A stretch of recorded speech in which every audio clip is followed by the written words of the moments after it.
The commission will come to order. Mr. Secretary, if you could give us the introduction. Good morning, Mr. Chairman and Commissioners. There are three panels on the agenda today. The first panel on the agenda is the Shipper Panel 1. The second panel on the agenda is Carrier and Ports Representative. And the third panel on the agenda is Shipper Panel 2 and Maritime Security. All right, before we get to the first panel, I do want to do some opening remarks and recognize my colleagues also for some opening remarks. And I want to welcome all of you, both attending in person or attending virtually, to the February 2024 hearing on threats to shipping posed by current conditions in the Red Sea. And I also want to mark that this informal hearing is in place of our usual commission meeting that was scheduled for today, but given the events in the Persian Gulf and other issues concerning shipping today, we felt that this was an important topic to have a hearing on. I will first recognize myself for an opening statement, and then we'll go in order. The Houthi attacks on merchant shipping, predominantly in the Red Sea, endanger life and property regardless of origin or destination, and are the biggest impingement on freedom of the seas in decades. The United States economy depends upon ocean shipping to provide reliable, efficient, and affordable access to global markets for American importers and exporters. No economy has the luxury of having ships sit idle until it is safe again to transit the Suez Canal. Trade must and will continue. Speaking for myself, I applaud the carrier lines for placing the lives and health of the officers and crews on these merchant ships above all else. As important as ocean shipping through the Suez is, no commercial shipment is worth putting citizen crews, American or otherwise, at serious risk, particularly when there are alternative routes. That said, I know it is a priority of President Biden and both parties in the U.S. Congress to make this route and all international trade routes safe from terrorist attacks and piracy on the high seas. To this end, the United States has already acted. In one operation, 2 Navy SEALs were lost in the line of duty. In recognition of their sacrifice, the sacrifice of 3 other U.S. soldiers killed in Jordan, and to allow a brief prayer for peace in that troubled region, I will ask for a brief moment of silence.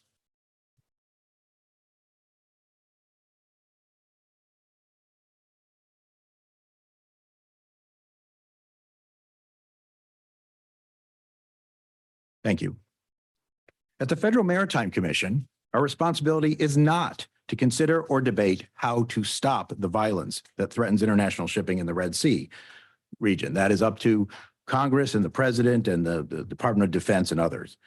Nor is our mission to suggest that any carrier, shipper, or NVOCC run their business in a challenging environment.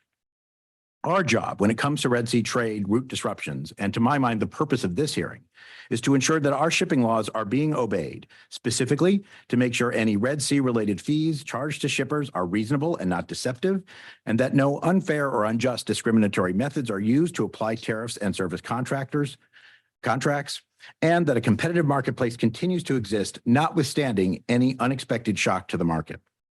The Commission understands that any of the alternatives to the Suez involve trade-offs and higher costs. It is not unreasonable for carriers to recover some of these higher costs, and U.S. law permits shipping lines to institute fees and surcharges to do so. When events occur that are both unanticipated and outside the control of ocean carriers, U.S. law permits companies to seek quote-unquote special permission from the Federal Maritime Commission to institute these fees and surcharges without the usual 30-day notice. The terrorist threat to the Red Sea shipping lines is well within the purpose of these exceptions because without such waivers, ocean freight service could be dramatically curtailed, creating a far worse situation. However, granting these so-called special permissions does not provide ocean carriers carte blanche to invent fees and surcharges for unrelated reasons. Fees and surcharges must be clearly defined, serve a specific purpose, and have an end date. The FMC is closely following and noting fees and surcharges being established in response to this crisis. The Commission will promptly address any conduct that raises concerns, including referring matters to our Bureau of Enforcement Investigations and Compliance where warranted. I believe the FMC's oversight is also necessary, not only to protect the shipper, but to ensure the integrity of the ocean carrier industry and guarantee that no law-abiding carrier trying to protect its mariners is put at a competitive disadvantage due to another carrier's potential abuse of the situation. By doing our job of ensuring reasonable behavior and fair competition, market forces should eventually mitigate the increase in cost to shippers, at least somewhat. In fact, after initial spikes in the rates in the Asia-Europe trades, rates have already decreased. For the U.S., the spike in rates, while substantial, has been less severe because there is much less U.S. cargo normally using the Suez than Europe-Asia cargo. And I'm hopeful that rates to and from the U.S. will stabilize since there are more alternatives for U.S.-Asia cargo than for Europe-Asia cargo, including porting on the West Coast and using landside options and the utilization of the Panama Canal. Unfortunately, the world is increasingly uncertain. What were once seen as black swan events are now as common as black crows. The Suez is not the only issue. Geopolitical forces could easily lead to situations that close off or threaten other routes. Piracy is still an active threat along some routes. For the East and Gulf coasts, the Panama Canal is an alternative to the Suez, but there are major capacity issues there due to low water levels. The U.S. still has limits on inland transportation infrastructure, and some issues, such as security breaches of trucks and rail on the West Coast, seem to be getting worse. Add to that rearranging carrier alliances and fluctuating fuel costs and the inevitable issues with equipment distribution, and this is a very challenging situation indeed. Now, I have heard the situation sometimes compared to a bad movie or sometimes a horror movie. My concern is that the issues for U.S. shippers might reflect the title of a recent, very, very good movie, and that the challenges could become everything, everywhere, all at once. To me, that is another important reason why we're having this hearing today. For the FMC to be most helpful in these trying times, we need to hear directly from the stakeholders about what is happening in a real-world context. I very much look forward to hearing our expert witnesses and also the back and forth with questions from my commissioner colleagues. And with that, I will be happy to yield to Commissioner Dye if she has an opening statement. Thank you, Mr. Chairman. I appreciate it. I have a bit of a different perspective on this dislocation that results from my experience at the Commission. I've conducted 4 fact-finding investigations on behalf of the Commission during times of extreme stress on our freight delivery system. All concern steep price increases or significant supply chain congestion, or both.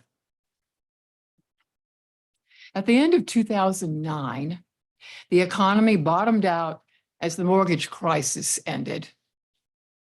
Over 500 ships were tied up worldwide. Cargo was carried to Asia and Europe for nothing, just to keep ships in service. Then at the beginning of 2010, U.S. retailers all decided to restock at the same time. The chaos sent rates surging. And this was my first fact finding. And fortunately, it did not last beyond mid to late year in 2010.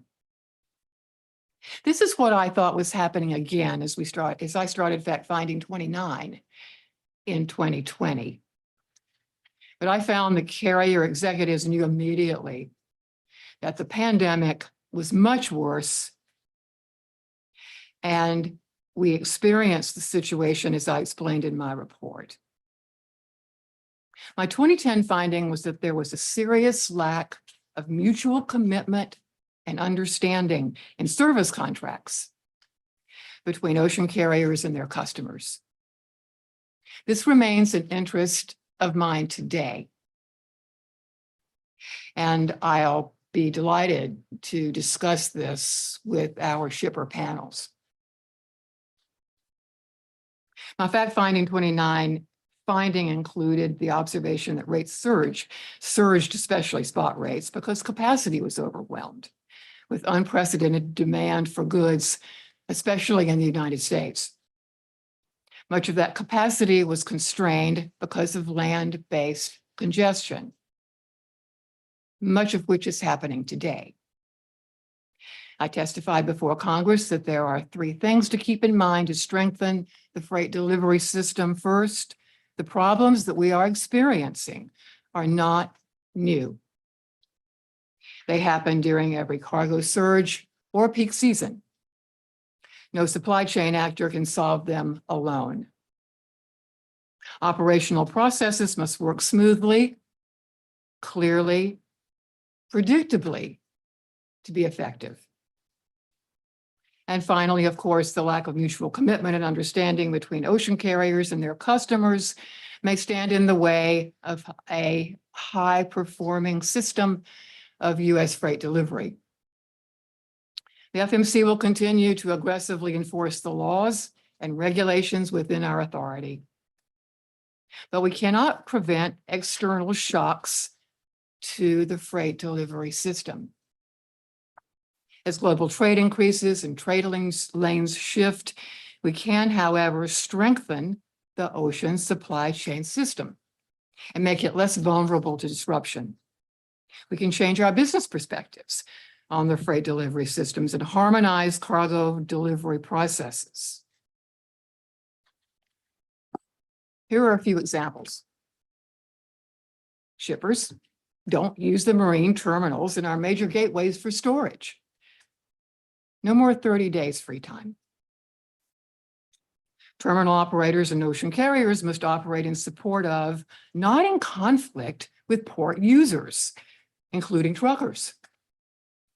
I'm pleased that 6 terminals in LA, Long Beach, and New York, New Jersey have agreed to carry out pilots for 3 port processes on container return, earliest return date, and what we have discussed as a notice of cargo availability or ready for pickup. These pilots will begin in March. Afterwards, I'll organize supply chain teams to analyze the results. In this way, we will begin to prepare the freight delivery system for future shocks. And the United States freight delivery system will become more internationally competitive. Thank you. I look forward to your testimony today.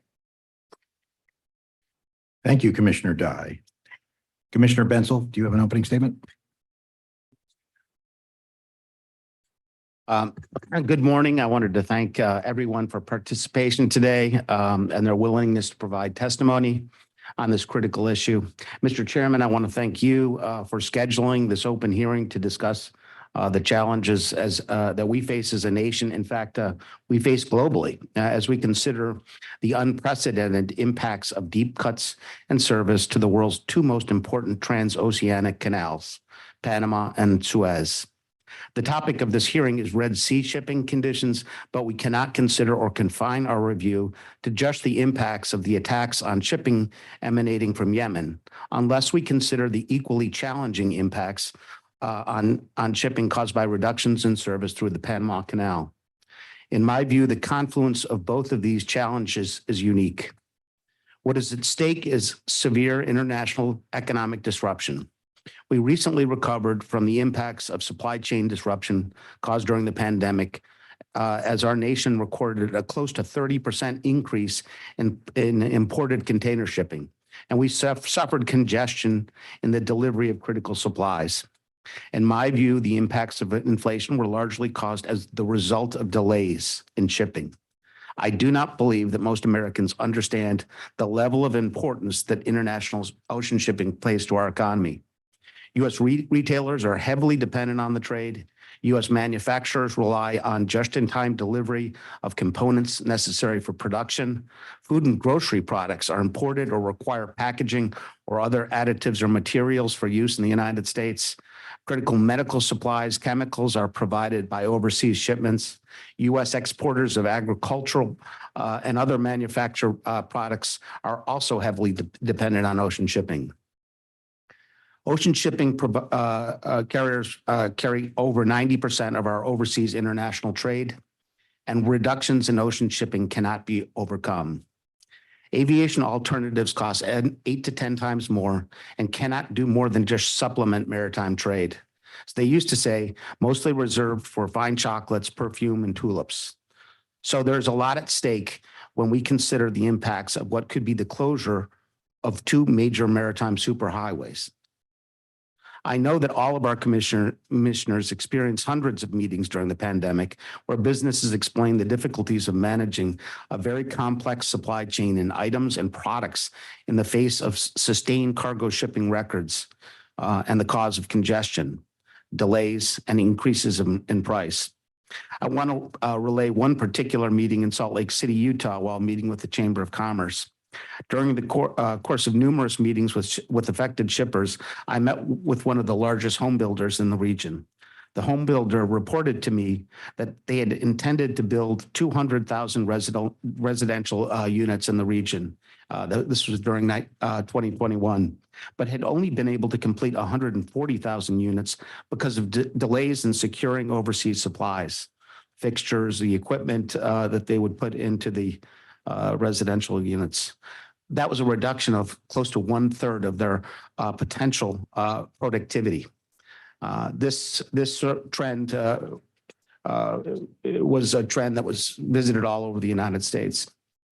In preparation for this hearing, I talked to executives from every major shipping line providing U.S. shipping, and I am continuing to make my way through shipper port and other intermodal shipping interests to get their perspectives and status on what's going on. I think that there's some good news. In the present, cargo is moving smoothly, and there's some additional capacity at marine terminals, and the equipment providers in intermodal rail and trucking are aware that we could face challenges as ocean carriers adjust to new shipping patterns. Ocean carriers have ship orders being delivered that can be plugged in to help address reduced shipping capacity, as ocean carriers will have to order diversions. We also have a little bit of time. Ocean shipping events lag behind as cargo delivery puts ashore today cargo that has been on the sea for 4 to 5 weeks. So there's a lag, and so we have a little bit of time. However, make no mistake about it, in 2 or 3 months, shipping conditions will have changed. The attacks on U.S. flag shipping and all international shipping are clear violations of the international law of sea. The attacks emanating from Yemen are violations of Article 17 provisions protecting innocent passage of merchant shipping, even in time of war, and Article 34 regime of passage through straits. It is my understanding that all major container lines have suspended service through the Suez Canal and the Red Sea because of these attacks. Reductions of service caused by the drought in the Panama Canal are amounting close to 50% in total transit availability, and reductions in carrying capacity of 5 to 15% per ship because of the drought limitations on carriage. The longer these impacts linger, the greater the economic impact. Already, we're hearing of factory closures of automobile manufacturing in Europe as a result of shipping-related supply chain disruption, and we are just in the beginning of this challenge. I wanted to reflect briefly on the Federal Maritime Commission's role in this mess. However, prior to this, I wanted to provide a personal perspective. In my view, the most important obligation of duty of the ship owner is to protect the safety of the merchant marine personnel operating their vessels and protecting the security of their ships. I will not second guess the choices made by shipping companies to protect their ship and crew. That said, the FMC has the duty and requirement to protect the public from unreasonable shipping practices. And while I understand the need for price increases to reflect additional shipping operational costs caused by the transoceanic canal crisis, and I am trying to make this an acronym in the future so we can use a shorter term, the FMC may be called upon to question the legitimacy of new charges or other shipping practices. Congress recently empowered the Commission with the passage of the Ocean Shipping Reform Act of 2022. In addition to new regulatory authorities, we have been provided additional funding for the regulatory enforcements necessary to protect the shipping public. So I feel that we are in a good position to ensure that we can police against potential market abuses. Finally, Mr. Chairman, the events that will cause effects around the world were not caused by the shipping industry. They were caused in the case of Panama because of the drought, and in the Red Sea because of politically generated attacks emanating from Yemen and perpetrated on innocent civilian transportation workers carrying cargo on ships. Not since the days of the Barbary pirates have we faced such a challenge in the protection of our shipping. It is a clear violation of international law that will have global implications. Accordingly, I am evaluating the potential applications of either the provisions of Section 19 of the Merchant Marine Act 1920 or the Foreign Shipping Practices Act to assess whether we could initiate an investigation to determine whether the action in Yemen causes unfavorable conditions to shipping in the foreign commerce. There are issues related to this inquiry about the general level of political instability, and that could be a challenge to proceeding. However, I believe that the international importance of protection of navigational freedom provides overriding impetus to evaluate this. I plan on further consultation with you, Mr. Chairman, and all my colleagues after reviewing the precedent and collecting more information. We've assembled a really good selection of panelists, Mr. Chairman, and I look forward to the dialogue this morning and this afternoon. Thank you, Commissioner Bensel. Commissioner Salau, you are recognized. Thank you, Mr. Chairman. I'd like to thank everyone for being here today as we address the critical issues that currently grip the Red Sea. The challenges unfolding in this region have profound effects on global shipping, thus compelling this hearing. Although we all see a need to ensure that the carriers covered by the Shipping Act are complying with both law and implementing regulations, we need to keep in mind that at the heart of the linear service disruptions is a genuine need to protect the lives of its seafarers. We're dealing with an unprecedented series of attacks by a non-state actor with regards to intensity and sophistication. I just read in Risk Intelligence that they report that the Houthis have turned the hijacked Galaxy leader and seafarers into hostages into some sort of tourist attraction. They're charging the local population a small fee to come on board the vessel for entertainment purposes, while the innocent crew remains captive. These are not rational acts. The conditions in the Red Sea put human life at risk and our dedicated seafarers. Whether rerouting the Cape of Good Hope or delayed shipping times, I want to recognize the hard work of our shippers, our carriers, our port workers, and I look forward to the statements that are going to be made here today in this hearing. Thank you. Thank you, Commissioner Sola. Commissioner Vekich.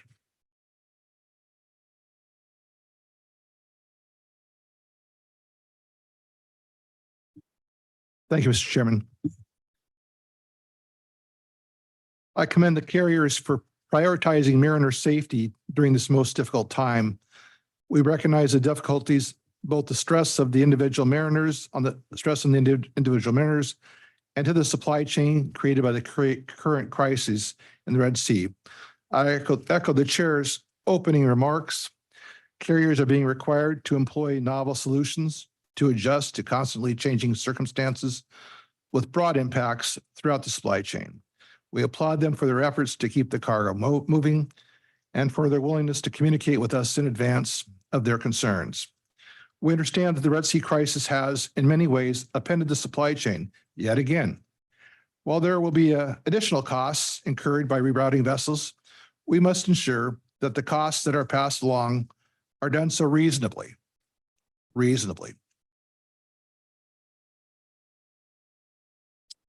Our country has faced maritime challenges to our maritime trade in the past throughout our history. Conflicts have, in fact, forged our nation's maritime path. Freedom of the seas and sailors' rights were slogans our countries used before. And in fact, we have fought wars over those beliefs, even when we didn't have the Navy to back it up. In fact, those slogans are why we have the Navy to back it up. And we fought wars with the XYZ affair, the Barbary Pirates, and the War of 1812.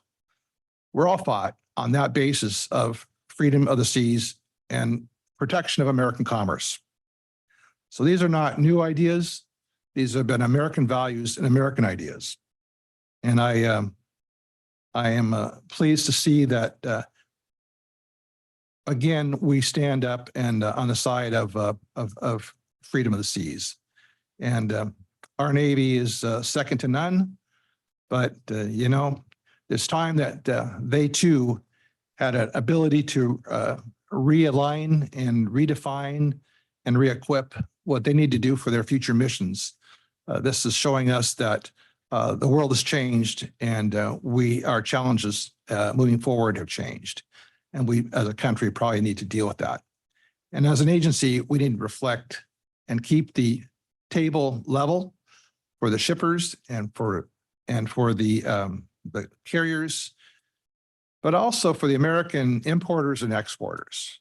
They are really important here.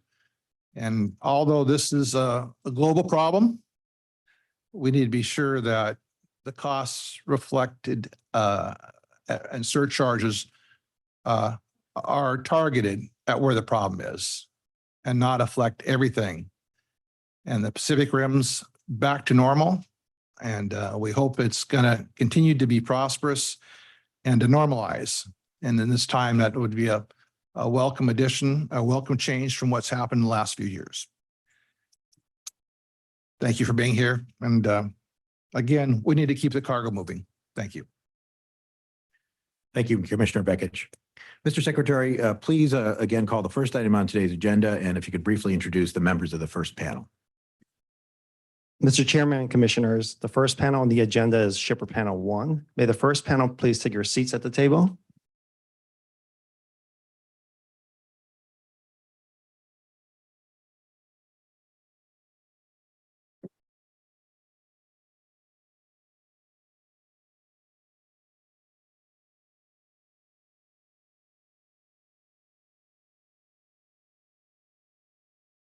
The presenters for this panel are Sarah Gilmore, Director of Supply Chain Policy for Retail Industry Leaders Association, Jonathan Gold, Vice President of Supply Chain and Customs Policy for National Retail Federation, Peter Friedman, Executive Director for Agriculture Transportation Coalition, Lori Felmer, Vice President of Logistics and Carrier Management for Bastech International, representing the National Industrial Transportation League. Each presenter will have 3 minutes for initial testimony. Thank you. Ms. Gilmore. Good morning. My name is Sarah Gilmore, and I'm the Director of Supply Chain Policy at the Retail Industry Leaders Association. Thank you for the opportunity to speak about the impactful disruptions faced by the retail industry in the Red Sea and the Gulf of Aden regions. Could you go just slightly closer to your microphone? I apologize. Thank you. RELA represents over 200 of the world's largest and most innovative retailers, product manufacturers, and service suppliers, which together account for more than 2.7 trillion in annual sales and millions of American jobs. RELA members are also some of the largest movers of ocean freight in the world, and the ongoing impacts originating from the Red Sea crisis pose significant challenges in our industry, so we appreciate the opportunity to share our insights. Since late December, the rerouting of vessels due to safety and security concerns has affected approximately 25% of global container ship capacity, with over 8 million containers and 600 ships impacted. The resulting delays, additional fees, costs, and ongoing vessel schedule changes have created a dynamic environment requiring constant adaptation. Ports are already grappling with equipment dislocation, congestion, and appointment challenges. While carriers have made progress in enhancing visibility and transparency, the situation remains volatile. Retailers are forced to adapt continuously, rerouting shipments, accelerating production timelines, and incurring additional costs for contingency measures. The Jury Well Container Index has almost tripled, indicating that rates on lanes worldwide are being affected by the regional disruption in the Red Sea. The dramatic spot rate increases generate further concerns about BCO's access to capacity and exposure to the spot market. The FMC should look at the transparency of these surcharges, as questions still persist about their correlation with actual cost. Emergency surcharges are reaching over $3,000 per container. Coupled with other fees, this could result in tens of millions of additional costs for retailers if the crisis persists for 6 months. And as we approach contract season, there's a looming risk that localized disruptions could unduly impact contract rates, injecting unplanned costs into the system over the longer term. The introduction of new surcharges and fees by major carriers and the MVO's position as the intermediary with surcharges adds another level of challenges, and we believe requires close monitoring by the FMC. As the commissioners know, the crisis in the Red Sea is not isolated. It contributes to a complex global supply chain scenario, including challenges at the Panama Canal and labor contract negotiations, which are already impacting operations worldwide. REALA appreciates the FMC's proactive involvement in the ongoing crisis, and we urge the FMC to continue to seek enhanced transparency and comprehension of expedited surcharges and capacity allocations to address negative impacts. REALA and its members look forward to working with the FMC to help inform and mitigate any short and long-term negative impacts. Thank you for holding today's hearing, and please consider us a resource as we continue to monitor the effects of the Red Sea crisis and other supply chain disruptions on ocean-going commerce. Thank you, Ms. Gilmore. Mr. Gold. Thank you, Chairman Maffei and Commissioners, for holding today's hearing. I welcome the opportunity to discuss the impacts of the Red Sea shipping disruptions that are having on retail supply chains. Having a safe, efficient, predictable, and timely supply chain is critical to the success of any retailer to ensure that products are available to the consumer, whether they shop in-store or online. The impacts of the Red Sea disruptions are being felt far and wide. The biggest challenges for retailers are the additional volatility, cost, uncertainty, and overall risk to the supply chain. Retailers are being forced to readjust their supply chains to ensure product delivery. Our members have experienced the following challenges: increased shipping timelines. Retailers have had to add an additional 10 to 14 days or longer to their supply chains to compensate for longer vessel sailing times. Increased shipping costs. We've seen significant increases in rates, fees, and surcharges proposed by the carriers. One member told me they've had carriers ask for an increase of $1,500 to $3,000 per container, which represents a 38% to 73% cost increase for directly affected cargo. Many smaller shippers are not able to negotiate on these fees and surcharges and are forced to accept higher costs in order to get their cargo. We echo the comments of the letter recently sent by Representatives Rouser, Johnson, Allred, and Craig, calling on the FMC to ensure any rate increases are reasonable, targeted, and transparent to all affected parties. We've also had some members tell us they're having some issues with getting materials and components to their overseas vendors. Risk mitigation. Retailers are working on implementing mitigation strategies. It's important to note that retailers are making decisions now regarding back to school and holiday shipments. These strategies include transiting via the Cape of Good Hope. As we all know, many ocean carriers have made the decision to shift around the Cape of Good Hope. NRF members then have to address the delayed transportation issues once the cargo arrives here in the United States. We've seen a shift in members going back and utilizing West Coast ports and then using intermodal rail to get the product back to the East Coast where it is intended to go. Some are using air cargo for more highly valued shipments and sensitive timely shipments. Also encouraging their vendors overseas to ship earlier in the time frame than they normally would to get product here earlier. Looking at some of the challenges in the future, more challenges will be created the longer these disruptions occur. The federal government needs to be working now to help avoid congestion in the coming months. On freight rates, retailers are concerned about the impact that the long-term disruptions will have on the next ocean contracts. Those negotiations are starting now for the May 1 implementation timeframe. Port congestion. Shippers are looking to shift back to the West Coast ports.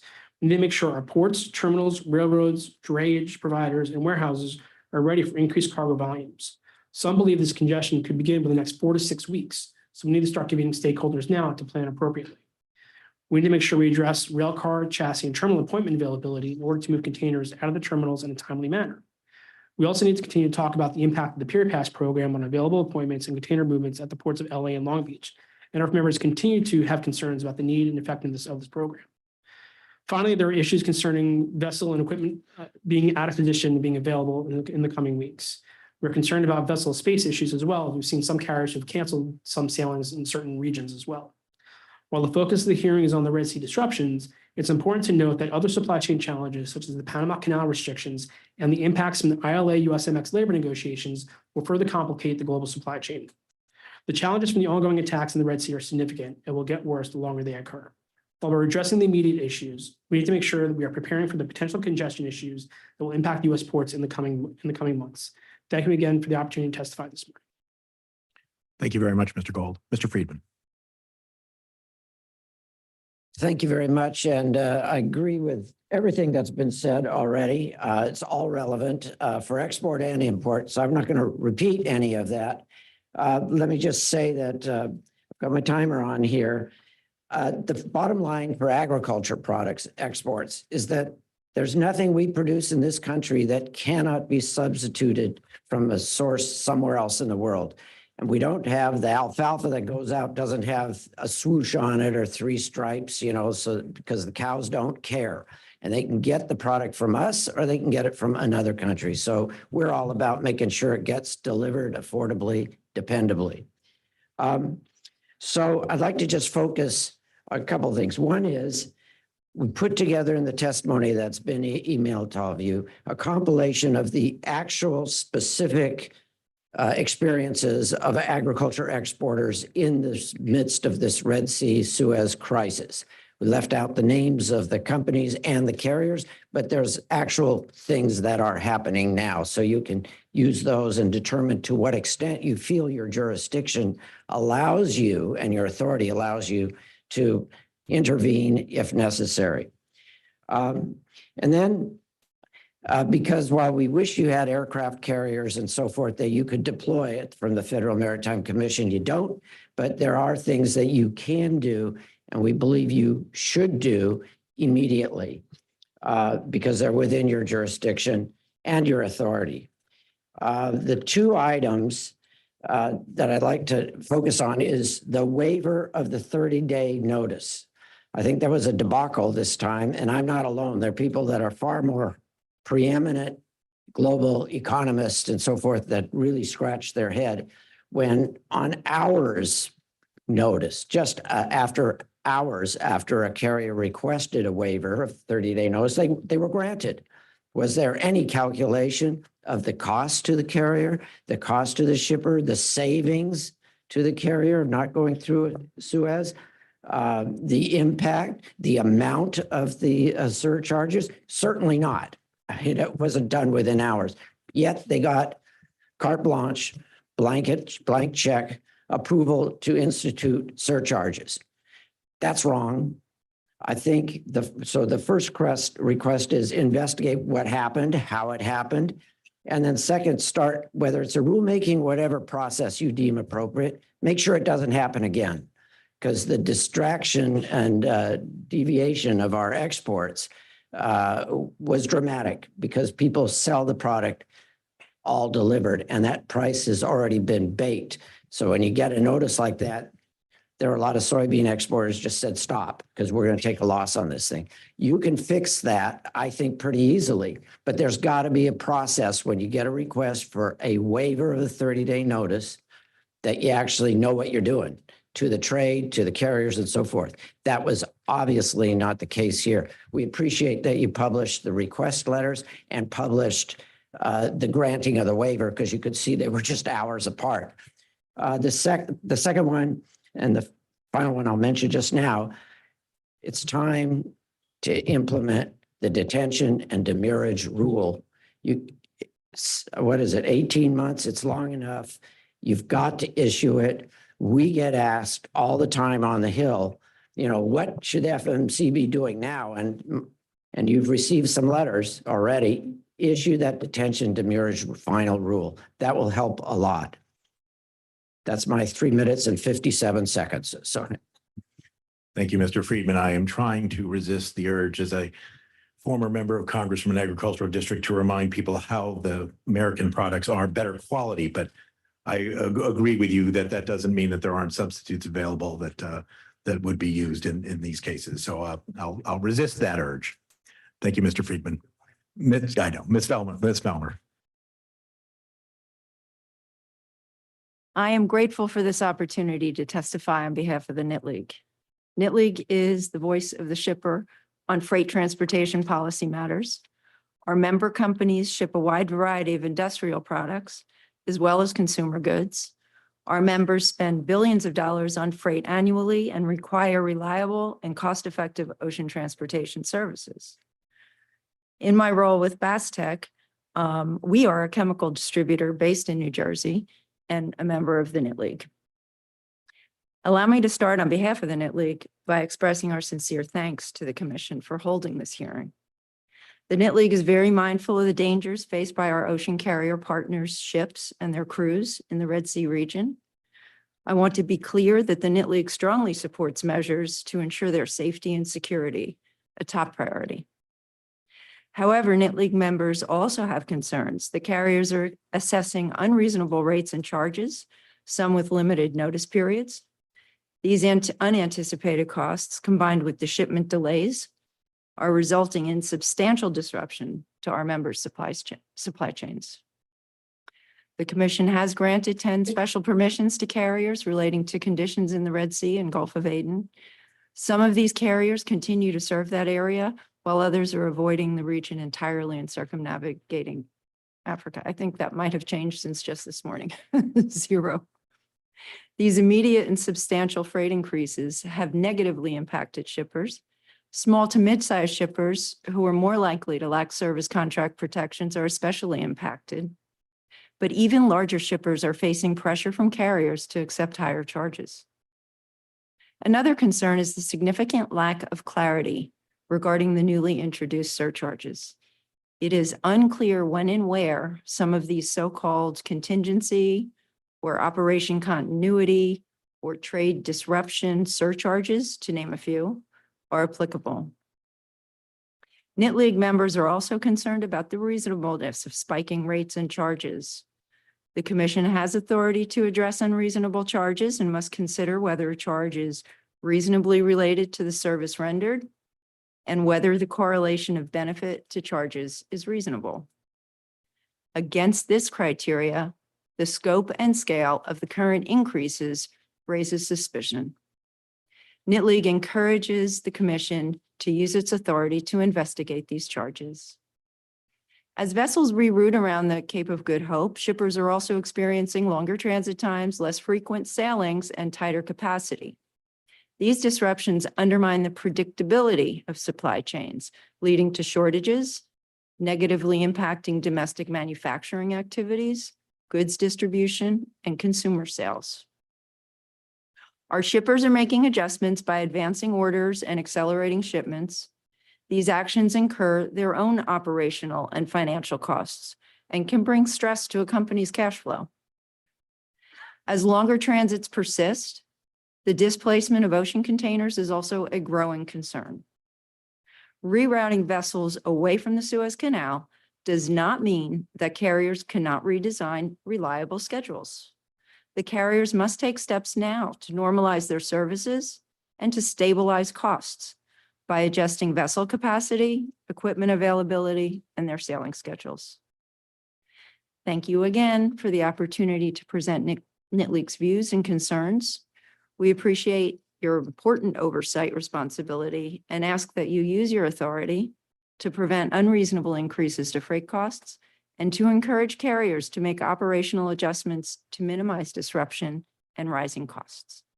And I'm happy to answer any questions.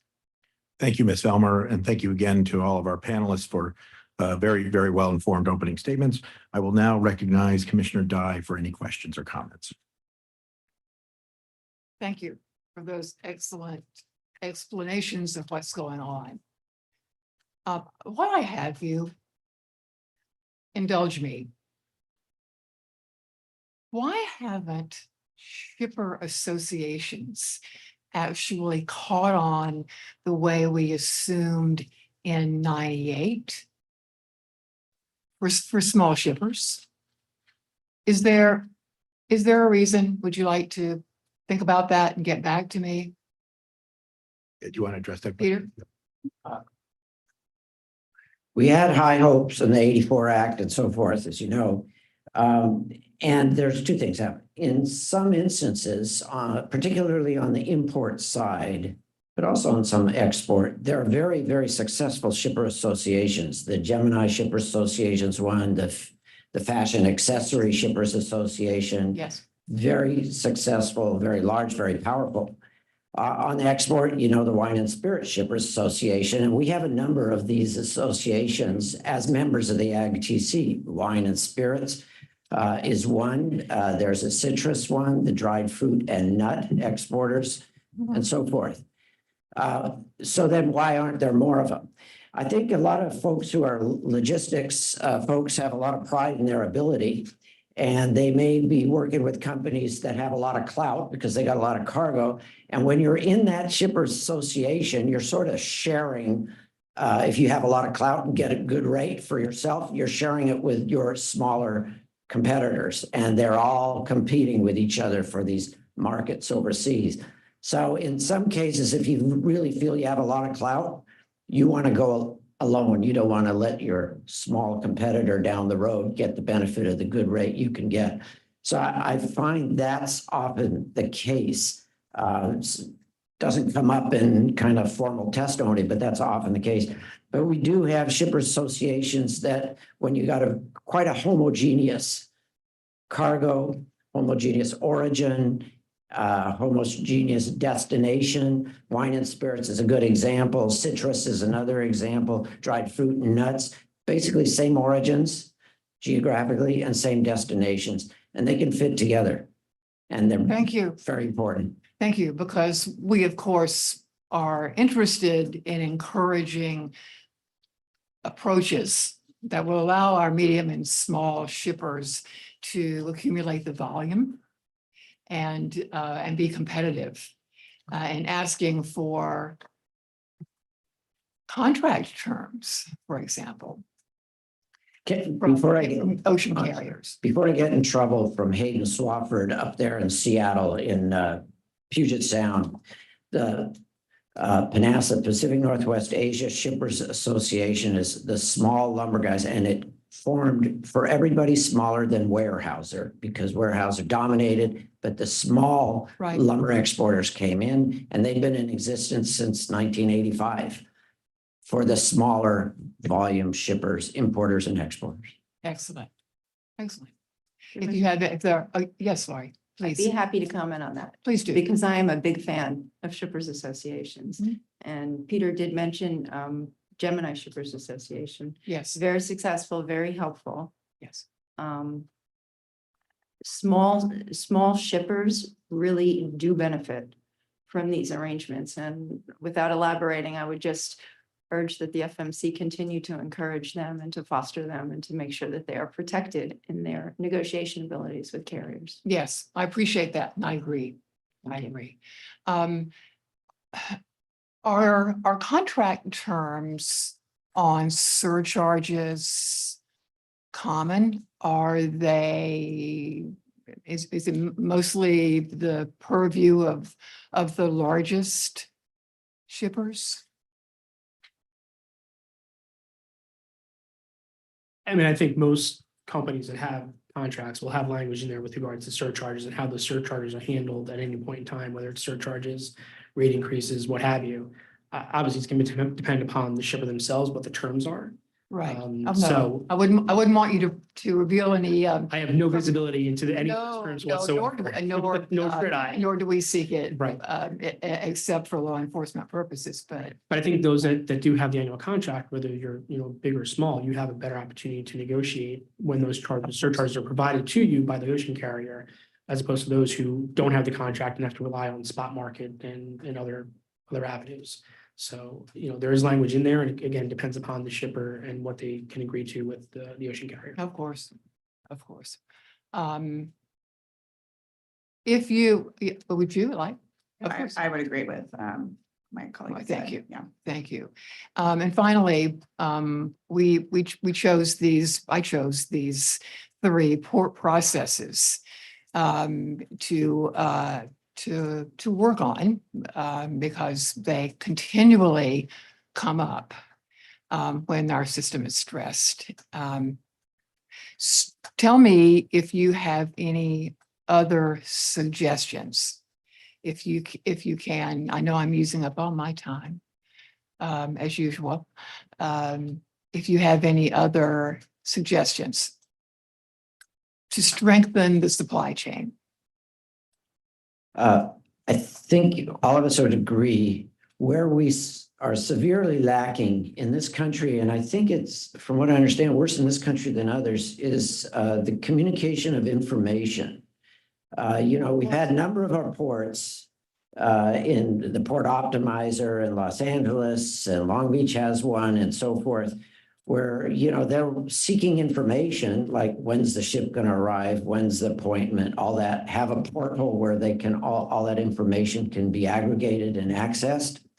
And we're just having trouble getting those established here in this country. I mean, I think Gene started the Port Optimizer initiative was about 5 years ago, and not everybody wants to contribute their information. And I understand in other ports that information is required or the carrier doesn't come in or the terminal doesn't operate. So that would serve a lot of purposes if we get that basic information shared.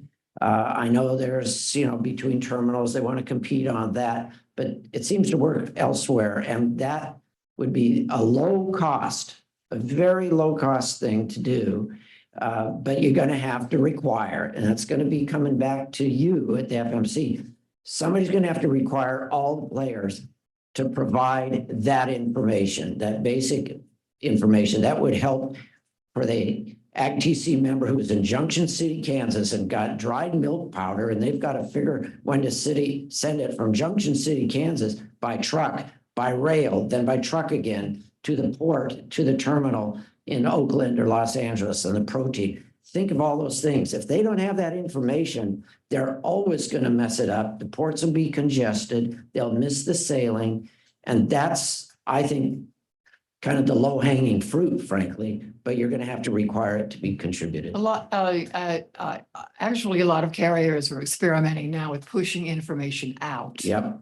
And that's what we hope to build on with this ready for pickup approach. And I obviously want to refer to the good work that my colleague has done in this area. But please go ahead, John. No, I was going to pick up on what Peter said. I think Commissioner Dye, in your opening statement, you hit on a really important point. The challenges we're facing today are not new. No. These are challenges we have faced for decades. Yes. And we have yet to really learn from those issues and have really advanced kind of what we need to do to help that. I think, as Peter noted, the information available to make better decisions is critically important. As we've seen, Port of LA has their port optimizer, but you have Port of Long Beach who has their information superhighway. Yeah. So you've got competing interests on data. I think the work that Commissioner Bensel is doing with the MTDI program, I think is interesting, and I think can help shed some light on that critical data that's needed for all parties to understand what's happening in the supply chain and how we need to plan accordingly. Yes. Obviously, building upon the work that, DOT is doing with the flow program as well. Mm. But again, it's limited the number of folks that are using that program. But having that available data to understand what the current challenges are, what the current capacity constraints are, and how do you plan accordingly is critically important.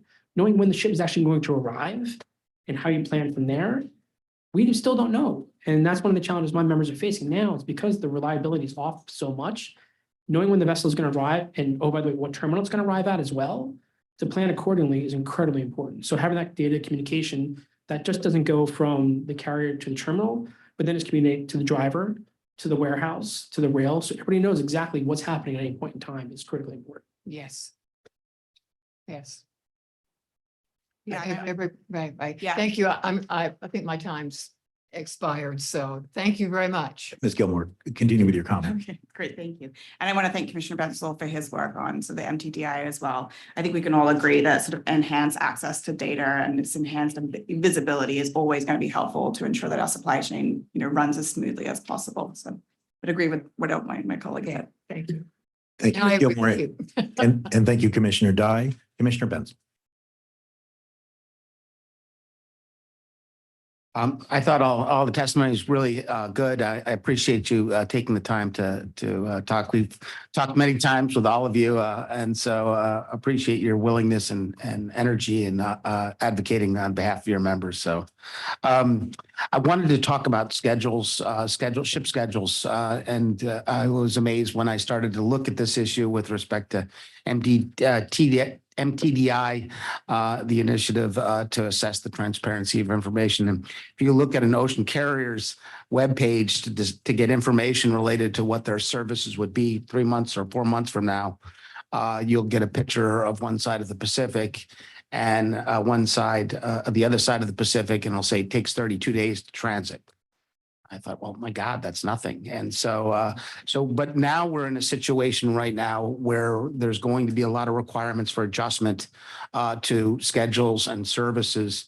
And Peter, your members in particular, because they are seasonal and they tend to have a market that's dynamic, what sort of information are you getting related to the schedule changes that are going to occur in the future for servicing your customers, your members' customers? Thank you very much, Carl.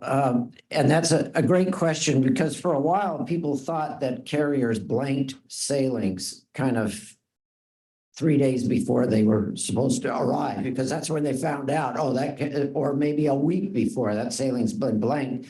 And lo and behold, we asked some questions and found out ocean carriers make those decisions a lot further in advance. Why can't they tell us further in advance? Now, you're right. Some things are seasonal, there's production and so forth, and you slow down the ripening of the apples. The apples and the cherries and so forth, they're ripe when they're ripe.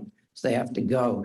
But again, they're not getting the information. And what one of our members said, he said, when I go on an airplane, I want to know when United Airlines is going to tell me where the flight's leaving from, what gate, when it's leaving, and if there are any changes. But when it's the ocean carrier, they tell me, call the terminal. Says that's like United Airlines telling you, call the airport, call JFK. They'll tell you when our flight is arriving because we don't know. That's sort of not sustainable. And there's another thing as you go down this path, if you go down this path, to mandate that carriers and terminals all provide the information. It would be sort of a mess if every carrier, every terminal just put out information, just pumped it out. It needs to go into a portal. Our members say they don't want a carrier just giving them every change instant, because there are multiple modes that all of our members have to deal with. Everybody's in a rural area. They're going to go through at least 2 modes of transportation before it gets on that ship. And so that information should go into some portal where people could go in and get it when they need it, when they want it. There are delays in production of agriculture. So you need to have that discretion to go in and get the information when you need it. But it's the basic information. We're not looking for internal decision-making. There's a comment that I have here in this compilation. I thought it was pretty good, because we get a lot of shippers and they're complaining. Here's a shipper who's really up against it with the inability to access some of the destinations down in the Middle East, because there's a lot of dried fruit, nuts, and other products that go there, and they're having a real tough time. But nonetheless, she says, I think the carriers, like the rest of us, are figuring it out as they go. That's pretty, right in the middle of the crisis where you can't ship, you can't deliver, you're recognizing you can't just blame the carriers for everything. Carriers are trying to deal with it, figure it out. But the same for information flow. That's why it's important, because here's the other comment, and it's applicable to this. Many carriers do not have systems in place to notify us where they have dropped our containers or the means to give us options. In other words, right now, the carriers are figuring out they dropped the container someplace because they can't go where they wanted to go. Yeah. But Well, they actually have that information. They're not sharing. That's right. So At least they know where it is. that's exactly it. If they just tell people what's happening, you can make plans. And going forward, that's what we need. A higher priority by the carriers to communicate with their customers immediately, whether it's a blank sailing decision, tell them right away, a weather problem or an operational problem. That would solve a lot of problems. I have a question about, not only are we going to have issues related to the shipping service, we're going to have issues related to equipment, and they're separate. So you have trades that our trade is an 80-20 trade, so that we have much more imports. So we need more containers from wherever it's, and so these challenges that we're facing on the vessel capacity side because of delays are also going to be challenging in getting equipment and containers and the balance that you need to provide service. Are you hearing any of your members telling you of challenges getting equipment in addition to the challenge of just separately getting shipping services? Yeah, we're already hearing from members just saying there are challenges getting empty containers overseas. And, Yeah. while they're separate issues, they're interrelated. I mean, it's one and the same. And That was the issue we saw during the pandemic as well. You had, excess capacity, empty containers that just sat here that weren't back overseas. That was a huge issue. So again, it's all related. So while we're looking on delivering loaded containers here, we've got to make sure we're evacuating the empties and getting them back to where they need to be, especially as you start to see the volume start to pick up again in a few weeks. I think I'm up right, Dan. Yeah, thank you very much, Commissioner Bensel and panel. Commissioner Sola. Thank you very much, everybody, for being here today, and I really enjoyed your testimony. It was very much, I think, spot on. My question is to Sarah and Mr. Gold, or Ms. Gilmore and Mr. Gold. You kind of mentioned that, you did mention that some of the surcharges you're seeing are between $1,500 and $3,000. So I think economically, you pretty much got a hold on what these disruptions entail.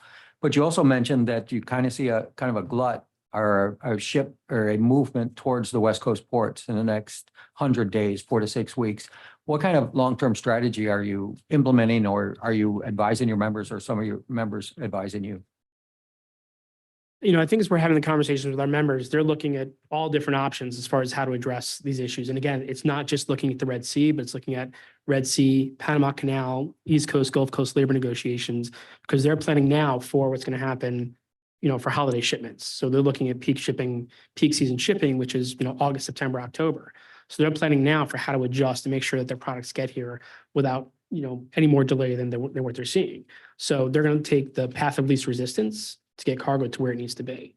So you're certainly starting to see some of that shift happening back to the West Coast to avoid any issues, especially, unfortunately, because we've heard rumblings of potential labor disruptions at East Coast and Gulf Coast, when the contract expires in September, which is the heart of, our kind of Super Bowl, when we're bringing all our product for the holiday season, back to school and the Christmas holidays. So they don't want to get caught in any further disruption. So they're making those decisions now. They're working with their carriers and other partners to make sure they're aware of what those decisions are. And again, trying to find the path of least resistance to get cargo to where it needs to be to make sure we get it to the consumer. Yeah, I think when you add sort of 10 to 14 days of transit time, it's going to have domino effects. You're going to look at delays in unloading and reloading cargo, which is going to lead to congestion, rippling through our rails and our ports and our trucking system. And then it's going to put a stress on sort of our retailers' inventory management. So, our members continue to look at the best way possible to manage this stress. But it's moving and changing so quickly on a daily basis. Thank you, Commissioner Sola. Commissioner Bekich.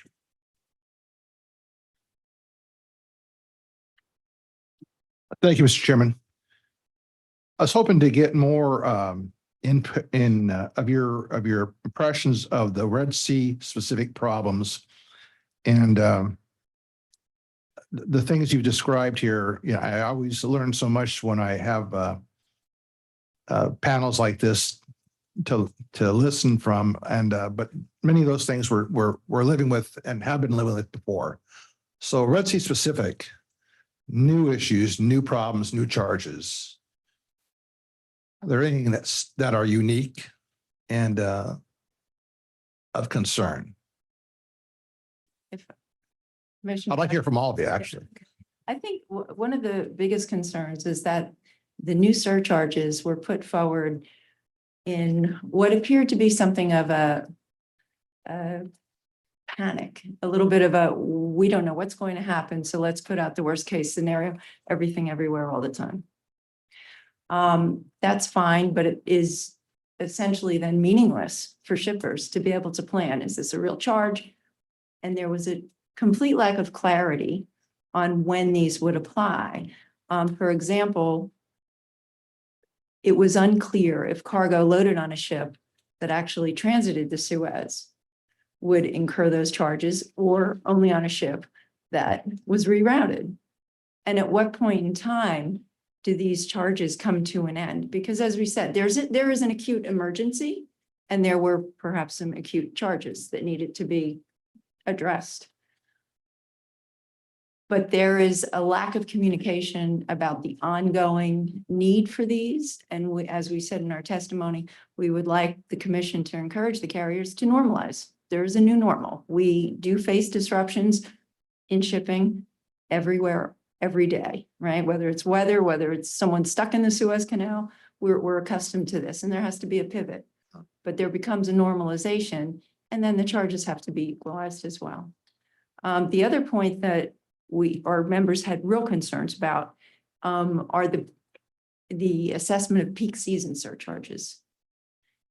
I think there has become a habit that whenever capacity is tightened, it's considered a peak time and charges can be increased. We're not convinced that that's appropriate.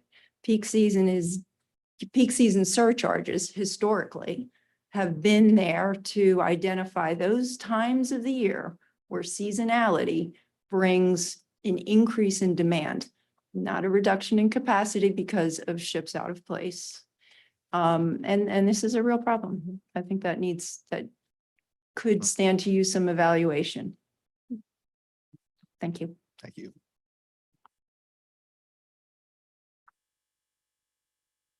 One of the difficulties here and unique on the current Red Sea, Suez, even compared to Panama Canal. Panama, we understand what the problem is. It's not enough water, and we understand it's related to El Nino. And then you got a weather projection as to when that's going to alleviate. And there's sort of a difference, but of when that will be. And, you know, this summer, next summer, what have you.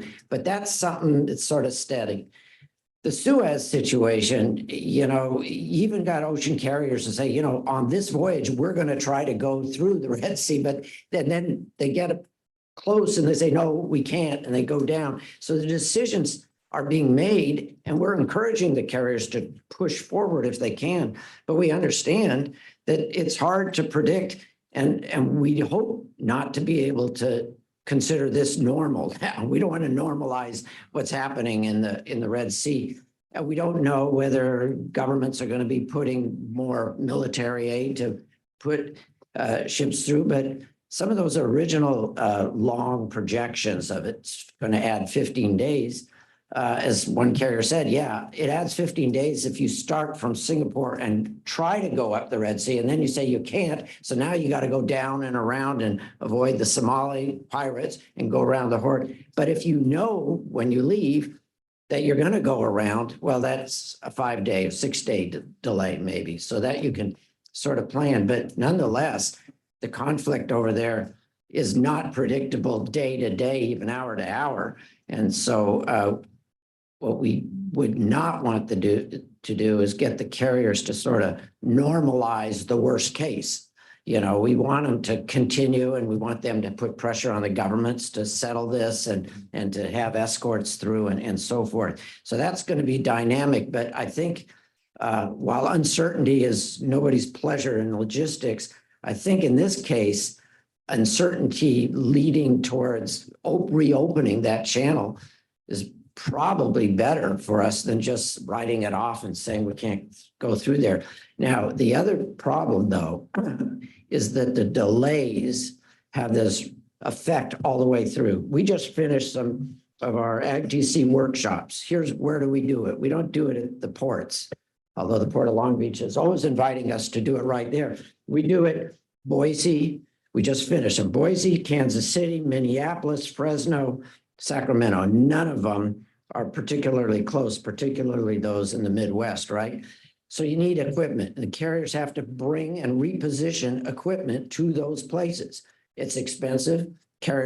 Some carriers do a great job on it. Some carriers don't want to do it. Perfectly understandable that they don't want to reposition. But we need a lot of equipment if you're going to move into those rural places where our agriculture, where our meat and everything come from. If they're stuck on ships going around Africa or around South America or waiting to go through the Panama Canal, you'll get some equipment shortages, container shortages, reefer container shortages, because they're not flowing through like we need. And we will feel that for the equipment that a protein exporter, some of our beef and pork exporters in the Midwest, who are just going from there to Japan or Korea. They're not going through any of the canals, but they're going to be impacted. They are being impacted by the fact that the equipment they need is stuck going other routes all the way around the world. So the impact's felt everywhere. Thank you. I think just two quick points. One, I agree with Lori's comments with regards to the surcharges and fees that were put forwards very quickly, both by the carriers and approved by the FMC. I think from my members' perspective, they want to see more transparency on those costs and fees and surcharges and what they're actually paying for. So would welcome the opportunity for FMC to do some more work on that on the front end, as opposed to just approving the surcharges to go forwards, understanding the process, how it works now. Because I think it takes more time to go on the back end for the retailer or shipper to go and fight that. So if there's more visibility and understanding on the front end, that might make it an easier process for everybody. I think the other part of this too is that while, carriers making the decision now to reroute around the Cape of Good Hope, and that's working now, we're in, summer months, the waters are okay now. As we get into the winter months, waters get rougher. And oh, by the way, we now have Somali piracy ticking up once again. So it's another challenge we're going to face on this. So again, it's what are the knock-on effects from the reroutings and the different shipments. And again, not knowing how long this conflict is going to occur or if it's going to, become greater is the one thing that's challenging for everybody, not knowing exactly kind of where this goes and how it ends. Is one thing, is that there's ongoing uncertainty that is there. Again, we always plan for events, but it's different when you get into a global conflict and what that means for everybody. Yeah, I would echo all of those comments. I think most of us understand the need for carriers to recoup the costs of diverting an extra 10 to 14 days. I think our biggest concern, again, is the transparency and the legitimacy of those costs. And we would like to, urge the FMC to continue to explore that and ensure that it is legitimate. And then I think sort of the other concern that we have is that the rate hikes and the surcharges are not just limited to directly affected cargo. We're starting to see they affect other shipping lanes too. So again, I'll urge the FMC to continue to look into that. Thank you. Thank you, Commissioner Beckich. I have a couple questions, but actually before I get to those questions, I do want to have a brief discussion and clarify the so-called special permission stuff that a couple witnesses have brought up. Under the shipping laws, new rates or changes in rates cannot become effective prior to 30 days after the tariff publication. The commission may allow an earlier date, quote unquote, for good cause. In the regulations, this is at 46 CFR section 520.14. This is referred to as special permissions, and the process is outlined. Carriers, either VOCCs or NVOCCs, of course, in this case, we're talking about VOCCs, who request special permission to deviate from the timelines outlined in the statute must submit a request in writing that identifies the tariff number, tariff title, and the quote, special circumstances which the applicant believes constitute good cause to depart from the requirements of this part or to warrant a tariff change upon less than the statutory notice, period, unquote. And these good causes tended to be things that are not predictable by the carriers or effective, the carriers can't really affect them. Now, I do want to make this absolutely clear. Approving a special permission request does not imply that the commission approves of the level of the fee or charge, nor does it prevent the commission from investigating whether those fees or charges are in violation of the Shipping Act. Now, the scope of special permissions is relatively limited, including during this Red Sea situation. I think you mentioned there were 10, but many carriers did not pursue a special permission. Instead, were able to use a GRI that had already been filed with the 30 days notice or use force majeure clauses if applicable. One thing I want to make sure that people do understand who aren't necessarily experts is that a fee approved under special permission does not apply to goods or cargoes that have already been received by a carrier or their agent. That would be a violation of the Shipping Act. You can't just up a fee on a cargo that's already gone. An additional charge may be justified if a carrier declares a force majeure and invokes a relevant clause in the Bureau of Lading. For example, one carrier invoked a clause that basically says, quote, if the carrier elects to invoke the terms of this clause, hereto the carrier shall be entitled to charge an additional freight, including extra war risk charge, as the carrier may determine. Now that's in a contract. So given this context, if the FMC were to deny some of these 30-day waivers, most of a good portion of the additional costs borne by shippers would still take effect without, because they were already in process or part of those clauses. And yet we would be risking curtailing the service of those asking for the 30-day waiver. They'd say, well, we can't possibly afford this, so this will be our last shipment. And that potentially could create a worse situation for U.S. importers and exporters. So on your advice, Mr. Friedman, I will review this, but I definitely want to review it in context, because I don't think it would be just if we just sort of said, well, we won't do these waivers anymore. I do fear that would have some unintended consequences. Do you have any follow-up, or is my logic sound here? Let me clarify. First of all, I remember as, we developed the previous shipping acts, there was a kind of a big debate whether the FMC should be regulating rates, including GRIs and surcharges, or not. And looking into it, we all agree they should not. There's enough competition out there and they should not. So we're only talking about the waiver of the 30-day notice. So that gets to your point. Well, if the carrier can wait a few days, publish it, 30 days later, they can put whatever fee the market will bear. So that's one, that we're just focusing on this one narrow, and it isn't that frequently that the carriers are requesting the 30-day notice. So just focused on that. The other element is that it's not a request to deny. It's a request to actually look at why they're requesting it. You can't just say to the carrier, request it and you can do whatever you want. You got to have some mechanism. That's what we're asking for, some process where you take a look at it, because these preeminent people, not Peter Friedman, but Lars Jensen, Alan Murphy, these are globally recognized maritime advisors and economists and so forth, highly credible. They also looked at this, just intuitively said, why are they, what kind of surcharges are they going to do? And why are they doing it? And of course, they have better access than I do to what the carriers were planning to do on those surcharges, but concluded this is going to be pretty profitable for the carriers going around Africa with these surcharges. But just intuitively, they figured that out. And it was pretty clear that nobody looked beyond whether they had filled the form out, the application out correctly, into why they need this surcharge and who is it going to apply to and why do you need it on less than 30 days notice. That would take a day or two of your economists to just ask those questions. And that's what I hope that you will ask those questions. We have very efficient economists, so I'm not 100% sure about that, but I will say, I think I understand you correctly. I mean, again, the approving the request does not imply any approval of the level of the fee or charge, or whether the fee or charge could be a violation because of its deceptive practice or anything like that. But I think what you're saying is that it might be okay, but we need to, there needs to be more than just a quote unquote for good cause, that we need to ask a number of questions and get those answers. And correct. And that point is well taken, and I will look at that. I do want to say on something that Ms. Filmer brought up, the peak season surcharges, that I'm not speaking about any particular charge here, but generally speaking, I am concerned that these are often hidden rate increases. As Mr. Friedman pointed out, we do not regulate rates. Carrier wants to raise its rates, raise your rates. That's not up to us. That's up to the market and competition to decide. But if you're going to hide that increase, that's a deceptive practice.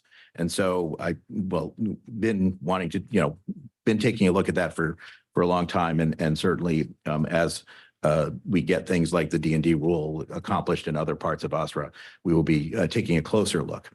I do want to ask a question. Mr. Gold and Ms. Gilmore, you brought up the term transparency specifically. Actually, Ms. Felmer sort of answered my question partially when she said part of the challenge is the lack of clarity of when this applies.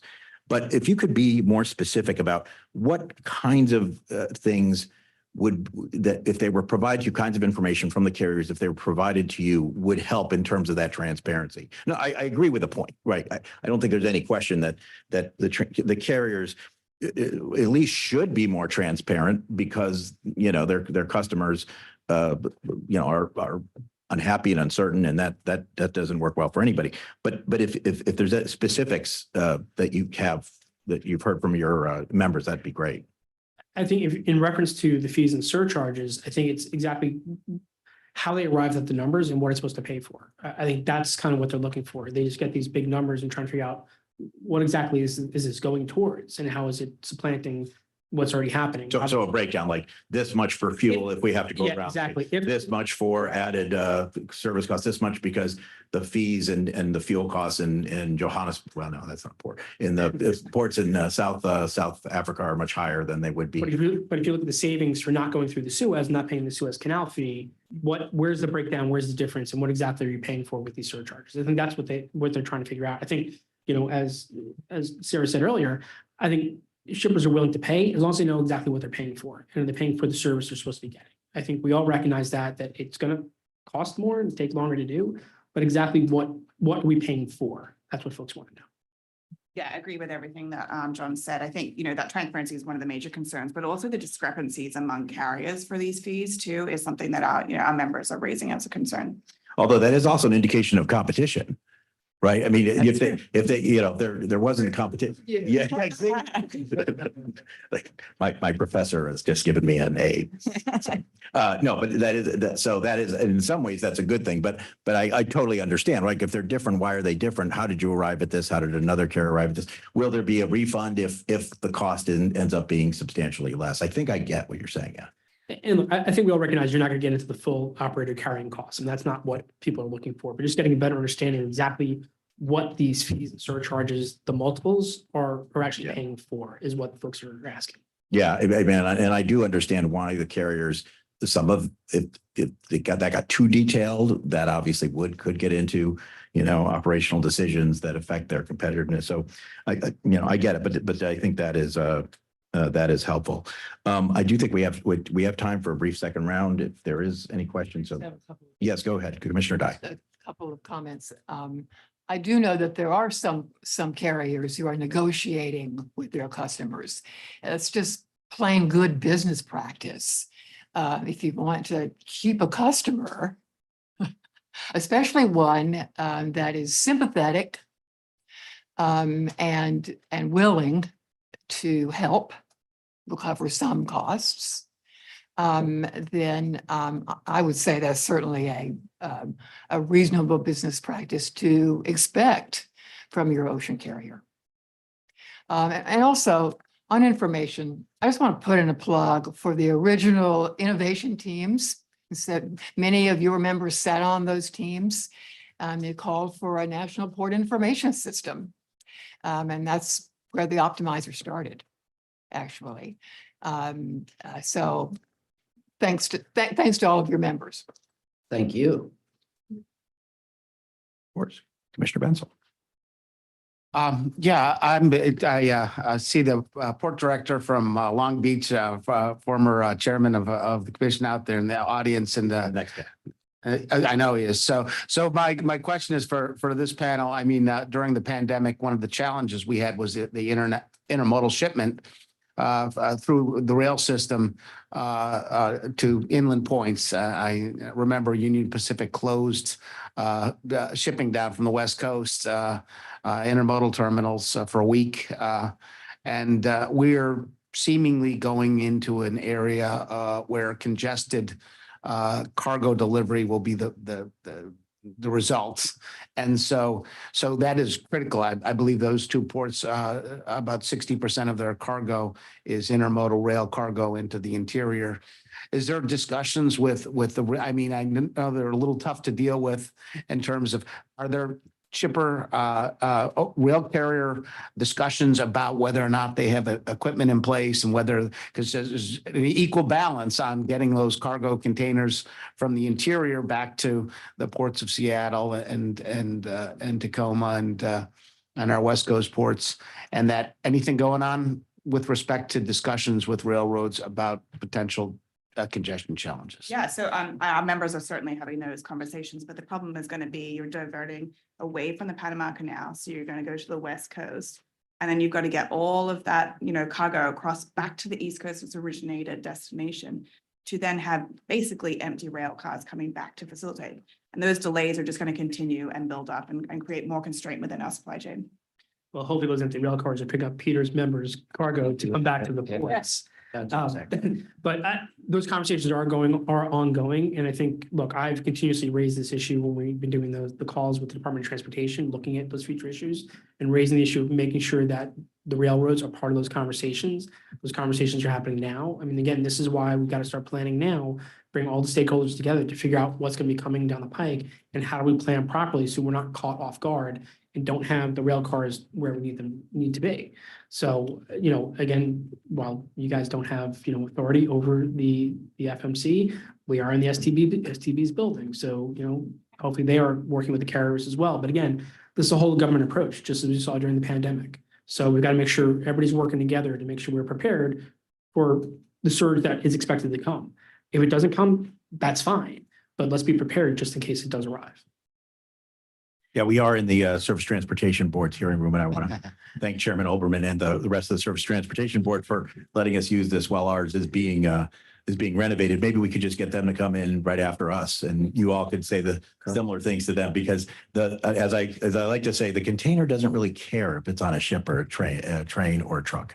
Anyway, go ahead. So to Carl's question on the rail, we got a couple of things. One is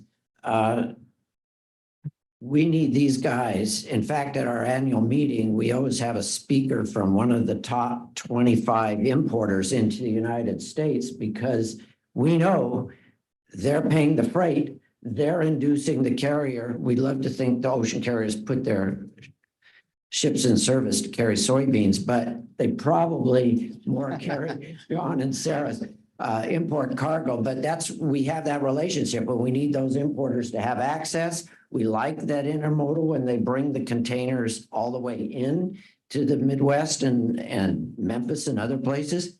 So we have that relationship and we understand it. The other thing is we have, and many of our ag exporters have this ongoing dialogue with the railroads, because some of them, quite a few of them actually, when you ask, are you putting your cargo on the rail and how many rail cars do you need? And they say, we take the train. They have the whole train. And so we've got a lot of our members shipping such volumes, they've got 2 or 3 hopper car trains a week and during seasons and so forth. So it's an ongoing discussion. And for some of those railroads, that's probably their best customer is the export, because it's not seasonal. In some cases, they keep the stuff stored, but it's an ongoing, and I've been very impressed with how the railroads really get in there to understand their customer's business. In some cases, better than the customer. I think the ocean carriers should spend a little more effort and time and investment to really understand their customers' business, import and export, but really get in and not just ask, what's your expectation next year? Because from the rail perspective, they're telling some of their major ag exporters what their economists, the rail economists, project will be demand for their ag export product, because there's this substantial investment in equipment by the railroads. Very impressed by that. And I think railroads the ocean carriers could do a little more of that for their own benefit of projecting their equipment needs and purchases. That's good. Thank you very much, Commissioner Bensel, and panel, Commissioner Sola. Thank you, Mr. Chairman. Mr. Friedman, you just hit on my next question. I think you almost answered it. How concerned are you about having equipment in the right places for the disruption that we're going to see, and also for a possible surge that we're going to have in the next 4 to 6 weeks? One of the things that I sort of like is that ocean carriers are becoming less of a commodity, and they're competing on different kinds of service and price and so on. And I'll give a shout out to Hapag-Lloyd. They're doing a great job of repositioning containers where most carriers don't really want to. It's in the upper Great Plains, but they got a niche there, and they're still repositioning. There's no big importer up there in Fargo, North Dakota. There's a hell of a lot of soybeans, and they got to go. So when a carrier breaks out and does some of that, we encourage it, and we're finding that we're able to help some of our exporters develop that relationship with the ocean carriers. And I think they're finding the equipment and they sort of know each other. Which carrier likes to reposition in this area or carry this particular difficult cargo? Some of the ag cargoes can be difficult. Wet hides, can be difficult. And some carriers carry it and make a lot of money on it, and other carriers want to stay away from it. So I sort of like where we're going, carrier by carrier decisions on what cargo they want to carry, and that helps us get that equipment to those interior places. Mr. Gold? I think there certainly are concerns about just with vessels being off rotation, what that means for equipment availability, vessel availability. So folks are starting to seriously have those concerns. But again, work with carriers to make sure that they understand, again, what our expectations are, what our members' expectations are, what's going to be coming in. So there are concerns, but hopefully we can work through that. Yeah, I would agree with John. I think this is a good opportunity perhaps for the FMC to sort of convene a roundtable with all of those intermodal groups to have those discussions on sort of a more regular basis. I'll chime in. All of that is true. And with the current transit times and scheduling, there will be equipment repositioning problems, but it's within the control of the carriers to change that. They don't have to accept these extended transit times or fewer vessels in a rotation, so there is a way to catch up and to ensure that there's an efficient service. So I think it's important that they look at that. Thank you, Commissioner Sola. Commissioner Vekich. Thank you, Commissioner Vekich. I do have one sort of question to ask of you, and all of you, I'm not sure, all of you have large members and at least smaller members, right? And I'm not going to ask any particular one of you because I know that answering this question may put you in a bit of an awkward situation. So if you don't want to answer it, I won't call on you. But are you seeing any evidence that different sorts of customers are being treated differently? That large customers may not be getting the same kinds of fees or the same kinds of things exercised in their contracts as smaller ones? Any comment on that? Yes, Ms. Velmer. I always like to talk about the smaller shippers, so. I do. I still wasn't going to call on you. I was going to wait for you to volunteer. Go ahead. One of the singular differences, of course, is that a lot of smaller shippers are not working under service contracts and they're working on spot market. The way those rates are being generated and made available will absolutely result in extremely high costs because it is very much a decision by the carriers without any 30-day notification to assess these brand new freight rates, base freight rates. As far as surcharges go, and some of us small shippers also have protection under service contracts through shippers associations or some direct contracts. But I think it's, we talked about the lack of clarity on some of these surcharges.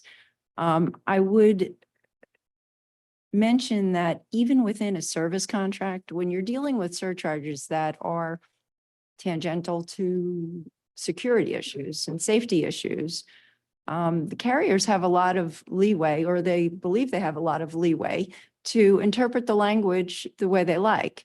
And it's a question of inserting a particular word in the rule or pulling on a particular word in a service contract. And service contracts are confidential, right?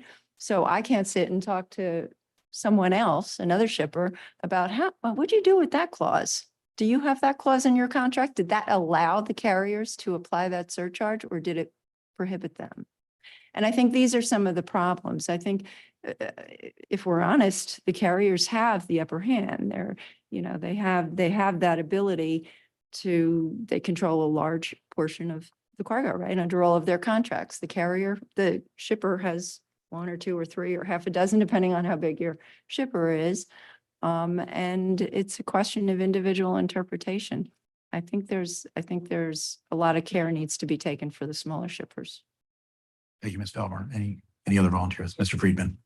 Among the agriculture exporters and importers that are our members, the The smaller shippers recognize and accept that the bigger customer gets a better deal, bigger volume. That, you know, and I don't detect any small shipper unhappy, or they may wish they had the rate that the big volume exporter had, but they don't expect to get the same rate as the big person. That's just business. And there's actually some benefits. I'll give you an example. Nobody thought we could move a lot of our ag exports from the West Coast, where a lot of them come from, Central Valley, California, all the way, because it's low-rated cargo. It's not, you know, the high-end stuff that John is moving here, you know, fancy shoes and everything, Sarah. But there's low-rated cargo. And nobody thought we could move this low-rated cargo, this ag stuff, all the way across the country. But Blue Diamond Growers, a big in the nut business, they're the biggest. Blue Diamond Growers developed a means to move almonds from within an hour and a half from one of our seaports on the West Coast on a Class 1 railroad all the way to the Mississippi River, Chicago, move it onto another Class 1 railroad to Norfolk, and then on a ship out. Now, nobody thought you could do that and make it sustainable. That's not the cargoes. The railroads won't be interested. You couldn't negotiate the railroads to do it. They're doing it. It's been gone for a year and a half now. It's still going. I can't believe it. But the Panama Canal situation actually helps keep that sustained. But they did that even when the Panama Canal was viable. When they broke the ice and got that done, the smaller shippers, nut guys, now see there's a possibility. And now to Commissioner Dye's point, a shippers association of nut exporters can access that and try to use that. So, you know, the big shipper provides a benefit in that breaks the ice, creates new routes, and opens a door, convinces an ocean carrier that might be skeptical of initiating a new route. Well, here they got that. The one time that we really saw it, and I think this is on the import side, you know, consumer goods as well, where the smaller guys really get upset that the bigger guys get a better deal. And that's on free time, the free time that clogs the terminals, you know, and I've been on negotiations with a big importer, consumer goods importer. We didn't even have to ask for free time. I thought 5 days would be fine. And we talked with the other side and they said, well, how about 15 days? We looked over our side table and said, sure, but it was an offer by the carrier.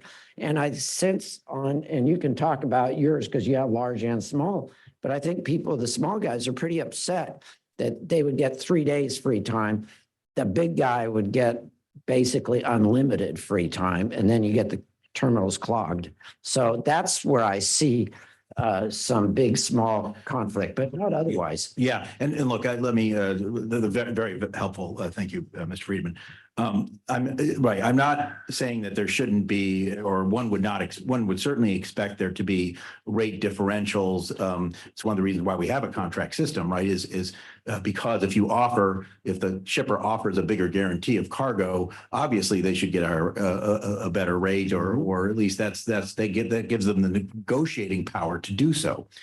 But I do think it's a somewhat different question if you're talking about a fee to pay for the additional costs of having to go around a situation that has unexpectedly become dangerous. Do you have any comment, Mr. Gold? Are you seeing a difference or hearing of anything?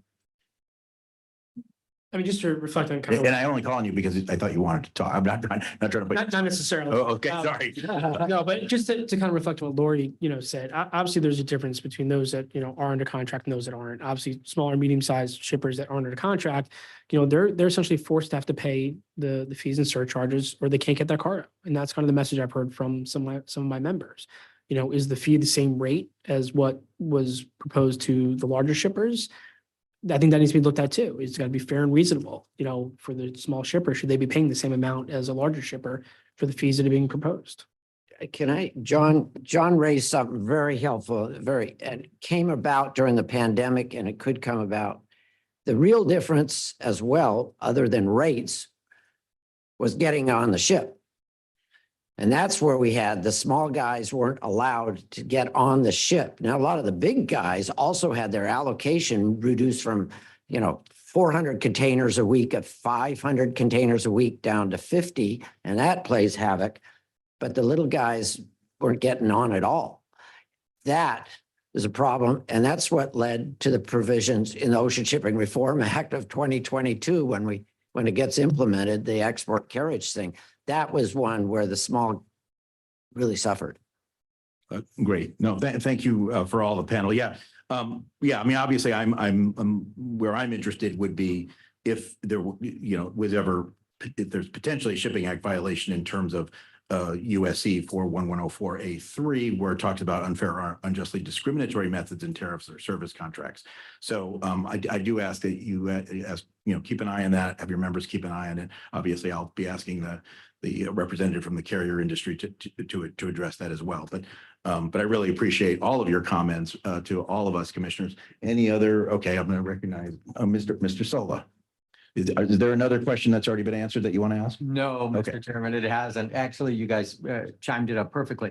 And I was looking at Sea Intelligence on some of the spot rates, and it seems that they're plateauing now. I'd like to know if, and I'm sorry about this last minute question.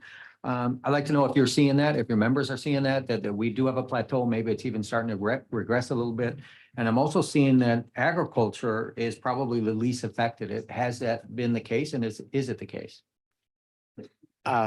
Agriculture is sort of impacted because when you sell the cargo, you're selling it. It's a rate to the customer, all delivered, all in, so that if the rates change in way, then the U.S. exporter is just going to eat. And they sell it months in advance with the idea it's negotiated kind of on the way, oftentimes. So you get challenges to the U.S. exporter in that situation. But what I'm seeing and hearing from this, and you'll see it in this compilation that we put together and sent it to all of you, it's the uncertainty of the ability of the carrier to actually get to the destination it and you want it to get to. And that's why some are remarkably kind of accepting some of the problems, because they realize the carrier wants to have an East Coast direct, for example, to the Middle East, to Jeddah and so forth. We want a direct call, but they can't do a direct call. So, what do you do and what's the workaround? And as long as the carrier is communicating this mutual challenge of getting the U.S. ag export to the destination and the difficulties, then it seems to be okay. There isn't this anger, except that people are upset. Now you're not able to meet a delivery commitment you made. But our people understand the carrier wants to get there just as bad as you do. They want to go through the Suez. They don't want to go around. They don't want to go partway through, drop it off and truck it and so forth, which is happening. And then they have to share the expense of that additional trucker. But they understand the difficulty, and that's the difficulty, the delay. 20-30% increase in the cost of transportation is not sustainable for the shipper. But what's even more or less sustainable is the fact that the carrier can't get to where the cargo needs to get. Would anyone else want to touch on that, on the spot rates? Do you see them plateauing at this time?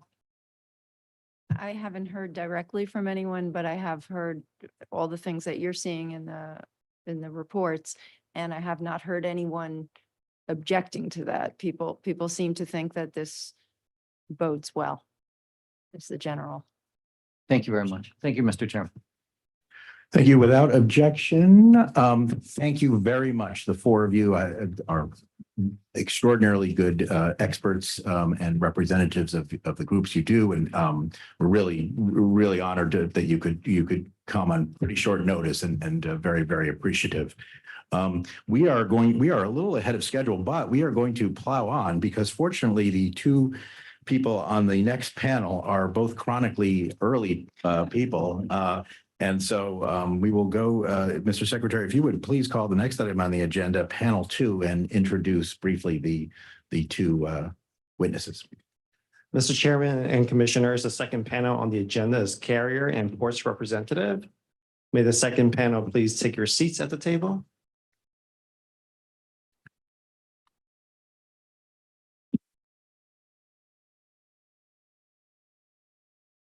How are you doing, Joe? Sorry, good to see you.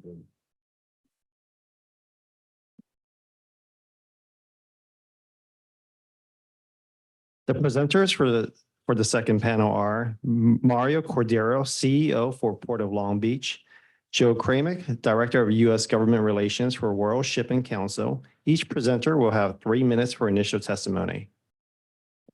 Thank you very much. I want to welcome both witnesses, but particularly Mr. Cordero back to this hearing room. Well, it's not this hearing room because we're borrowing the STB's hearing room, but Mr. Cordero is a former commissioner and chairman of the Federal Maritime Commission. So always good that you're back here, and you know how much I respect virtually all of your views and expertise, except of course on Major League Baseball.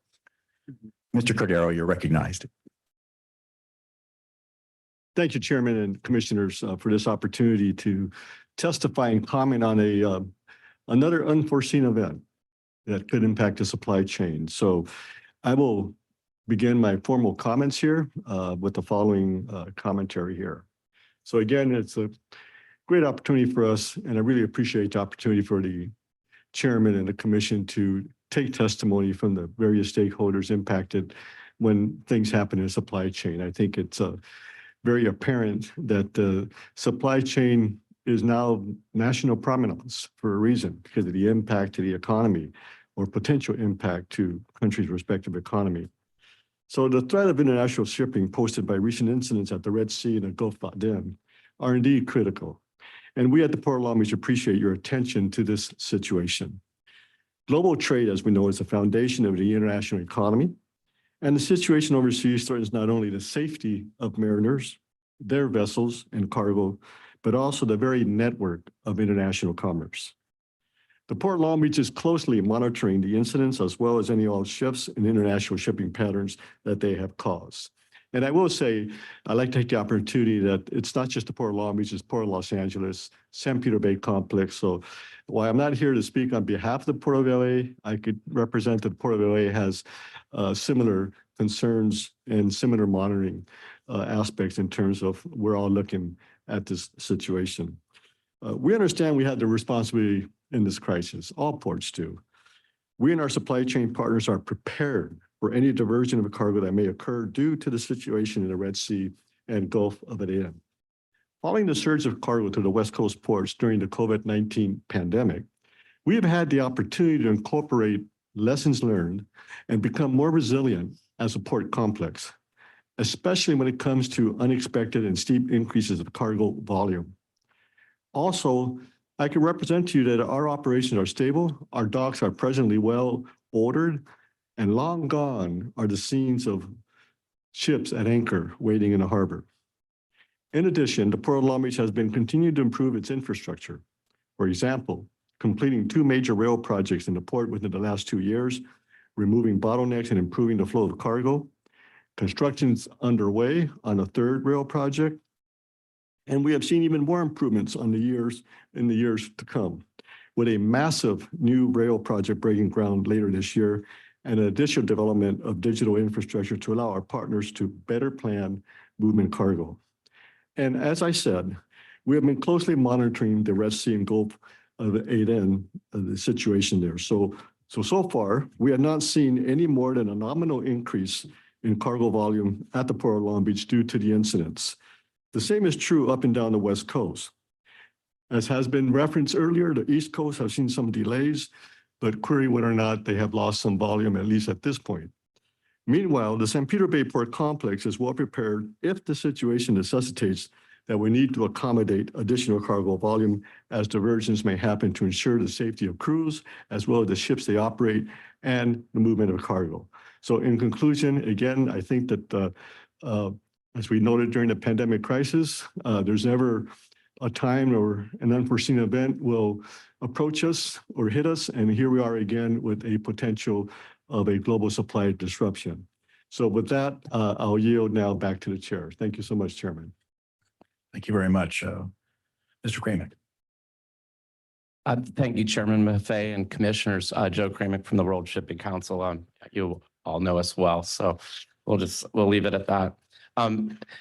First and foremost, the issue before us, and it was encouraging to hear the commissioners and the other panelists, is the safety of our seafarers, our customers' cargo, and our vessels. What's happened in the Red Sea and the Gulf of Aden is truly unprecedented. I feel like we're using unprecedented like we use it in the pandemic again. But as of last night, U.S. Central Command reported 2 additional attacks with ballistic missiles, which so the tally is 50 attacks against commercial vessels flying the flags or having associations from over 40 countries. These attacks are indiscriminate. They're employing military-grade weapons that we've never seen before. And some of these attacks, when we talk to our members, last for hours. So they're terrifying to these seafarers, and they have no ability to defend themselves. I think the chair recognized Motor Vessel Galaxy leader and said Commissioner Sola, those members still remain kidnapped, and they're being used for propaganda purposes.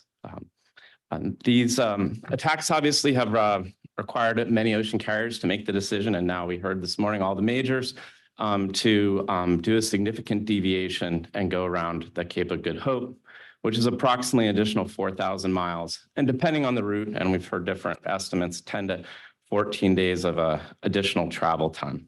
So, but again, this is about safety of seafarers. It's a significant diversion, significant decision to make that diversion. We want to use the Red Sea if we can use the Red Sea. That point should be stressed. Second, and it was encouraging to hear this from the other panelists and from the commissioners, maritime cargo is flowing. I mean, that's the important point here. It is a major disruption. I don't know your term, Commissioner Bensel, the combo term, but there's a major disruption to 2 of the biggest sea canals in the world, and cargo is still flowing. And that's because our members have made significant operational decisions to keep that cargo flowing. I think I've heard some of them oversimplified today, just a bit. I hope that's not the case. I realize how sophisticated the businesses are of some of our other panels, but it's not just the extra distance or the days of travel time that's significant. As the commission knows, you have to reposition many other services, from feeder services to transshipment points and other and many other little nuances, because these are global networks and they depend on global operational decisions. So it's not an easy decision to make. Many of our members are employing novel solutions. We heard today some of them are using land bridges to go around some of these sea lanes. Some are adding extra capacity. We're in a good position. Many members do have some extra capacity, but others have had blank sailings. But many adjustments are being made, but maritime commerce is flowing, and that must be appreciated. Even though we do understand, I mean, we want ships to run on time like Swiss trains too. And obviously the shippers that we heard from want their stuff delivered on time, and we understand how disruptive it is, but we're essentially operating in a war zone. And so these challenges are going to happen, but if commerce is flowing, that should be the commission's first and foremost concern. Finally, as we've also heard, competition remains vigorous and the market is working. Commissioner Dye mentioned her work in fact-finding 29, where she found competition remains vigorous. Other folks have referenced Drury, or I heard Commissioner Sola reference Sea Intelligence. It shows that, now these are just initial, but it shows that while there was initial spike in rates, which is what we would expect if a war occurs and a major sea lane gets shut down, it does seem to be flattening. Things seem to be level setting. Bleeding commentators, I believe Mr. Friedman mentioned Lars Jensen, said he thinks we might be at the peak disruption point, and we're settling into navigating these longer routes. But there still will be a lot of adjustments along the way. But more broadly, ocean cargo shipping is the most inexpensive way to move the world's trade. And the commission should be confident that we are able to keep the cargo moving at this point. And in particular, sitting next to my colleague, is as long as we have access to the U.S. ports. So a much different situation than we faced in the COVID. So thank you. I look forward to your questions. Thank you, Captain Kramer. Mr. Cordero. Yes. Is it a question? Okay. Yes. Got my signals I crossed. think I only had three. Well, you know, you were, I'll take 10. you were a commissioner, Mr. Cordero, so maybe I'm getting confused and asking you for questions. Yeah. But the person who has the most seniority is Commissioner Dye, so I will recognize her for questions. Thank you very much. I appreciate your appearances. Mr. Cordero, you were chairman when we convened those innovation teams, weren't you? It's been a while ago. My question today along those lines is we discussed earlier about choosing several port practices, terminal practices to refine, convene the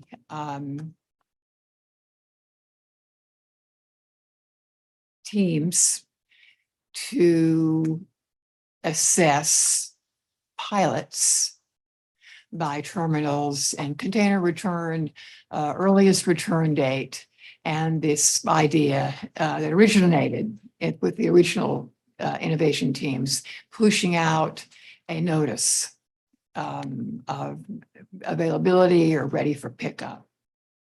Do you believe that those were good choices to start with these pilots? We have 2 in Long Beach, 2 in Los Angeles, and 2 in New Jersey. That's correct. I think the Commissioner Dye, again, thank you for all the work you've done in terms of the addressing the supply chain, as well as your colleagues, optimizing, maximizing supply chain visibility and movement of cargo. So in reference to your question, I will say, and I will give credit to the terminals that as a result of the COVID-19 pandemic, it kind of forced everybody to not only collaborate, but to think outside the box in terms of how not only do we address bottlenecks and congestion, but how we prepare for the potential of that to happen again. If you go back to July of 2015, when the Commission issued a study on congestion, it's an interesting read if we go back and look at what those issues were and what the potential solutions were. We're here again, as I referenced in my opening comments, with an unforeseen event. Now, what's different about this particular concern as opposed to the COVID-19 surge that we experienced is the geopolitical component. And that's what's a little bit concerning. We don't know what's going to happen tomorrow. But I think what we do know, at least as ports and as stakeholders in port complexes, is that we need to be able to pivot if we need to address a bottleneck or congestion issue. But to your point, there's a couple pilot projects that as a result of the pandemic, that our terminals, to their credit, opened up to do, whether it's with regard to expanding operation hours, 24/7 pilot project, addressing the whole issue of empties, staging containers. And I think, again, the focus, I think, right now should be, are we going to apply lessons learned from what happened last time? And it's not just a West Coast issue. It's an East Coast, and quite frankly, every major container in the United States should be, again, revisiting these potential lessons learned. Because the fact of the matter is, the good news is we have a very good economy. The consumer continues to be resilient and surprising economists in terms of the level of spending. And of course, U.S. ports as a whole right now, there's increased volume, particularly again from the epicenter of manufacturing, China. Now, for Long Beach, I can represent to you that the latest numbers I have is we have a 17% increase in imports for the month of January, year to year. Overall, TEUs, almost a 15% increase. So again, none of that, I believe, is due to the Red Sea potential diversion. We are monitoring. We don't have the data to say that we are receiving any diversion from that. We do know that even in the East Coast, I think has been commented, it's not a question of reduced volume, but increased delays in scheduling. Hence, how do we address that with regard to whether operational transformation and or digital transformation? Commissioner Bensel, you've been a leader with regard to that discussion. But in conclusion to my long answer to your question, I think I could represent to you that we're prepared in San Pedro Bay Complex to quickly pivot to address any surge that may approximate COVID-19. I don't foresee that kind of surge, but certainly our capacity right now is at between 70 and 75% in the San Pedro Bay Complex. We're very fluid, and we are prepared for any diversionary cargo that may come from the Middle East, which is, again, nil as relates to the West Coast. You know, that's been referenced earlier. Container trade through the Red Sea is about 20% of world trade. And of course, of that, maybe 25 to 28% goes to the East Coast. New York, New Jersey is a beneficiary of that. But again, with geopolitical concerns, we don't know what could happen tomorrow. Of course, that's true. Thank you. Thank you for that. Mr. Kramick, what are the factors that could result in different carriers having different surcharges for what appears to be the same service? Thank you, Commissioner Dye, for that question. So like I mentioned in my opening, these routes are complex. You may have heard Mr. Badar testify from MSC at last week's congressional hearing. But I think, he said it's every service route is different. And within every carrier, each service route is designed differently. This is what gives you competition. This is what gets you to different markets. And then even within those routes, depending on the ship and what the ship encounters, and even the particular vessel, those charges or those costs would vary. And so, you did mention, I think on Chairman Fay's question, why doesn't everyone have the same prices? Well, obviously, if we did, then we'd probably be having a meeting with you as well for a different reason. So You would. yes, sir. So there's tremendous variance, and it goes from line to line and service to service and even vessel to vessel, ma'am. Thank you. Thank you very much. I appreciate it. Thank you, Commissioner Dye. Commissioner Bensel. Joe, you mentioned a really good point about the complexity of shipping, and it's not just, you have vessels going from the Pacific to Mario's port, from Asia to Long Beach, but you have a system of interconnected services that are provided around the world, Pacific, Atlantic, separate services and feeder services. So I was talking to some of your carriers in preparation to this hearing, and they were saying one of the issues may be if this cargo that's going from Europe to the Pacific to pick up Asian cargo, which would ordinarily go into the Mediterranean because the Red Sea was the route, and now they're going to be forced to go into the around the continent of Africa. What's going to happen to these other routes into the Mediterranean? And some of the carriers are making the choice of just not that much cargo versus the value of cargo. And you're going to have situations where containers are not available because you have a balance of trade issues and you just have more containers. And so this is what I'm concerned about in the future, these sort of aggregative impacts that affect the shipping trade lanes. So I agree, we're not seeing anything right now. My fear is as this sort of builds up, it's going to build up different challenges from different places. So I'm talking to all of the carriers. They each have a different sort of philosophy on this, but they operate in concert so much. It's just a huge industry. So what's the stressors going to be in terms of handling all of that equipment and changes and trade?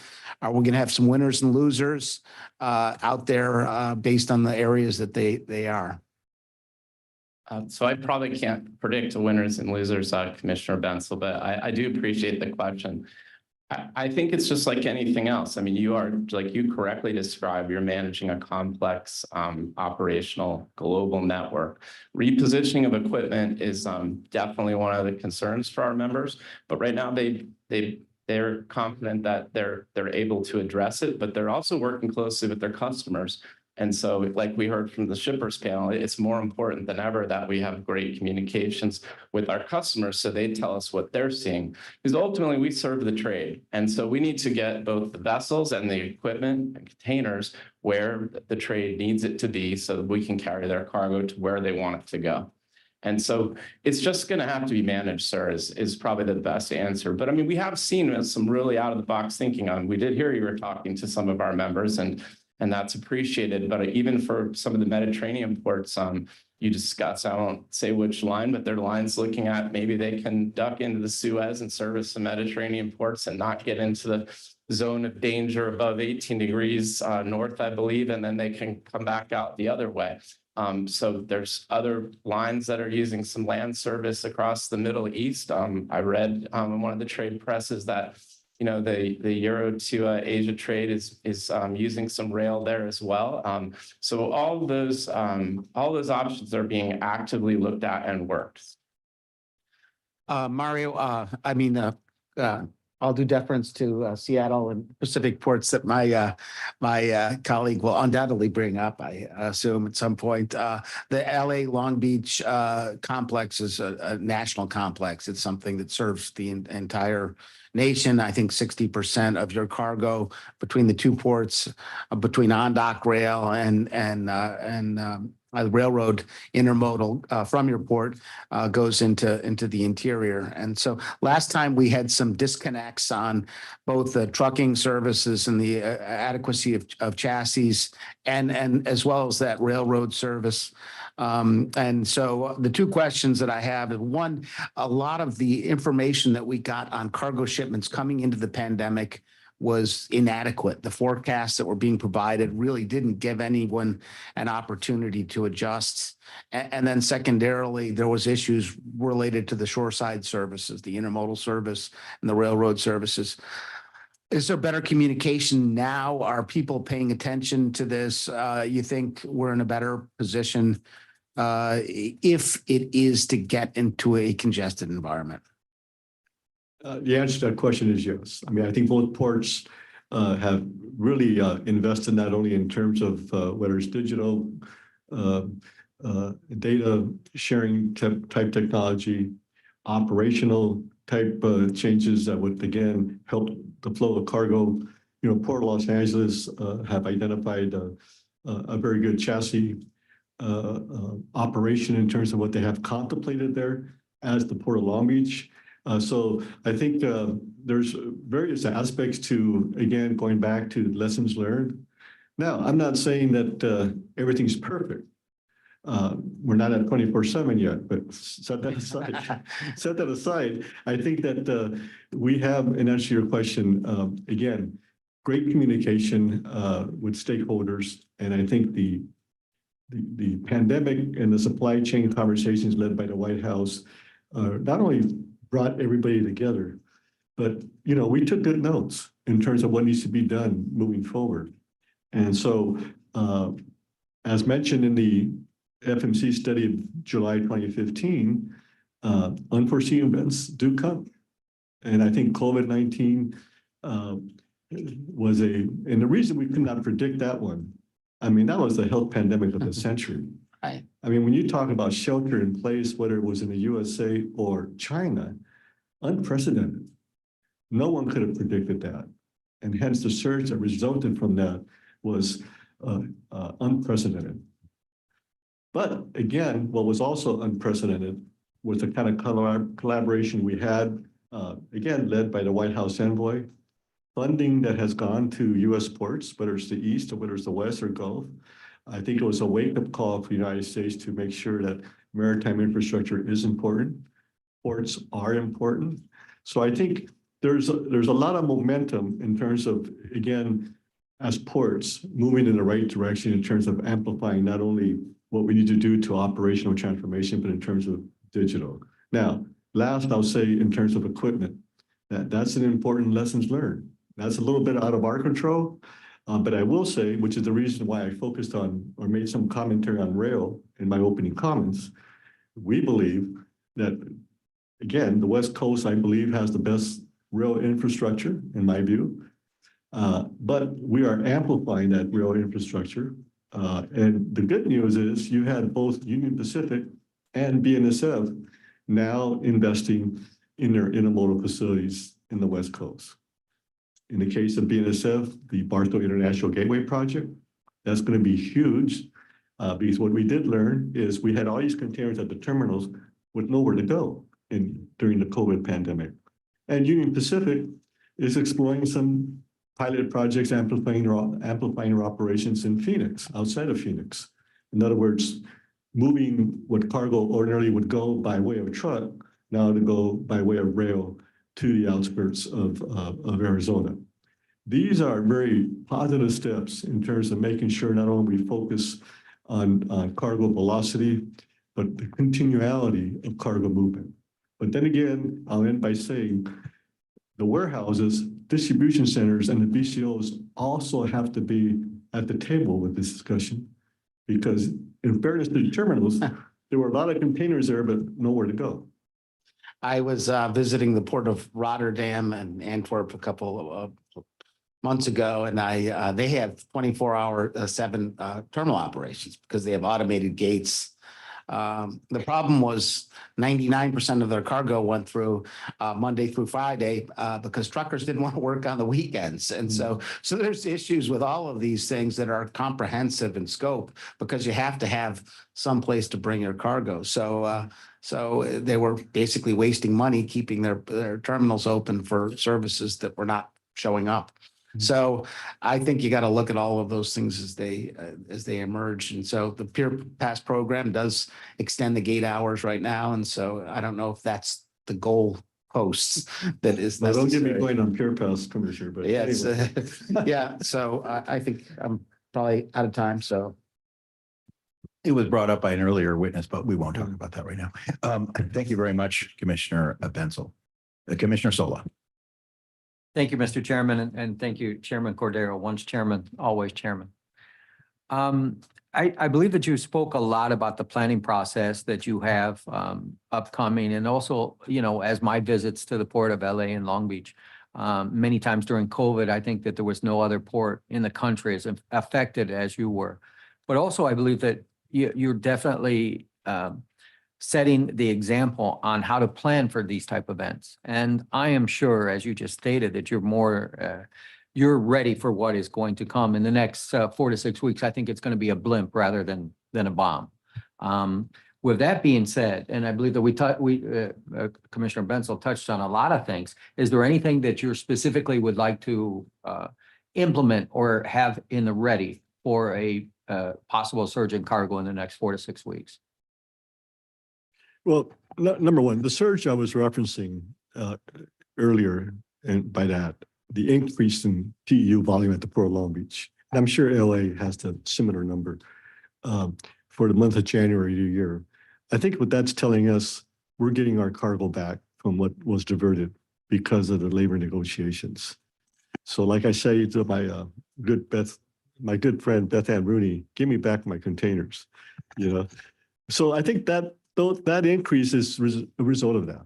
Now, again, I don't think, I know the Red Sea and what's occurring in the Middle East is not a volume increase for us. Now, if it continues to be at a very lengthy, prolonged, and the geopolitical factors become more serious, then query whether or not the carriers will spend the extra money to go to the West Coast, which, by the way, they'd have to go through the Panama Canal in the other direction, west to east, or excuse me, east to west.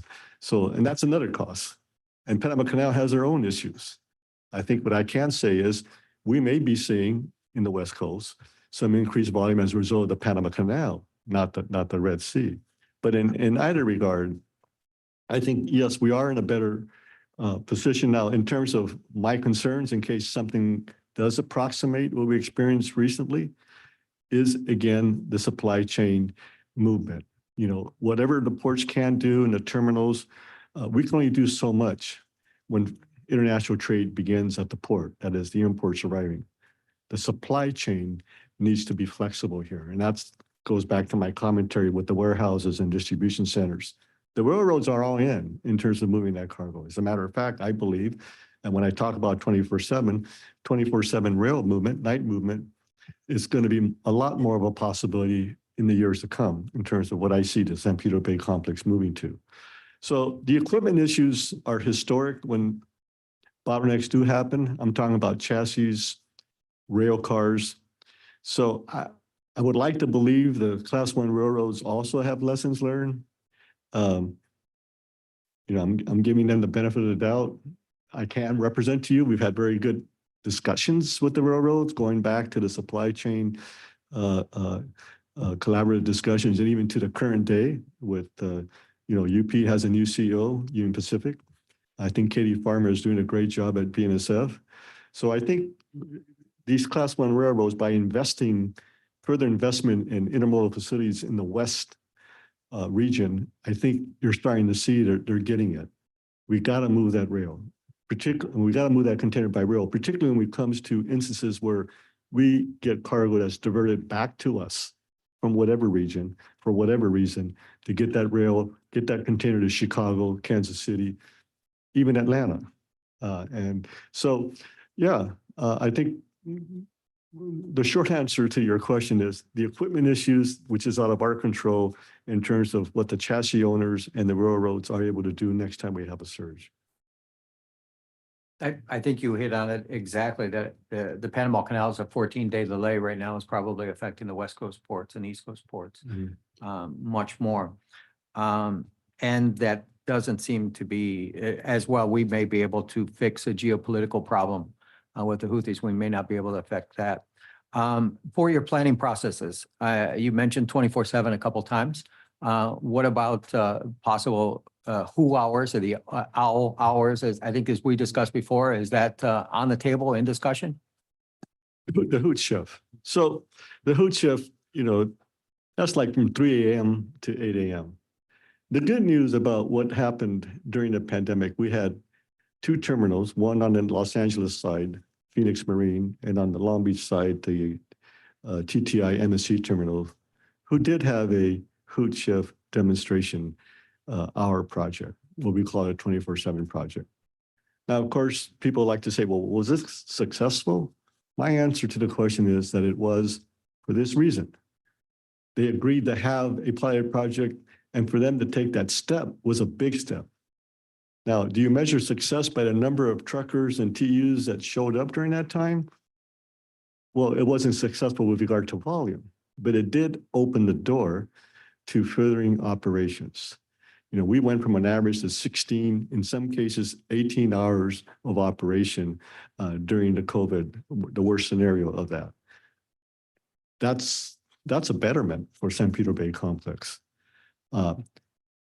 Last year, you may recall, we had the concerns about Hurricane Hillary and the impact that it could have in the San Pedro Bay Complex. Fortunately, that storm diverted in a way in which the worst scenario did not happen at the ports. But on the Long Beach side, we had 2 terminals that once that storm diverted, they were moving the cargo on a Sunday. For me, that's a success.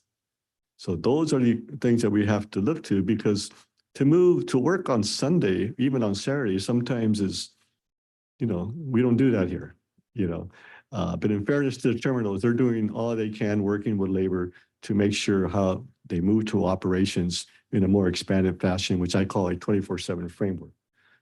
So if you ask any trucker, would you rather, in Los Angeles, Long Beach, would you rather move that container to the inland at 9 in the morning or at 5 in the morning? I could guarantee you that all these truckers will say 5 in the morning. So I think there is possibilities we continue to make inroads in terms of that hoot shift. Now, obviously, the labor costs more money, but on the other hand, next time we go through a scenario, there's where the potential is, including revisiting how we incentivize night movement in a way that the shipper, the BCO, is truly incentivized. But that's a separate discussion I think we need to have soon at another time. But anyway. Mr. Graybick, I have one question for you. How are some of the operational changes that your members have been making due to the Red Sea? And I'll hold my follow-up. I'm sorry, the question was Yeah. how or? Yeah, can you explain some of the operational changes that you've made? I mean, going Sure. around or blank sailings or some Sure. other things? Yeah, so all of those, sir. So we heard from members, I reached out to them before this hearing, obviously anonymized, but some members who had service that went through the Suez Canal, they're now going around the African continent. They're operating at higher speeds, which is burning more fuel. They have more time at sea. The more time at sea and higher speeds requires more maintenance. They're sometimes going around the African continent to rush to get to another time slot, maybe in the Panama Canal. And so they're trying to adjust the networks to accommodate that. And in certain cases, ones that are adding additional vessels, so additional capacity to the service, because as you know, our members like to keep a regular service. Often it's a weekly service. So if you have to cover additional distance and you want to keep the schedule for your customers, you might add additional capacity if you have it. On the other hand, there's been some that have had a blank sailings in the beginning as they make those adjustments, and they're looking to pull capacity off of other services that are not as pressurized right now. So those are some of the examples. I don't know if I got to precisely what you're looking for, sir. Thank you. Thank you, Mr. Sola. We've got black swans, we've got crows, we've got owls. Commissioner Bekich, please get an ocean shorebird in here somewhere.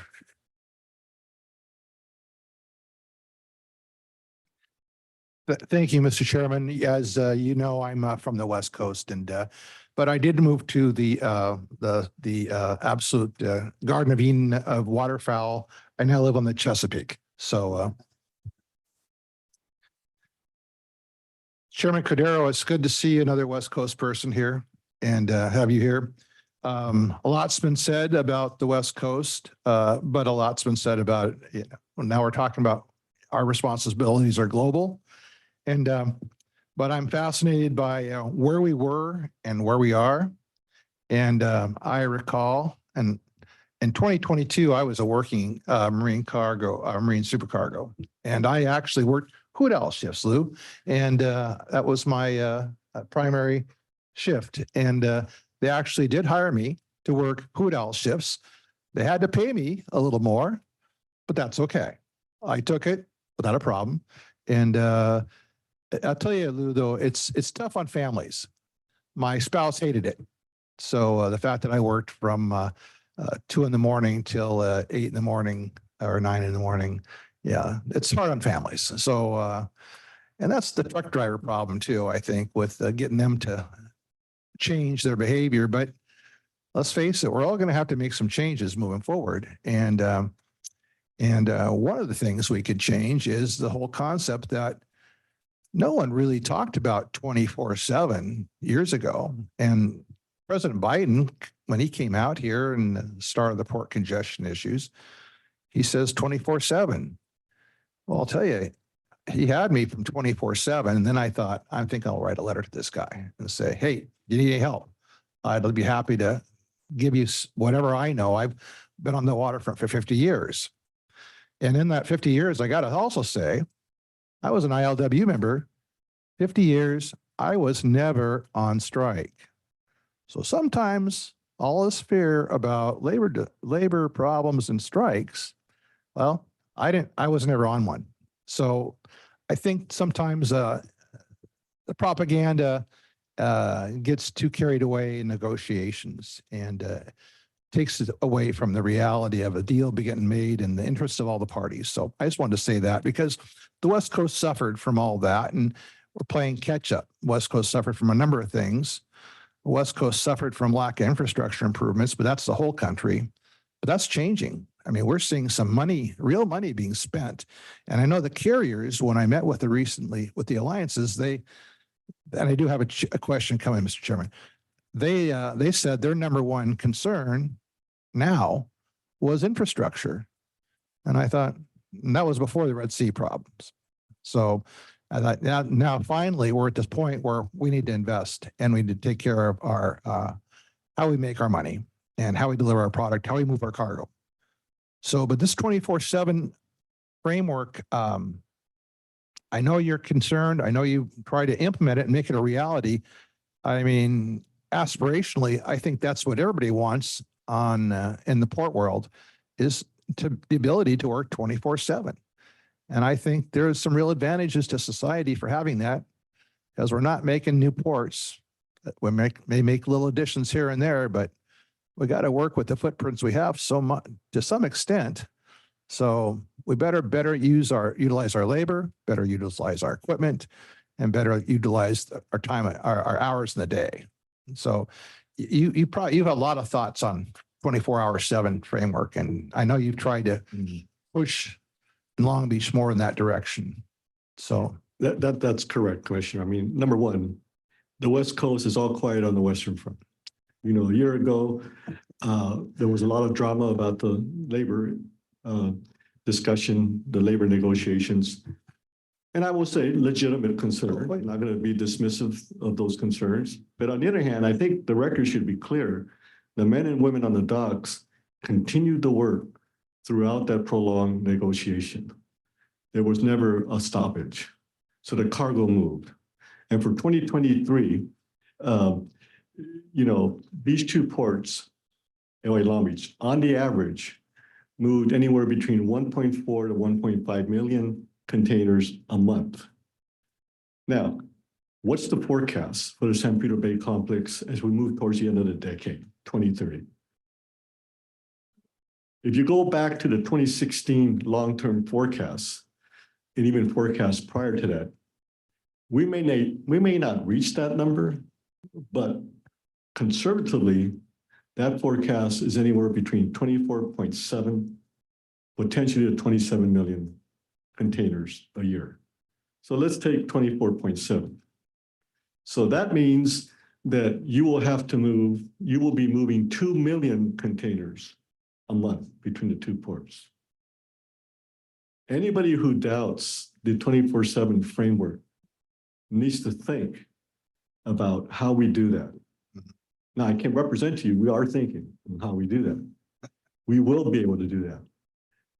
But unless we have the mindset that the Amazons of the world have, the ports are going to be behind the 8 ball. And let me just elaborate a little bit on that. In my first speech as Executive Director of Port of Long Beach, after this great experience here as chairman here in DC, I said that the Port of Long Beach needed to have an Amazon state of mind. I wasn't promoting a company per se, but I was saying Amazon changed everything on the movement of 24/7 packages. Today, what is the most profitable sector of the Amazon industry? Amazon logistics. Amazon keeps pushing velocity. The ports need to watch that because at the end of the day, where are these goods coming from? The ports. So I think to be a little bit simplified about this, the good news about 24/7 is we had a demonstration project. We have some hoot shift activity. No one's really pointing fingers anymore. And by that, I mean, there was a few people, or maybe more than a few, who said, well, we can't have it because of labor. I think we have already dismissed that false perception. Labor is ready to work 24/7. And it is hard on families.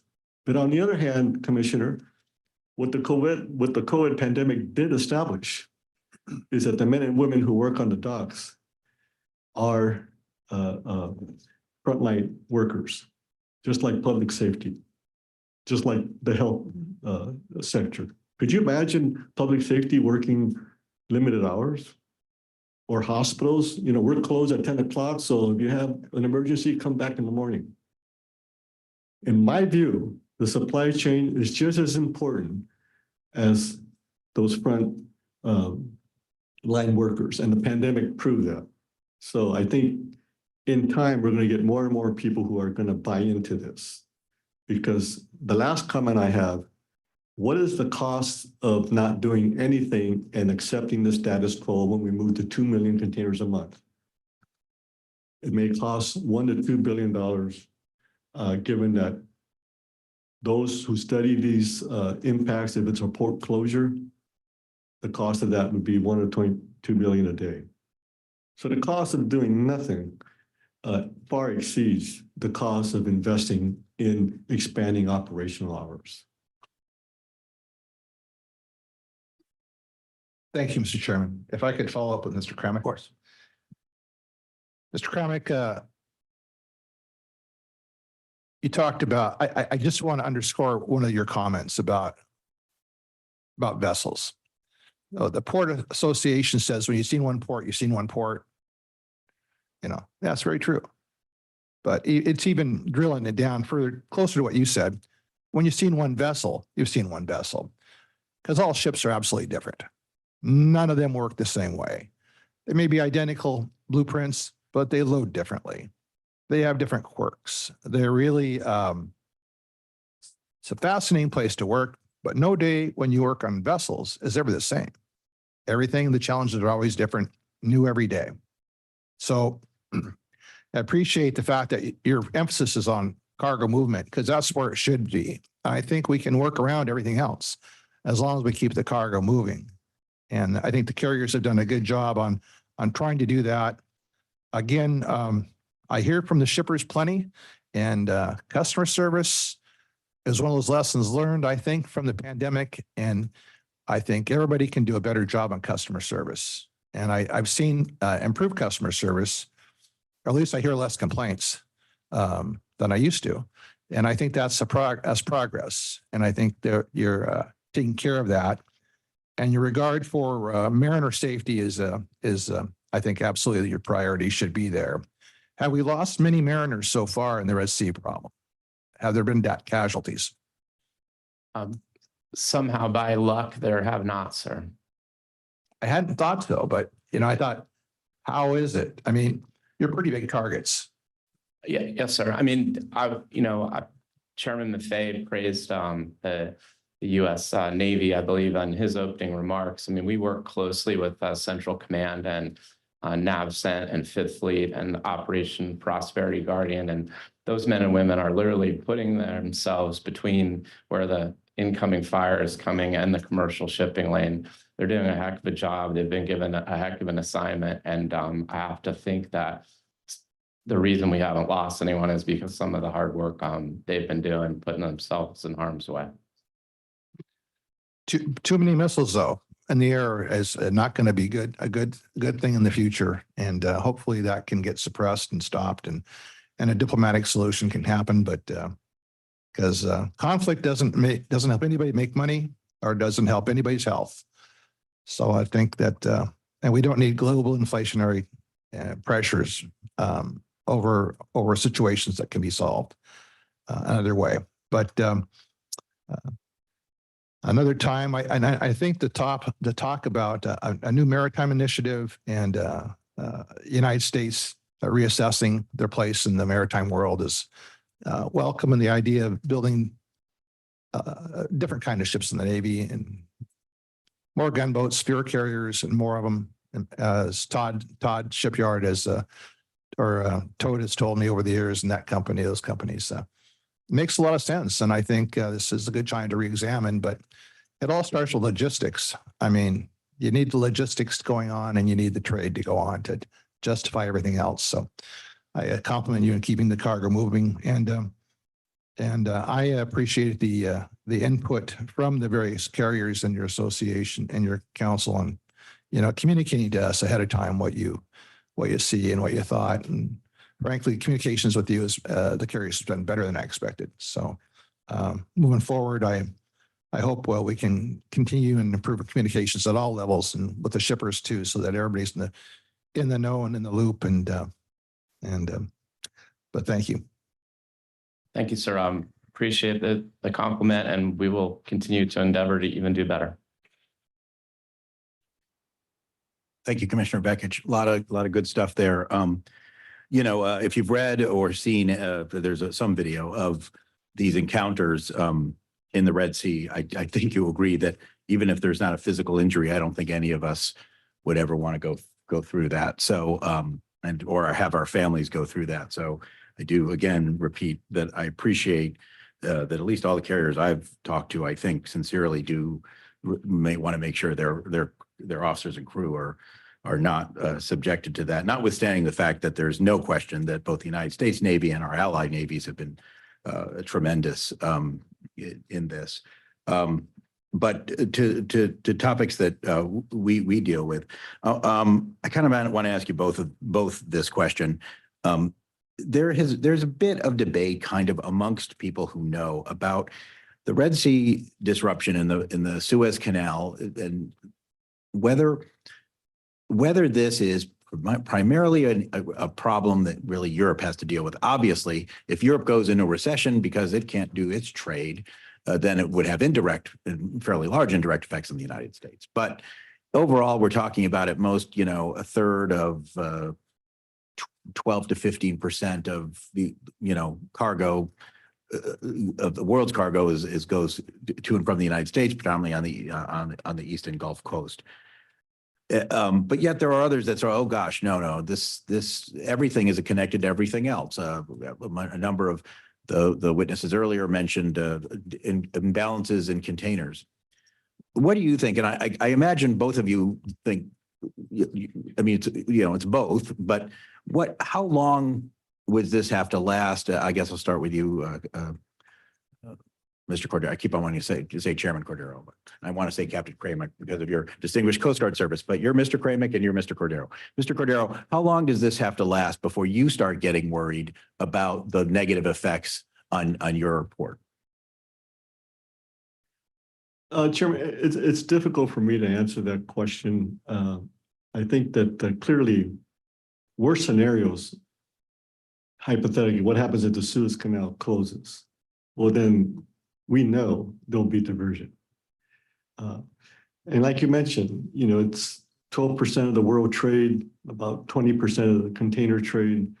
So there is an impact, and I think the immediate impact is in Europe because of the North China-Europe trade. I would probably say 6 months.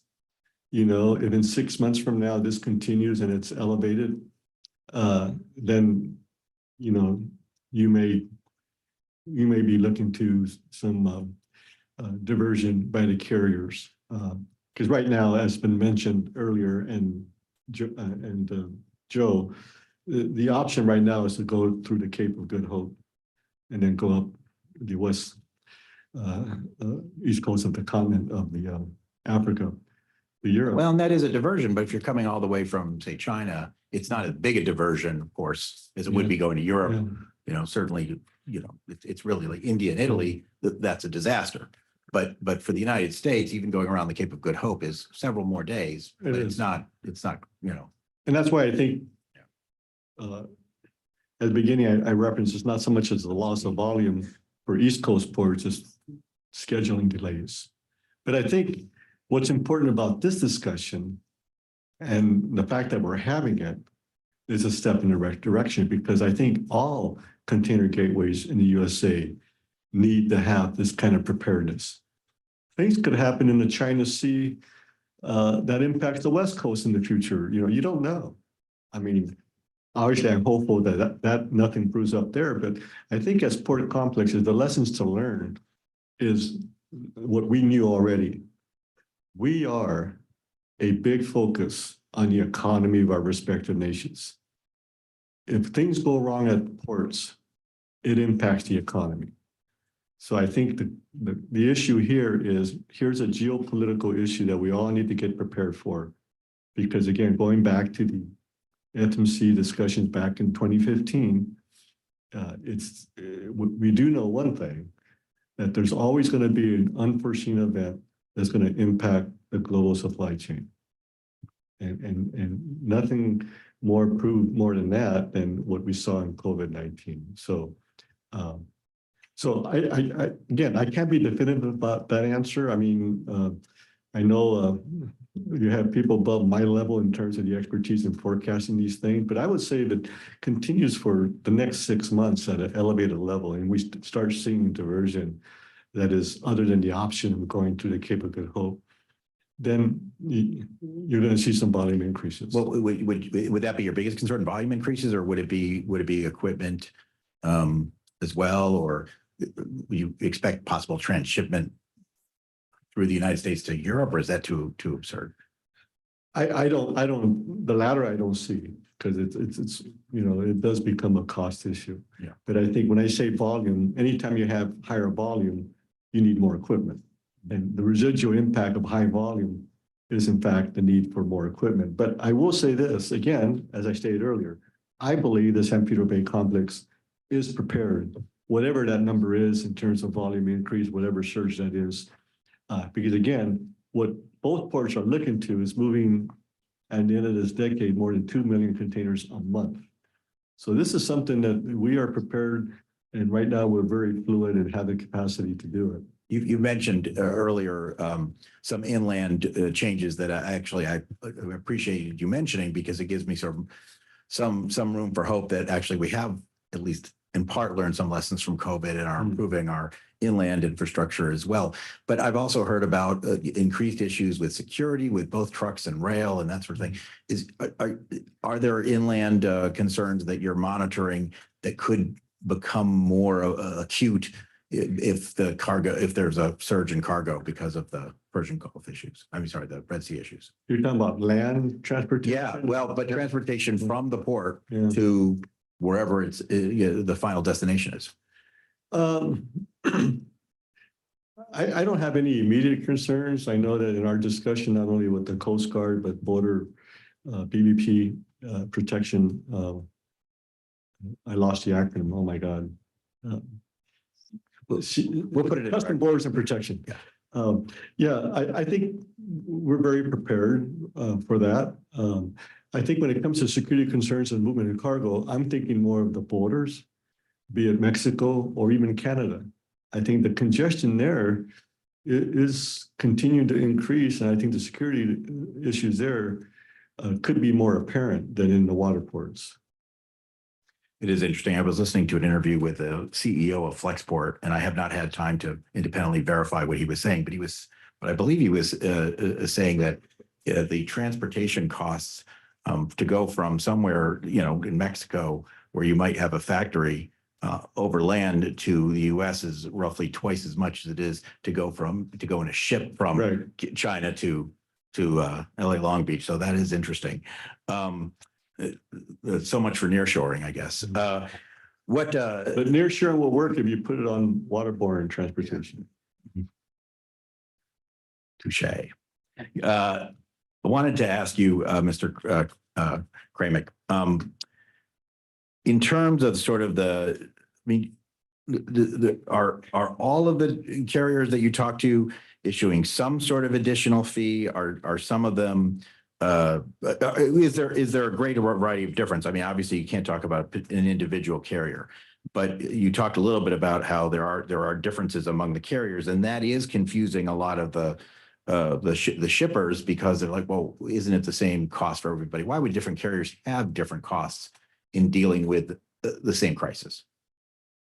So Chairman Maffei, I'm obviously not privy to the commercial data of our members or the confidential contracts, but I suspect it would be some of what the commission's already discussed, is those confidential contracts can differ from line to line. And frankly, I have heard that for major shippers, they like to write their own contracts, and so they can be the ones with the bargaining power, perhaps, of writing some of those contracts. So I think it would be a broad range of factors, sir, and I wouldn't want to speculate on a specific one.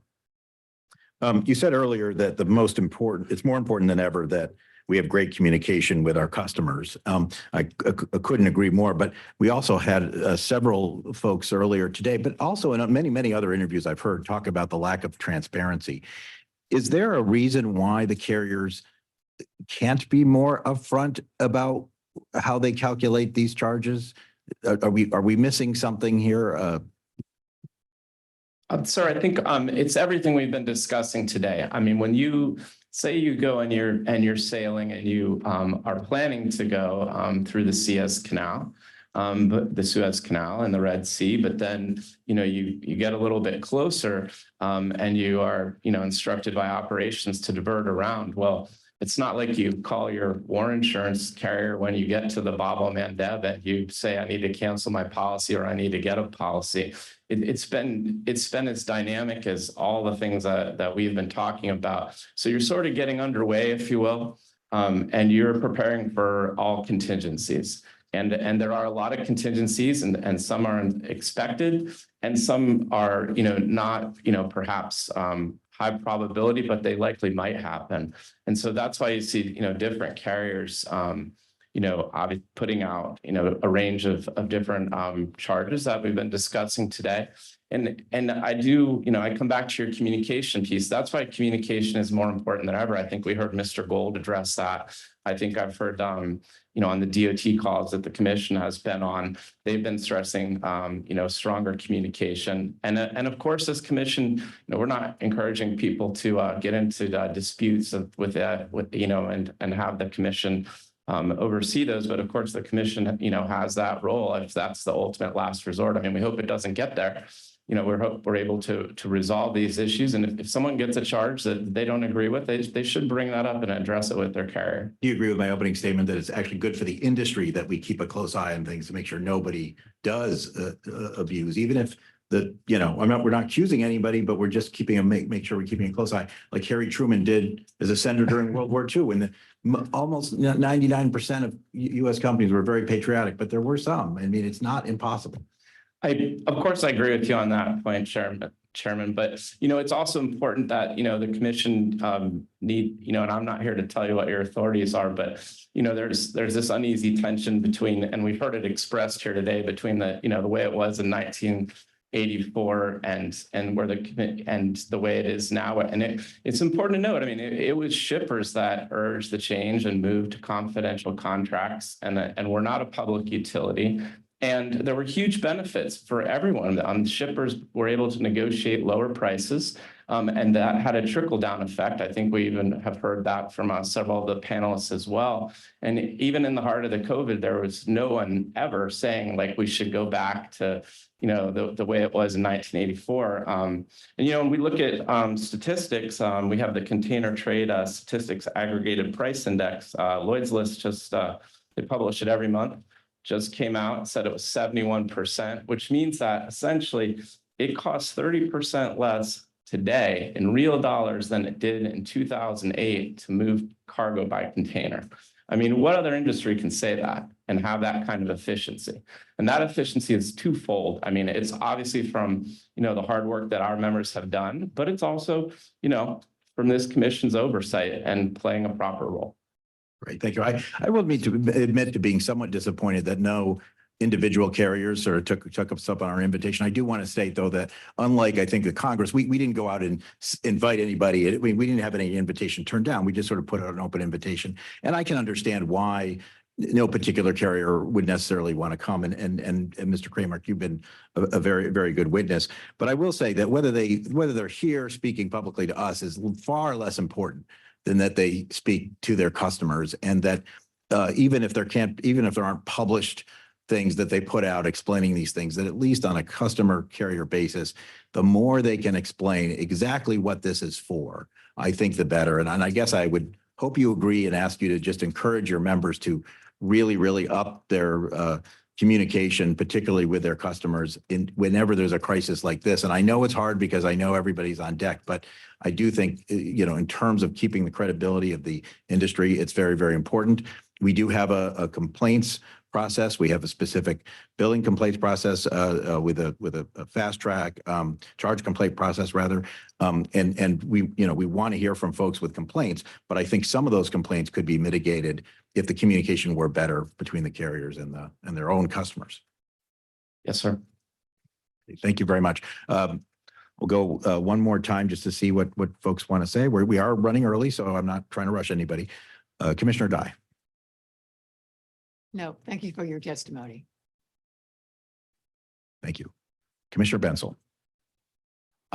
Joe, the issues of freedom of navigation are critically important. It's something that as Commissioner Vekich brought up, it's something that our nation has endorsed for centuries. And we've always had an open, fair trading regime and regulatory process.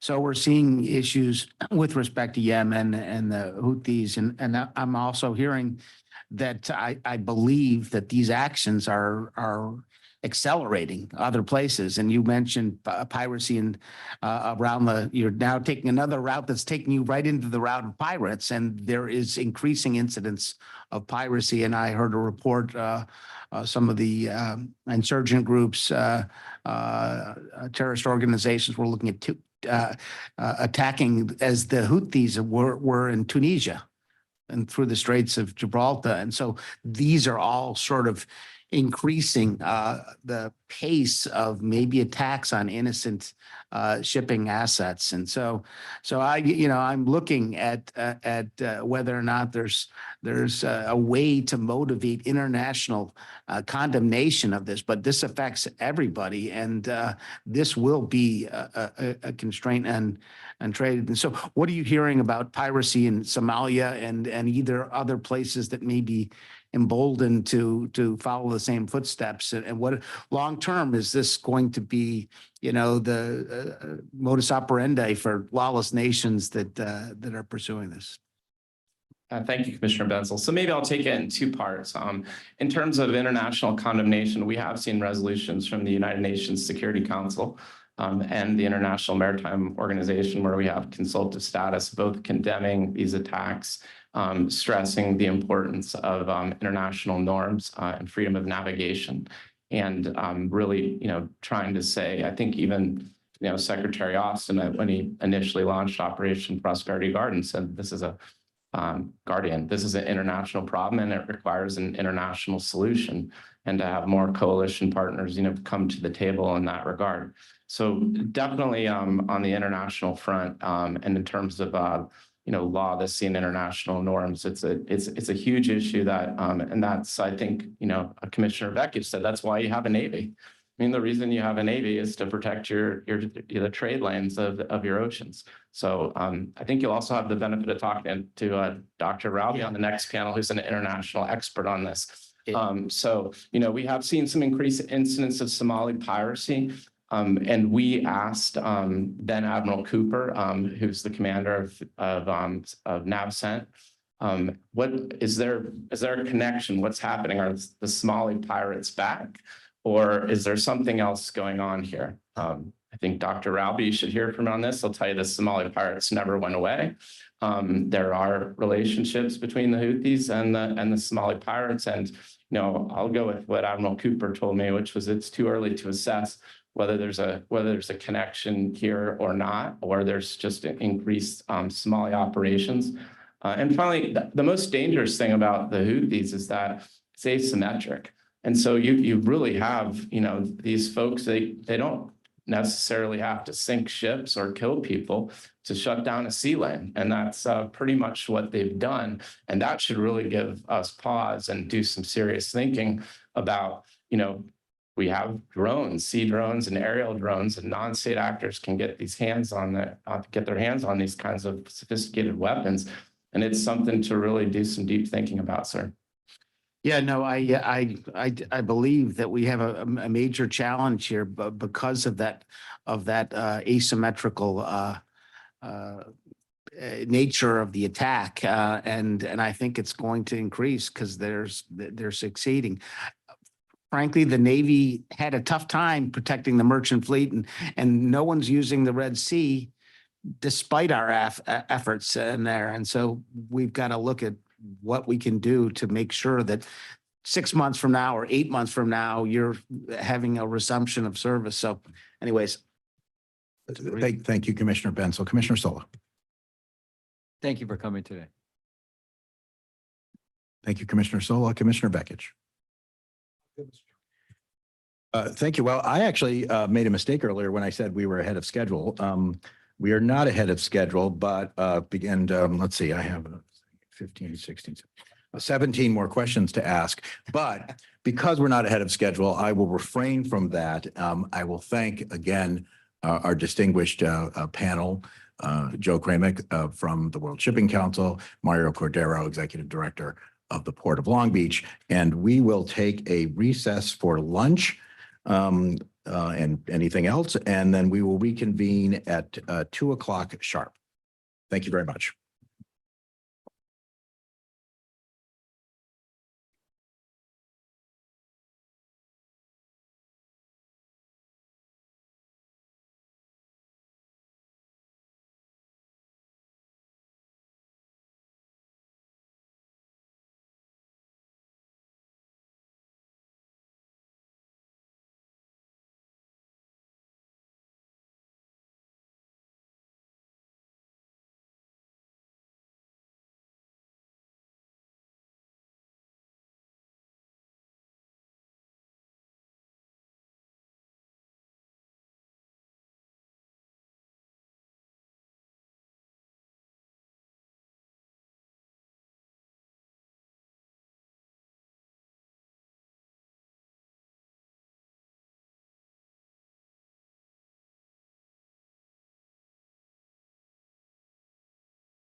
Thank you very much. We'll start with Mr. Emansato.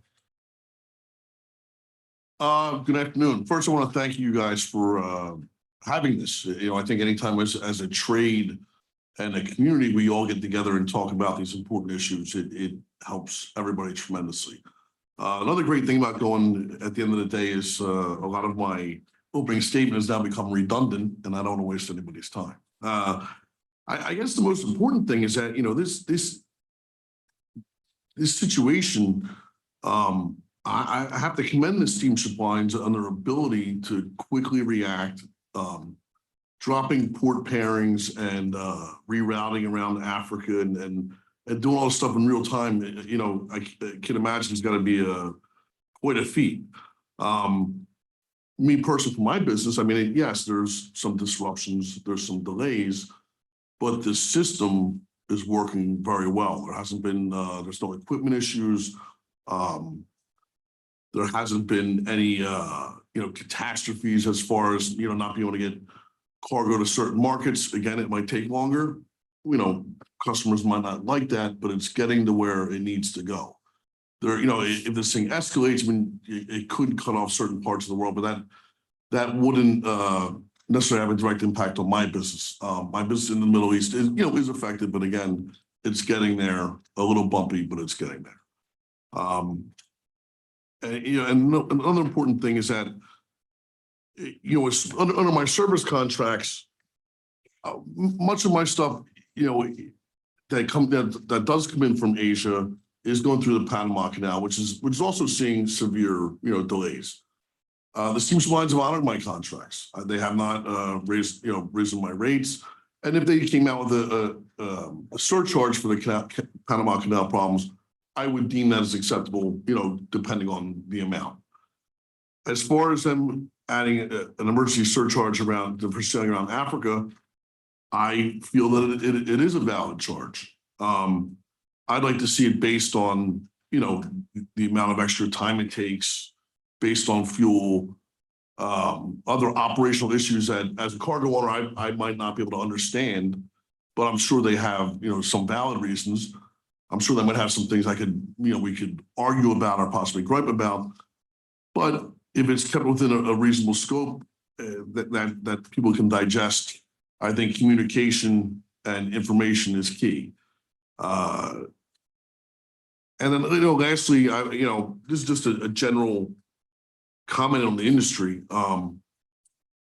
I hope that we get to a place, you know, this spot market, again, most of my stuff moves under contract, you know, has exploded, you know, throughout this. And I'd like to see us all get to a point, cargo owners are almost as guilty as steamship lines themselves when it comes to the rates. We're leveraging, competition amongst the lines to drive our rates down. I think everybody would be served well if we try to understand each other's businesses better and carriers sign contracts that were at compensatory levels, as opposed to kind of what happened last year. So with that said, again, I thank you for having us. Thank you very much. Mr. Barch, pronounce your name. Barch. Okay, Mr. Barch. Again, I'd like to thank the commission for allowing us to come in and talk to you about I apologize. There we go. So Bart should be last name. Again, I thank the commission again for allowing us to come in to talk to you about the challenges that the pea, lentil, and chickpea industry is facing here in the United States. The U.S. Trade Pea Lentil Council is a national member organization that promotes and protects the interest of growers, processors, warehousemen, exporters, and food manufacturers of pulse crops in the United States. And along with the American Pulse Association is devoted to increasing the global consumption of pulse crops. Example, peas, lentils, chickpeas, droughtable beans. The pulse industry is being profoundly impacted by the current challenges with the commercial shipping created by transportation disruptions in the Red Sea area. Majority of the exporters and processors of pulse crops are small businesses, which are family owned and provide the primary employment for their small rural communities. Over 65% of the pulses are exported out of the U.S., which makes pulse processing exporters dependent on overseas markets and transportation. As a result, these exporters are vulnerable to unexpected expenses caused by shipping costs. All exporters of pulses report increased costs for shipments traveling through the Suez Canal. The increased charges are difficult to meet, but are understandable. However, many exporters report changing per container costs week to week, impacting contracts already in process and creating uncertainty with customers. There are increasing pressure on those small businesses due to increased transportation costs and uncertain cost levels due to weekly updates to costs. In addition, the changes in fees, the industry has also faced a significant schedule changes. The shippers give little notice for cancellations, again, is sometimes can be unpredictable. And this leaves the exporter scrambling for alternative routes and possibly paying upcharges for route changes. The U.S. pulse industry prides itself in the symbol of quality and providing the highest quality products in the world. This allows the U.S. to charge a premium and to gain a premium from the market. One of the elements of quality reputation is dependent shipping and delivering products on time. There are limited actions open to the exporter. Some have chosen to restrict contracts with certain destinations. Most have chosen to accept the increased tariffs. In some cases, the hearing has helped temper some of the actions going forward. The U.S. pulse industry relies on international shipping because the majority of the markets are overseas. While the disruptions are relatively recent and impacts are just beginning, we expect the increased costs and disruptions to trading routes will continue to impact volumes and frequency of the shipments. The industry is still recovering from the devastating drought in 2021 and from loss of markets due to tariffs since 2018. The industry is not fully recovered from the transportation disruptions creating a nation that emerged from the pandemic. The outcome of the previous disruptions, including the closing of some processors and reorganization of many more. The disruptions from unsettled nature of the Red Sea and transportation routes will only add to the situation. So in summary, the U.S. Trade Pea Lentil Council suppliers of pulses provide the best quality pulses to customers around the world. Transportation is an integral piece of this quality reputation, and disruption facing our processors today is huge. We have suffered over the last 5 to 10 years, facing drought, worldwide tariffs, a pandemic, transportation disruptions that changed the industry. The disruptions from the Red Sea crisis are just beginning, and hope our industry will be able to weather the storm. And some items to add to my statement is just recently we discovered from a food aid perspective. So our industry is very heavy into food aid as we supply a lot of split peas, lentils to a lot of famine regions around the world, and food aid shipments almost have come to a stop going into that region. Djibouti, for example, is a big area of where a lot of food aid goes, and so that's been a disruption on that side. So that's also a concern. In addition to the commercial side, is what impacts does this have from a food aid perspective? Thank you. Thank you, Mr. Barsh. Mr. Byer. Thank you, Mr. Chairman and members of the commission. My name is Eric Byer, and I'm the president and CEO of the Alliance for Chemical Distribution, formerly known as the National Association of Chemical Distributors. ACD has over 400 chemical distribution industry members that are primarily small, multi-generational family-owned businesses. The average member company has 25 employees and roughly $25 million in sales.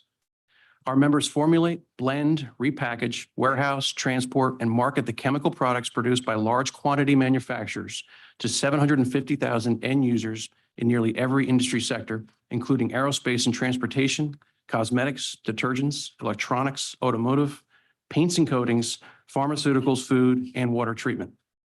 In the U.S., we rely on chemical imports via ocean carriers, as over 950,000 TEUs were imported to the U.S. in 2023 alone. The attacks in the Red Sea have severely disrupted this necessary piece of the global marketplace. We recognize some increases in costs and transit times are justified, and we want ocean carriers to do everything they can to ensure the safety of their employees, vessels, and cargo. We understand that the interwoven nature of global shipping means these disruptions will have an impact on the entire ocean shipping landscape, not just the rerouted ships. Still, we fear that the current shifts in the marketplace that are occurring go beyond what is necessary and are putting a disproportionate cost burden on shippers. Currently, ACD members are experiencing delays of over 10 days for shipments being rerouted around the Cape of Good Hope. ACD members are also experiencing cancellation of port calls, which are adding 3 to 4 weeks of delays. There have been major capacity shortages in India, causing some members to wait more than 3 months to have containers shipped. Surcharges are certainly on the rise across the globe, whether going around Africa or from Asia to the West Coast of the US. Emergency freight surcharges, peak season surcharges, and Panama Canal surcharges have escalated significantly since the start of the year, including surcharges on all shipments out of China and Taiwan, regardless of destination. These invoices do not explain what these charges are for or how they were determined. Spot rates have increased by over 350% since October for Asia to Europe routes.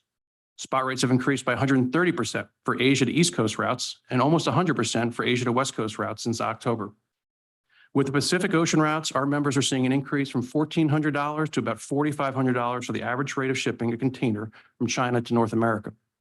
These rate increases are also important to consider as the contract negotiation season approaches for many ACD member companies. These conditions are all too familiar to what we saw in the early stages of the COVID-19 pandemic. Sadly, the rate of cost increases today are outpacing what we saw 4 years ago. In conclusion, we strongly encourage the FMC to be vigilant in overseeing special permission requests and surcharges levied by the ocean carriers. The Commission has the authority and must address unreasonable surcharges. We also strongly support the Maritime Transportation Data Initiative as a means to improve data transparency and cargo movements. Finally, in Washington, there is an old adage of never letting a crisis go to waste. Please do not let the ocean carrier community take advantage of what has transpired in the Red Sea as an opportunity to financially benefit on the backs of small businesses that are critical to the global supply chain. Thank you. Thank you, Mr. Byer. Dr. Rowby. Chairman, Commissioners, thank you very much for this opportunity to be here. My name is Ian Rowby, and I am a little bit of an outlier in today's hearing, but I appreciate the opportunity to share some of the maritime security aspects of this situation in the Red Sea. And I'm familiar with the maritime dynamics of this commission and its limitations as well as its authorities. And some of what I will say is outside of that scope, but I think it's nevertheless relevant to understanding the knock-on consequences of what is going on in the Red Sea.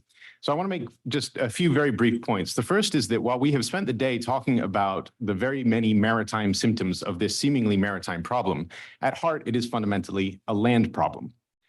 The second is that, unfortunately, our bombing is backfiring. The third is that the Houthis are hypocrites, and that is very important to keep in mind. The fourth is that we really shouldn't lose sight of who the actual villains are and what the consequences of their actions are and will be. And finally, because we are all stakeholders in this problem, we are all stakeholders in resolving it. The first point is actually quite interesting because we spent a lot of time today talking about the freedom of navigation. And throughout maritime history, we have had a tension between the freedom of navigation and closed seas. That free seas, closed seas debate continues to inform a lot of our policy. And ironically, it is that sovereign control of coastal areas that is fundamentally at issue here. The sovereignty of Yemen has been at stake for the last 10 years, and the party that has challenged the sovereignty of the government of Yemen is now attacking the maritime domain. But they do not care about the maritime space. What they care about is the land that they control. Nothing we have done thus far has in any way challenged their control of the land. And so they are thrilled. They are enjoying this situation and they are benefiting from it because they have actually spent the last 2 years since the ceasefire on the 1st of April, 2022, building up their arsenal, their financing, their momentum. They've recruited off the back of these attacks, and now they're gaining the momentum to potentially take on more territory in Marib, in Taiz, in the West Coast. They're looking for more territory. And the maritime space is not part of their calculation, except insofar as it benefits that desire. To the point of the bombing backfiring, we have actually played into their narrative. They've very much enjoyed the attention they've gotten over the last few months. They were irrelevant for most of the last 10 years when they were at war. And now they have gotten onto the world stage. They have tasted relevance. They love the taste of it, and they're going to continue to pursue it. But the bombing has also backfired in the sense that it has generated momentum inside of their main recruiting area, because they were claiming for a long time that they were at war with the US and the UK. Now global headlines are telling them that. And so they are seemingly more credible than they were even a few months ago. Not only is it important to understand that aspect, but the strategic context of the Houthis themselves need to be understood. They do not care about Gaza. They have cashed in on the Gaza situation. They're using it as the basis for a new narrative. But fundamentally, if they saw the end of the conflict in Israel and Gaza today, it would not affect their operations in the Red Sea, because the Red Sea aspects are what they are using to propel themselves towards greater global relevance and greater momentum towards their ultimate goals, which transcend Yemen. We have fallen afoul of that definition of strategy, where we must understand ourselves, understand our enemy, and understand our terrain. We have forgotten who the enemy is, and we have forgotten the terrain in which they are fighting, which, as I said before, is more the territory than the maritime space. And so we have to stop them from leveraging the maritime attacks towards greater territorial advancement. And that requires that we point out how hypocritical they are. They don't care about the Palestinians. That's very clear. They don't care about innocent lives, because they are attacking seafarers who themselves are innocent and have nothing to do with the conflicts that they purport to care about. But equally, they're hypocritical in their acceptance of support from Iran, because ultimately they will at some point find themselves at odds with Iran, because they and the Iranians see very differently as to critical theological aspects, which will at some point make them enemies. They are fair weather friends for now, but we really ought to be considering how best to divorce that unhappy marriage. The villains in this situation are very clearly the Houthis, but the consequences are potentially far greater. We heard earlier in the last panel about the potential knock-on consequences of piracy, and we have seen 16 piracy incidents since the 22nd of November. That is more than the previous 6 years combined. That is a concern, and that is the start of potentially a series of knock-on consequences. And so we have to maintain not only awareness of that, but also some of the other consequences, like the humanitarian problems that could fall out from aid not getting to where it needs to go. So finally, we are all victims of this situation. Every person on Earth is reliant on the global trade system that we have developed, and we have to recognize how much, no matter where you live, whether it's on the coast or in a doubly landlocked country, we are affected by the absence of the free flow of maritime commerce. And as I said before, no shipping, no shopping. But the fact is that we may need to think about what else we can do to prevent the shooting on the shipping. And that is unfortunately potentially looking at options for a temporary closure of the Red Sea, no shipping, no shooting, but equally making sure that we are addressing as much as this problem as we can to mitigate the immediate consequences for all of us and to minimize the overall global impact. So this is a situation that affects seafarers, it affects shipping lines, it affects shippers, it affects Yemen, it affects world trade, and it affects every American. So I appreciate the opportunity to share with you a little bit more about the security situation. Thank you. Thank you, Dr. Raube. We'll go to Commissioner Dye for questions for anyone on the panel. So, Mr. Raube, what should we do? Great question. I think the first thing that we have to do is make sure that we are supporting the government of Yemen. As I said, sovereignty is fundamentally at issue here. So the actual sovereign government of Yemen needs to be getting as much support as it can. They earlier this week installed a new prime minister. He is very strongly anti-Houthi. He's good news. He was actually disappeared by the Houthis in 2015. He is somebody that we need to be really trying to support. So we need to support the government of Yemen so that not only the government, but the Yemeni people can take back their sovereignty. In 2018, the West, and particularly the US and the UK, stopped the government of Yemen from taking back the port of Hodeidah, which had been seized by the Houthis. That has proved a failure of our foreign policy in a very critical way. If they did not control the port of Hodeidah, we may not be having this discussion at all. We need to encourage not only the reclamation of sovereignty, but equally the support of the neighborhood to back the government of Yemen as well. Right now, because the narrative is so closely tied to Israel-Gaza, we are having a really hard time getting some of the key players like Egypt, which is suffering immensely from the decline in the use of the Red Sea and the Suez, to speak up, to do things. And so we need to back them. And finally, we need to drive a wedge between the Houthis and Iran. We need to recognize that they see fundamentally the basis of leadership being very different.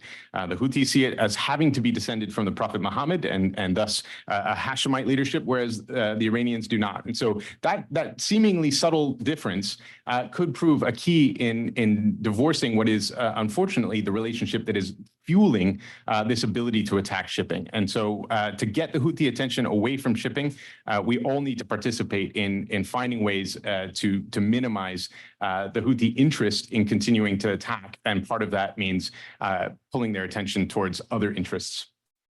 Who are the potential allies of the government? Potentially anyone who, first of all, theoretically, everyone should be. Nation state. Nation state-wise. Everyone should be at the moment favoring the government of Yemen because all of us are being affected by this. The key allies of the government of Yemen, obviously, Saudi Arabia has been at war with the Houthis for the last 10 years as well, but they are perhaps beleaguered from that fight. Others in the neighborhood, including Oman, UAE, Bahrain, Qatar, all ought to be as well because they rely on that free flow of commerce. Egypt is the biggest player. And then, of course, African states in the neighborhood as well. As we talked about earlier, Europe stands to lose tremendously out of this. And the news of an EU naval force mission is a good one. We should celebrate that, partly because the EU is not a nation state and it's not a military alliance. They are an economic community, and they have proved in the past with the piracy situation off Somalia to be very useful. But we really ought to be marshaling a global response to this, because whether you are Mongolia and landlocked or a coastal state or an island state, you are going to be feeling the consequences of this situation, as we keep hearing. Thank you. Thank you. That's a valuable perspective. We appreciate your appearance. I'd like to know from our shippers.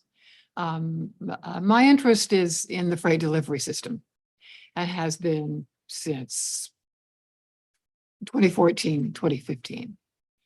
And we've heard testimony earlier today that agrees with my approach that we have to strengthen the system now, because these dislocations, as trade grows, as supply chains change, as destinations change, then we're more vulnerable if we don't strengthen the system. And so I'd ask you, just if you could tell me what you would do.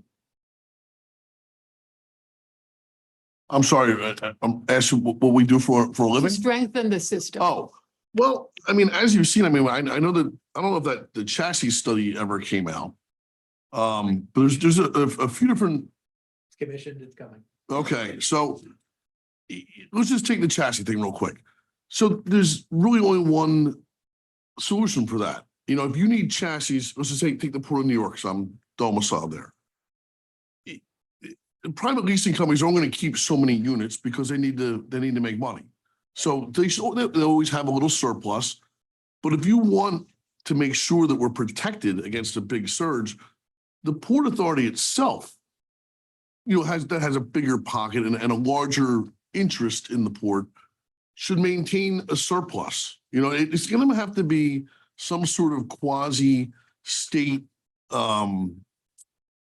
private sector enterprise if we're going to keep additional assets to protect ourselves from the surge, because once COVID started happening, you just couldn't, for the time being, maybe you could pull some chassis from Cincinnati to Chicago, or if you had extra chassis in Philly, maybe move them to York if Philly wasn't being affected that much. But that only goes so far, and eventually everything got swamped. This seemed, and I would say also, I said the biggest, as we talked about earlier, improving gate hours at terminals is a huge thing. But it really is going to come down to the cargo owner. The cargo owner, listen, I have a lot of stuff that I can complain about with the steamship lines. And again, in this particular circumstance, the communication from steamship lines is still bad. The customer service is still bad. Early return dates, while I understand that, if they're not communicated properly, result in per diem bills. Trying to get somebody to cancel per diem bill, not so easy. So those issues, while they've gotten better, still need better communication and better customer service. But again, so take COVID.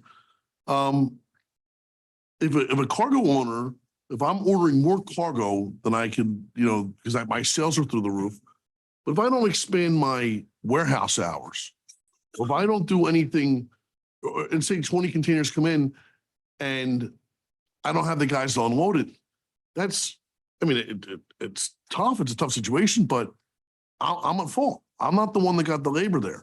I'm the one clogging up the terminal. So you take me with, 50 containers a week, and you start doing the math, and it becomes a crisis.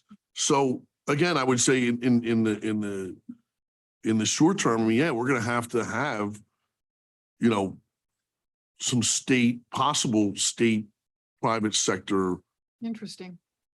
cooperation. We'll talk more about this. Sure. Thank you. Mr. Barsh, what do you think? Yeah, it's a great question. I was this morning when I mentioned my testimony, and we're an industry made up of a lot of small businesses all across the northern tier. And I was actually with one of them in the car this morning on the way to some visits on the Hill, and she she would work for a small dry bean company in Wisconsin. And literally while we were in the car, she's like, "Oh, shoot, we are just, they just assessed a $1,500 container charge on top of all our containers that have to go to the Middle East.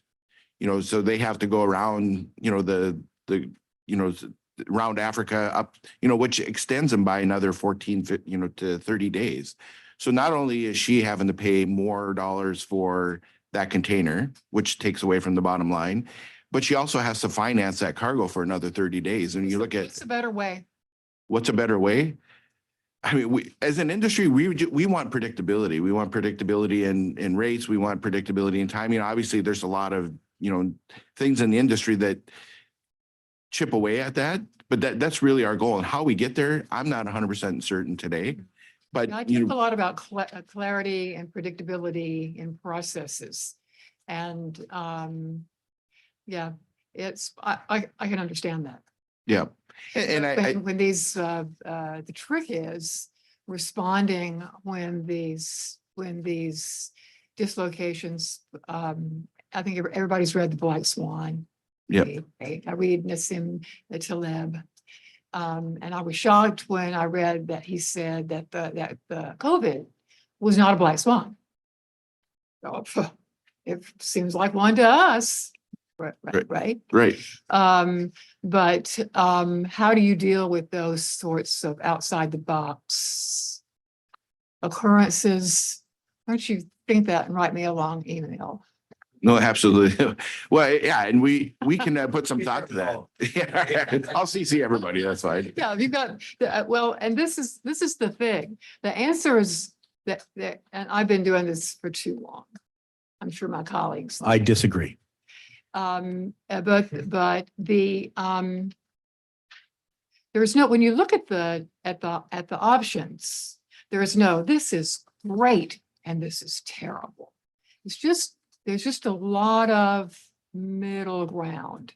And so we depend on those of you to help us figure it out. Yep. So yeah, clarity and predictability. Yeah. Yeah, a charge at the last minute. You may be shocked to know that the carriers themselves are not all that excited about having to go back to their customers right now either. Right. After having been through all of the anger and the pent up anger and disappointment during COVID. So you can still write me that email. Yeah, absolutely. Mr. Byerly. There are a couple things that I think go true in life, but particularly when it comes to the supply chain side of things is one, communication. The carriers have not been overly solid on communicating product movements. So you can alert your customers to, hey, I'm not going to be getting these containers on these dates, and thus everything has to be figured out from there. That has been a challenge. It's obviously a big challenge during COVID. If I'm representing a small business and I got 4 containers coming into the Port of LA, I've got to logistically figure out how I'm now going to get that process figured out from there to the East Coast if I'm moving it there. That's a huge lift for a small company. And when you can't communicate to the customer that there's going to be a delay, that customer all of a sudden becomes, a jeopardy. You may not have them anymore. There has got to be a better way for the carriers to communicate to the shippers and receivers to at least let them know that delays are going to happen. If we can sit there and track a flight, I don't care if it's a commercial flight or an N number on a general aviation plane, anywhere in the world within 3 seconds, we sure as hell can find containers to do the same, moving product around the world here. And that is one thing, it's actually 2 things between the tracking process, but just the open line of communication to ensure that, hey, we at least know that they're trying and that we can relay that to our customers so we don't lose the customer. And that's been one of the biggest issues that we've seen over the last 4 or 5 years with COVID is just that lack of communication so you don't jeopardize your customer base. Shippers associations No, we don't have, we have 1 or 2 alliances that are not affiliated with our association. Obviously, I was watching the panel discussions this morning and there are a number of groups that do have those. We're not actively participating in them. In the chemical space, we probably should have more of them, to be frank with you. And it's something I have a note of and I'm going to look at a little bit more. Yeah. But no, we don't have a whole lot. And let me know. Yeah. Let me know. That's been a question that I regularly ask because that's allowed, encouraged in the Shipping Act in '84, and we maintained it in 1998 as a tool for small shippers to get volume and influence. Right. So thank you, Mr. Chairman. I'm sure my time's expired. Thank you very much. Thank you, Commissioner Dye. And again, no, we don't think you've been here. You served too long. Commissioner Benzel. This first question is for the 2 Erics, essentially. In terms of the commodities that both of your groups represent, it seems to me that you both have what I consider intermediate products. That is an additive that goes into something else.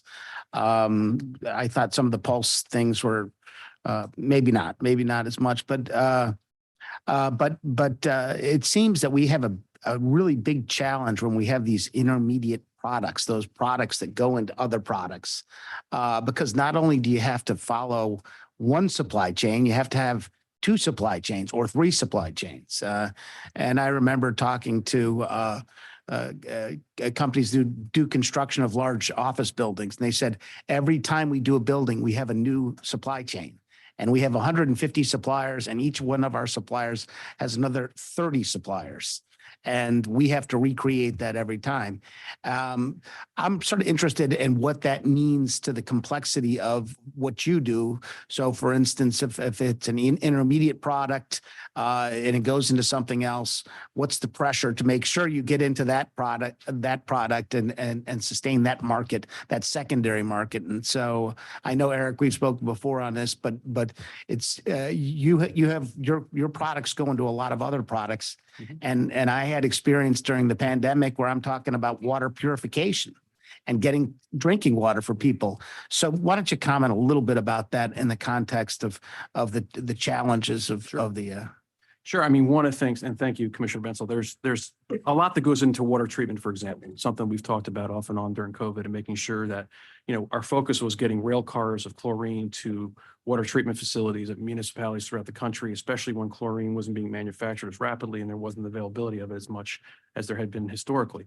But it's not just chlorine. If you look at the acid products that are manufactured in China, and I can go through a laundry list of them that are brought into the United States to help complement what is also added with the chlorine for the water treatment process, they're critical. They have to happen. They have to get over here. So if we're sitting there and looking at delays out of the various ports in China because of either blank sailings or whatever it's going to be by a couple of weeks, if all of a sudden that product doesn't get into the West Coast ports and get trucked or railed over to those municipalities to complement the chlorine that's also supposed to be mixed in, all of a sudden you have a problem. And keep in mind, a lot of these municipalities don't have weeks upon weeks upon weeks of chlorine sitting there available to make sure that these water treatment facilities can keep operating. So if you don't have some of these other acid products that are coming in or other products that help complement what's also involved in the water treatment process along with the chlorine, it's a big problem. I mean, there were shortages even as of last summer in certain states where we were sitting there and we were having members that were arguing with the Class 1 railroads to say, hey, we've got to get these rail cars of product into these different municipalities as soon as possible, because they're down to 1 or 2 days before they're going to have to look at boil orders. That shouldn't be happening. But part of what we see abroad, especially in Asia with some of the products that are coming in from China, have to be part of the discussion. And if we're not getting them in on time, it's a problem. And it's going to have deep ramifications across the globe, but also here in the United States on the water treatment side of things. You know, for our industry, there is a portion that's for the intermediate where it's going as an ingredient, but a lot of what we do is direct consumption. Okay. You know, it's very common for our industry to be shipping containers of 50-pound bags or 100-pound bags of lentils, peas, chickpeas that go to Indian subcontinent, Middle East, that then go right to market. And that's where the consumers purchase their products is right from those bags. So when we look at, you know, the big consuming areas for our products, I mean, since the beginning of time, the Middle East, Indian subcontinent have been consuming peas, lentils, and chickpeas. So it's a very important food product for them. So supply chain is important to make sure that we're getting goods to all locations on a timely basis. And, you know, again, I'll bring it up, which I think is, you know, dear to my heart, is the, you know, the food aid perspective. Right. That supply So chain. you're serving directly to those markets affected by the Red Sea. Oh, absolutely. That's a big market for, especially for our members that are shipping off the East Coast. You know, off the west, we have a lot that goes off the West Coast also, but the East Coast it's a problem. Okay. Ian, we spoke about on this before and following up on Commissioner Dye's comments about allies in this, and really we should have a stronger coalition of allies supporting the cause of freedom of navigation. And so Egypt, for instance, how much do they charge and assess and transit fees each year? And what are we looking at right now in terms of reductions for that nation? And why aren't they more supportive of the concepts of freedom of navigation? The Chinese markets will be affected by this. So what can we do to sort of stimulate that consensus of support for that freedom that we've enjoyed? And then I did want to also ask you the question about, it seems to me I'm hearing that we're having an uptick on piracy as you know, these ships are now further down, and now instead of Red Sea missiles, they're getting attacked by pirates. But I've also heard some reports that some militant organizations are evaluating similar actions out of Tunisia, I believe it was. So it seems to be lending credence to the fact that maybe this is seen as a good tool for other than legitimate war or national purposes. So. Thank you, Commissioner Benzel. Those are great questions. Egypt, from what I understand, receives about $9.5 billion a year in fees for the use of the Suez Canal. The knock-on economic consequences, though, place the canal's value at about $56 billion a year for the Egyptian economy. Taking that offline is obviously of huge impact to their national economy and has all kinds of follow-on consequences. But I think it's also worth remembering that when the Ever Given was stuck in the Suez for 6 days, the forensic accounting placed that at $416 million per hour of economic loss for the shipping industry overall. So that choke point is absolutely critical. So it does seem somewhat counterintuitive as to why Egypt might not be more vocal, more visibly engaged in this matter. And I think that comes down to the issue that we have continued to connect what is happening in the Red Sea with what is happening in Israel and Gaza. The Israel-Gaza situation is very, very difficult for most of the neighborhood to address, because if the Houthis have been able to, as they have thus far, control the narrative that what they are doing is a protest of Israel attacking Gaza, then it makes it very difficult to go against the Houthis. And that is why these two situations have to be divorced. As I've said over and over again, if the Israel-Gaza situation ended with a complete resolution satisfactory to everyone, the Houthis would continue to attack shipping. They do not care about that situation. They're using it. And that has to be made clear. They have really very quickly moved on from their initial protest to really trying to bolster themselves. And so we have to make sure that we're looking at the Red Sea situation as a Red Sea situation and Israel-Gaza separately. So I think if we can help make that narrative shift, we can potentially help engage Egypt and others. China is a really interesting question mark here. China has complicated equities. On March 10th last year, they hosted the leaders of both Saudi Arabia and Iran in Beijing. It was the first time those leaders had spoken in 8 years. It was the beginning of what they termed a rapprochement. Part of the deal during that negotiation, during that discussion in Beijing, was that Iran would stop arming the Houthis. That was part of the condition. They have resumed overtly arming the Houthis now. Iran is very clearly, very visibly involved in this whole situation. That means that China has a bit of egg on its face. That was a deal that they claimed was sort of their entry into brokering global peace, and it was their first sort of major effort to show up in that region as being, in their own minds, a superpower. And so this looks bad for them, but equally they are complicated in terms of their overall equities as to who to go against. Now, I think it's worth pointing out that evidence suggests that they have had the nearest vessel on multiple occasions to commercial ships that have been attacked. Has anyone heard of a Chinese response to a single one? No, they have failed on their SOLAS obligations over and over again, and that needs to be pointed out. And so they're not playing for the greater good. They do not actually care about freedom of navigation, as they've shown in their own neighborhood. And so they are a non-altruistic player in the global space that is unfortunately aiding and abetting this diminution in the freedom of navigation and world trade, despite at the same time being, as you said, one of the biggest victims of it. They are hurting. And so it is a question mark as to how long they can tolerate that pain on the economic front while enjoying what they feel is the U.S. and the West taking the brunt of the initial push. And so we're coming probably up to that tipping point. And I think it needs to be pointed out over and over again that they have been falling short on basic duties of being at sea.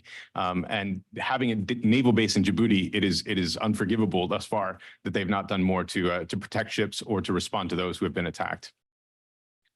Do I have time for one more question? I failed to answer your question on other places, but I'll just say you're right. Others are getting inspired, Mozambique, Tunisia, elsewhere potentially. So we have to be very careful, not only in the immediate neighborhood, but potentially farther afield if we look back to Abu Sayyaf and others in Southeast Asia.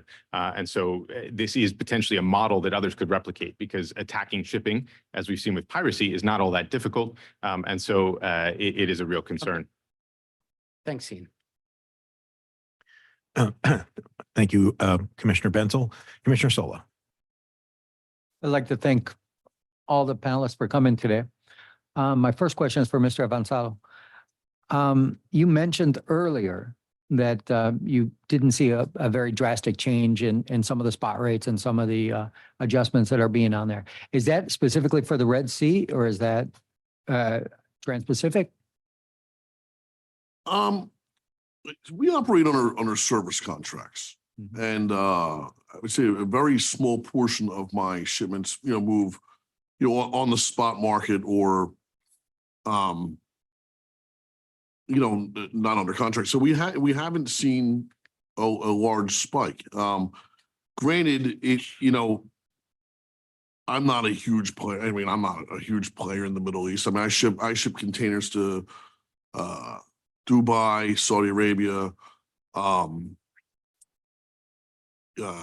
Bahrain, But it's not, I haven't seen any change I've seen a big change in the transit times, but I haven't seen a big change in the rates. And we do some of those through,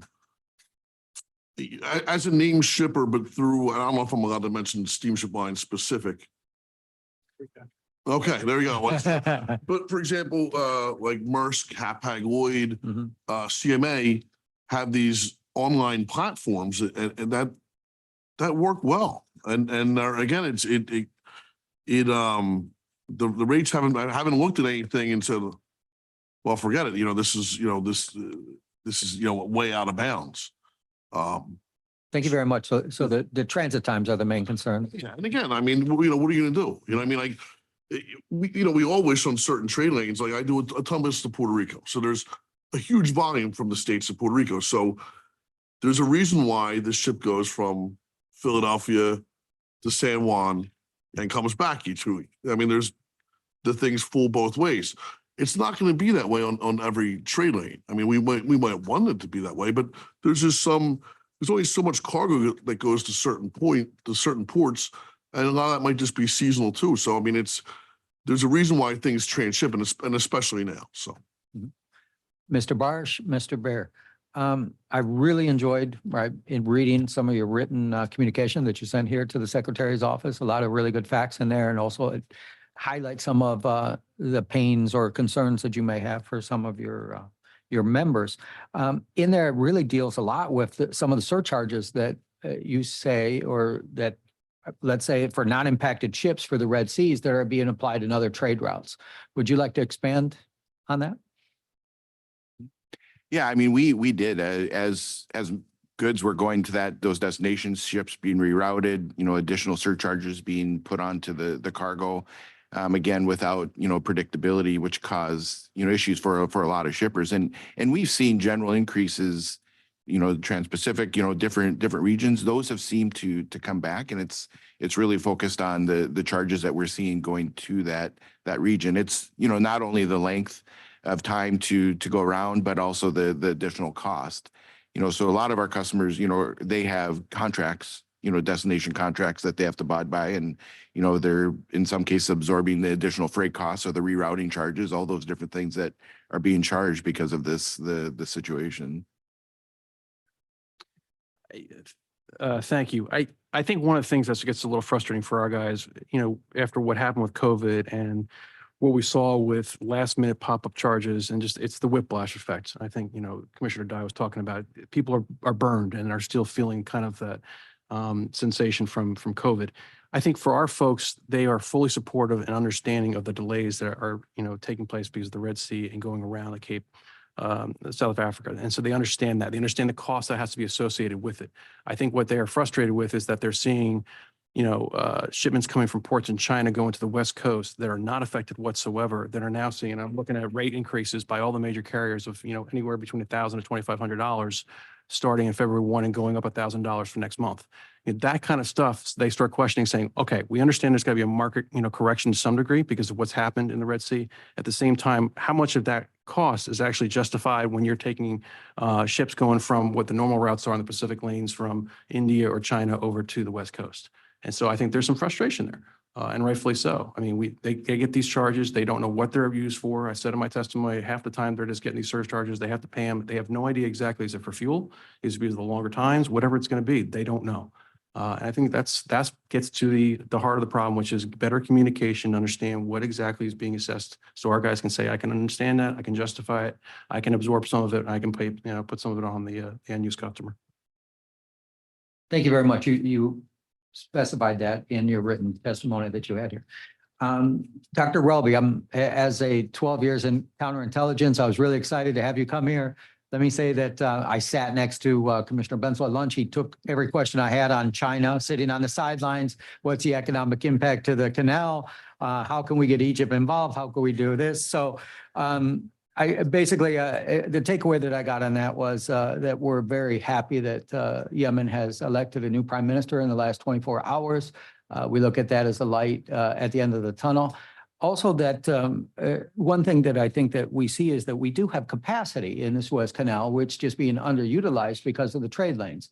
And that is kind of different from the Panama Canal where they don't have capacity in the trade lane. So as far as national security, I know that when I was in Asia not too long ago, they were mentioning that, to redeploy one of our aircraft carriers from the Atlantic to the Pacific now was going to add an extra 14 days. We're not seeing that type of issues there.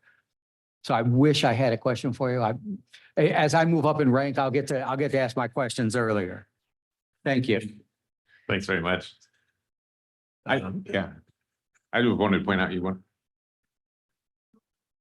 I just want to make a quick comment in regards to the spot rates, not moving under contract have exploded. I mean, without a doubt, like, China in the West Coast, on unaffected trade lanes, there's without a doubt an explosion in spot rates. So I don't want to make it sound like I'm just saying because I haven't been personally affected because I'm moving under contract. I just want to make that clear. Right. I have the spot rates right here in front of me and they're pretty flat. But the surcharges is what really caught my eye, especially for Trans-Pacific. And if we're going to utilize the Red Sea surcharge and say it's a Trans-Pacific, it really needs to be spelled out. Every time I get an invoice, I like to see a detailed result on that. And I think transparency is the key. Thank you. Thank you, Commissioner Sola. Commissioner Bekich.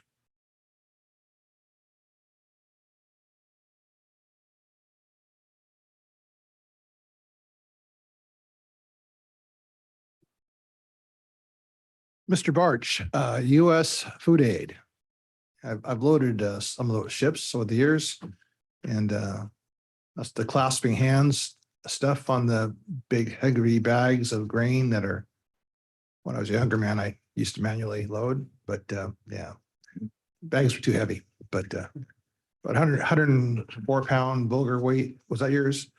Not the bulgur wheat, but the split peas, 110 pounds. Split peas, the lentils, yeah, they were heavy. They were heavy. But so that whole program, it seems like it does so much good in the world. And so it's so your ability to perform those services is compromised right now.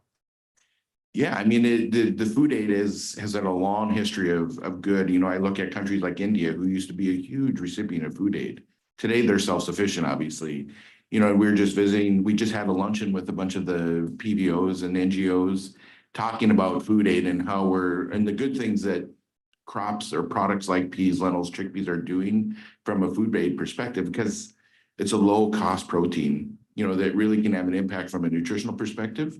But again, you have to get it to that destination. And that's always a challenge, in distributing food, is how do you get it from point A to point B? A lot of work can be done to make it, and a lot of work can be done to just, to eat it. But how do you get it from that point A to point B is always a challenge. And my concern is if it continues to go on and on and on and continues to disrupt that region, what impact does that have to do with, Ethiopia, areas within that region that need that food aid? It seems like historically that's a very hunger prone area. The Red Sea area and greater areas, just famine after famine. But yeah, I've been involved in shipping the food aids for the last 17 years, and Djibouti is a common port that we're constantly shipping to. As shippers, I guess we're shipping to the port, but then it's going from the U.S. to Djibouti. It seems like it is a very common destination for these products. So that's right in the heart of the situation, and really can have, like I said, can have a major impact. thank you. If I could move on to the rest of the panel, Mr. Byer, how many of your containers are I would think they're all hazardous material. The vast majority. Yeah, a good chunk of them are, yes. Yeah, haven't had any your containers hit by enemy fire yet? Not yet. Knock on wood. Hopefully never. Knock on wood. Well, let's hope not. Let's hope not. Let's hope not. I mean, when one of those containers just has a normal leak, it's a scary thing. So I appreciate your safety records on that. And so Mr. Alvanzado, I don't have a clue with what your operation is. So I would ask you questions if I knew, but I don't. But anyway, but I liked what you said about relationship of surcharges to locale in the markets where you are. You know, I worked on the Pacific Coast, live here now, but you know, it seems like when there are Pacific Coast problems, Pacific Rim problems, you know, they feel it in the market there, but wasn't felt everywhere in the country. But so I liked your comments on that. And Dr. Ralby, I'm curious. We talked about China a little bit, but okay, that's the geopolitical stuff. What about China, the commercial China? They have an interest in the Red Sea? I would think they do. Absolutely. I mean, that comes in a couple of different flavors. Obviously, they are a major ship owner. They have several lines, and a lot of the goods that are being affected most acutely are coming from China to Europe. The container traffic through the Red Sea is taking the biggest hit, and a lot of those containers were loaded in China. So yes, they have a major interest. And what we're also starting to find is that because of their interest and because of the routes that go around India, India also has a major commercial interest that is now being affected as well. Because with rerouting, India is being skipped on some of the routes. And so Indian trade is taking a hit. So two of the two largest populations in the world, and two of the largest economies in the world are both heavily reliant on that route and are being affected dramatically. I'm glad you brought up India. I had dinner with the Indian consulate in Seattle here recently, brand new fella, and he sought me out to have dinner and wanted to talk about trade, wanted to talk about the Red Sea, and wanted to talk about India's interest. And it's was kind of a nice change over the past of them being engaging and being taking the initiative to ask questions and be a player. And clearly, they got the biggest army in the world. India does. Most people don't know that, and they're a very respectable navy. But they seem like they're right in the middle of all those problems and these areas of crises. So. I don't know. It definitely seems like they're tilting more to the United States and definitely see us as friends as opposed to and much more moving away from China rapidly, it seems like. And they seem very there's an issue there, and it seems like it's going to get worse. And another problem area, you know, that's probably not good for the region, but more complications for the Red Sea. I mean, the Red Sea is a choke point. Panama is a choke point. The third choke point is the Malacca Strait. And I got to think that's where most of the Indian trade comes through. So hopefully no problems there. Yeah, absolutely. You're the pro. I'm just fishing for info here. It's funny you say Pearl. The whole competition between India and China has been labeled as string of pearls versus string of diamonds in their respective port development initiatives in the wider Indian Ocean basin. And the competition between the two of them is really important to remember. They do have the two largest populations in the world, and India is the world's largest democracy, and they're facing an election as we speak. So India's role in the maritime domain has really increased dramatically since the 2008 Mumbai terrorist attacks, which were amphibious in nature. They actually came via sea from Pakistan to India and to Mumbai ultimately. And so the Indian Navy has taken a really aggressive approach on anything that they feel threatens their either their sovereignty or their economic interests. So the Indian Navy has deployed a large number of ships in support of this wider freedom of navigation situation. And it's important to also note they've been attacked, or they've had vessels attacked 200 miles off their shore by Iran over the last 2 months. The Chem Pluto, the Chem Silicon, and the Pacific Gold have all been closer to India than anywhere else when they were attacked by Iranian drones. And so the Indians have been sort of pulled into this quite aggressively. And I think it's a credit to the Indian Navy. They were also the ones to respond to a couple of these piracy incidents, including the first one successfully against a commercial vessel since the 2017 Artemis in March of that year. So they've really come on strong trying to push back against this threat.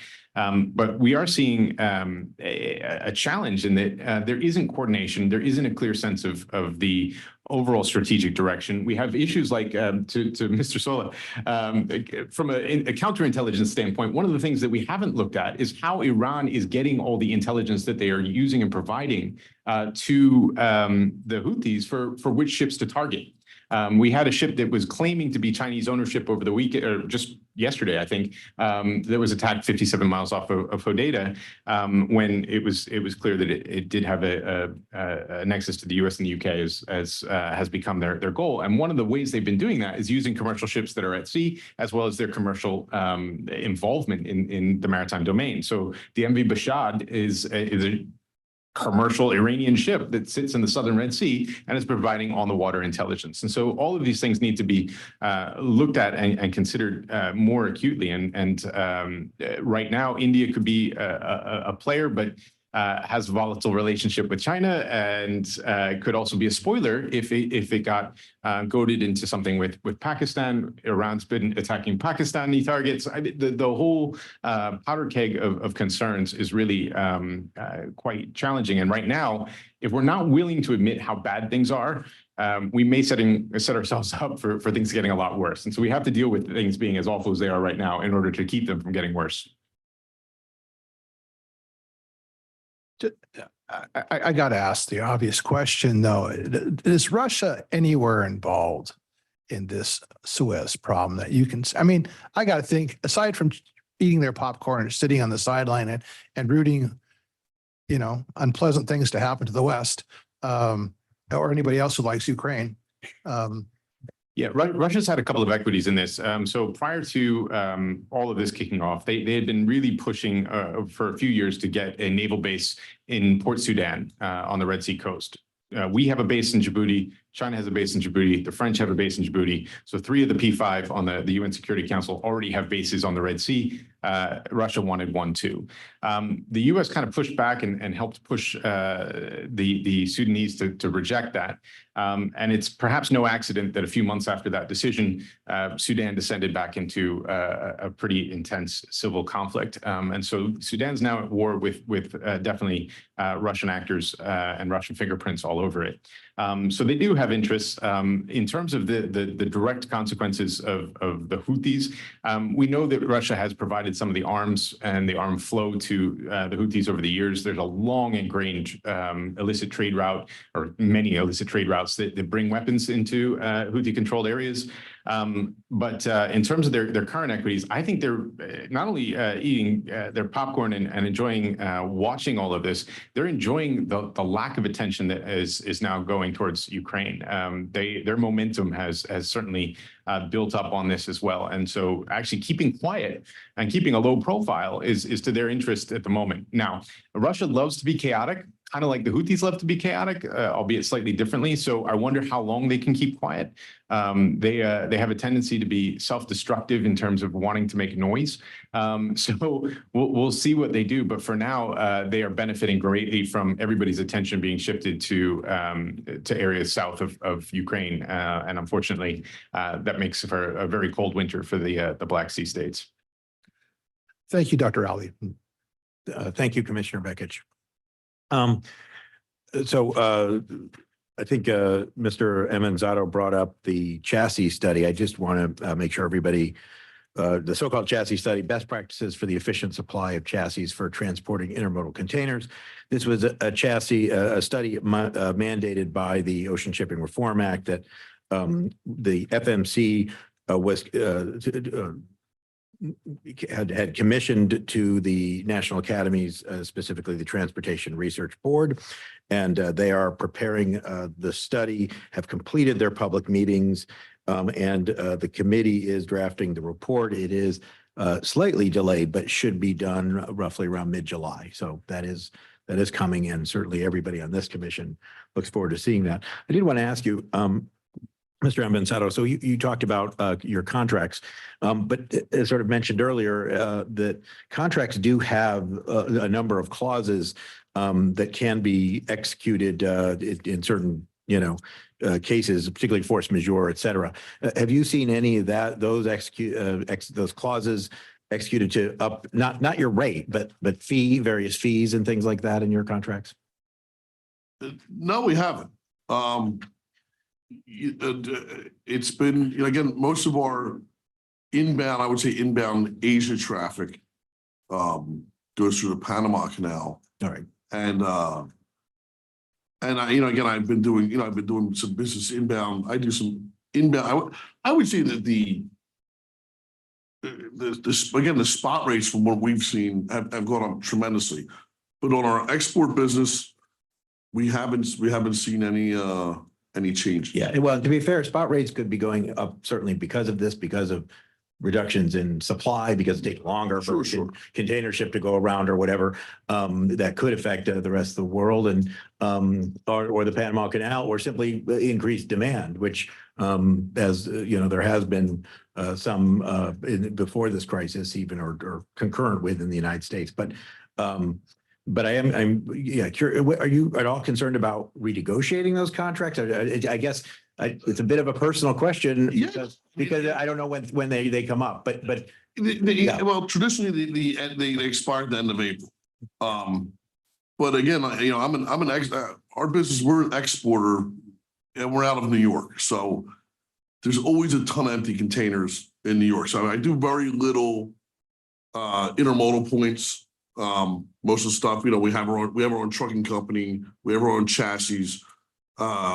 We street turn boxes for them. We're kind of an ideal customer.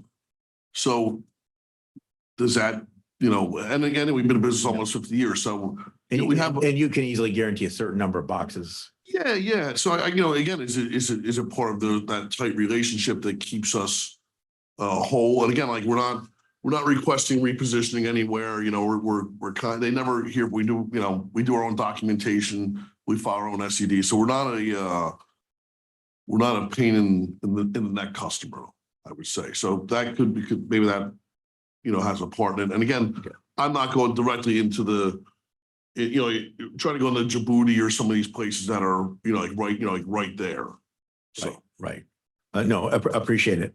Mr. Byer and Mr. Barsh, the Erics, the two of you represent very different industries, and yet both of you represent organizations that are largely made up of small, medium-sized companies and family-owned companies.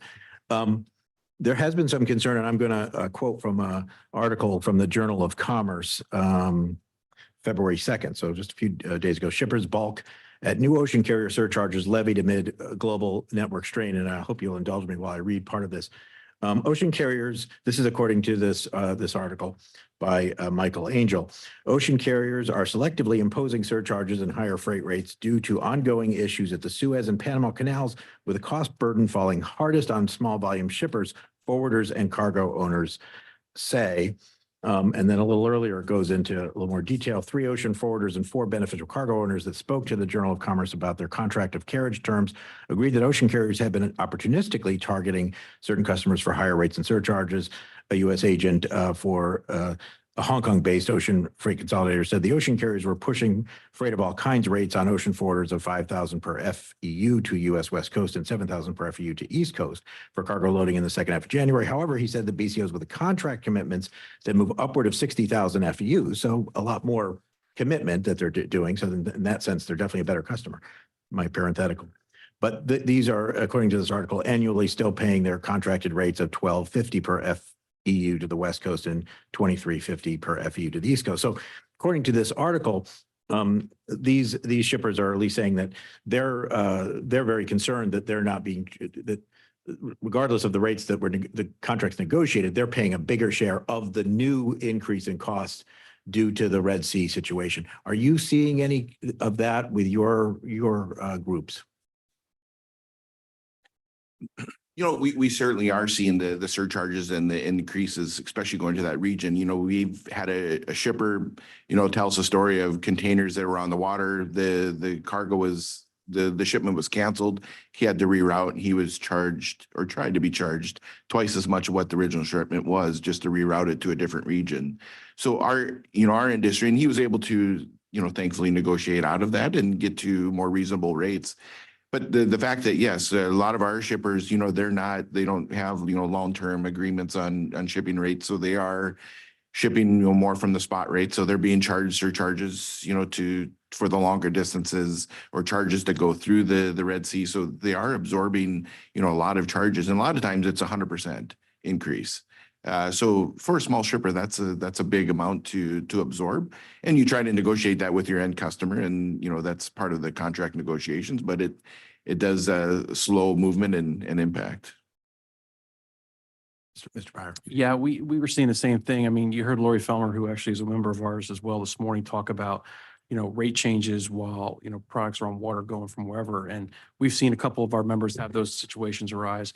I think, moving hazardous materials is never something that the carriers are big fans of.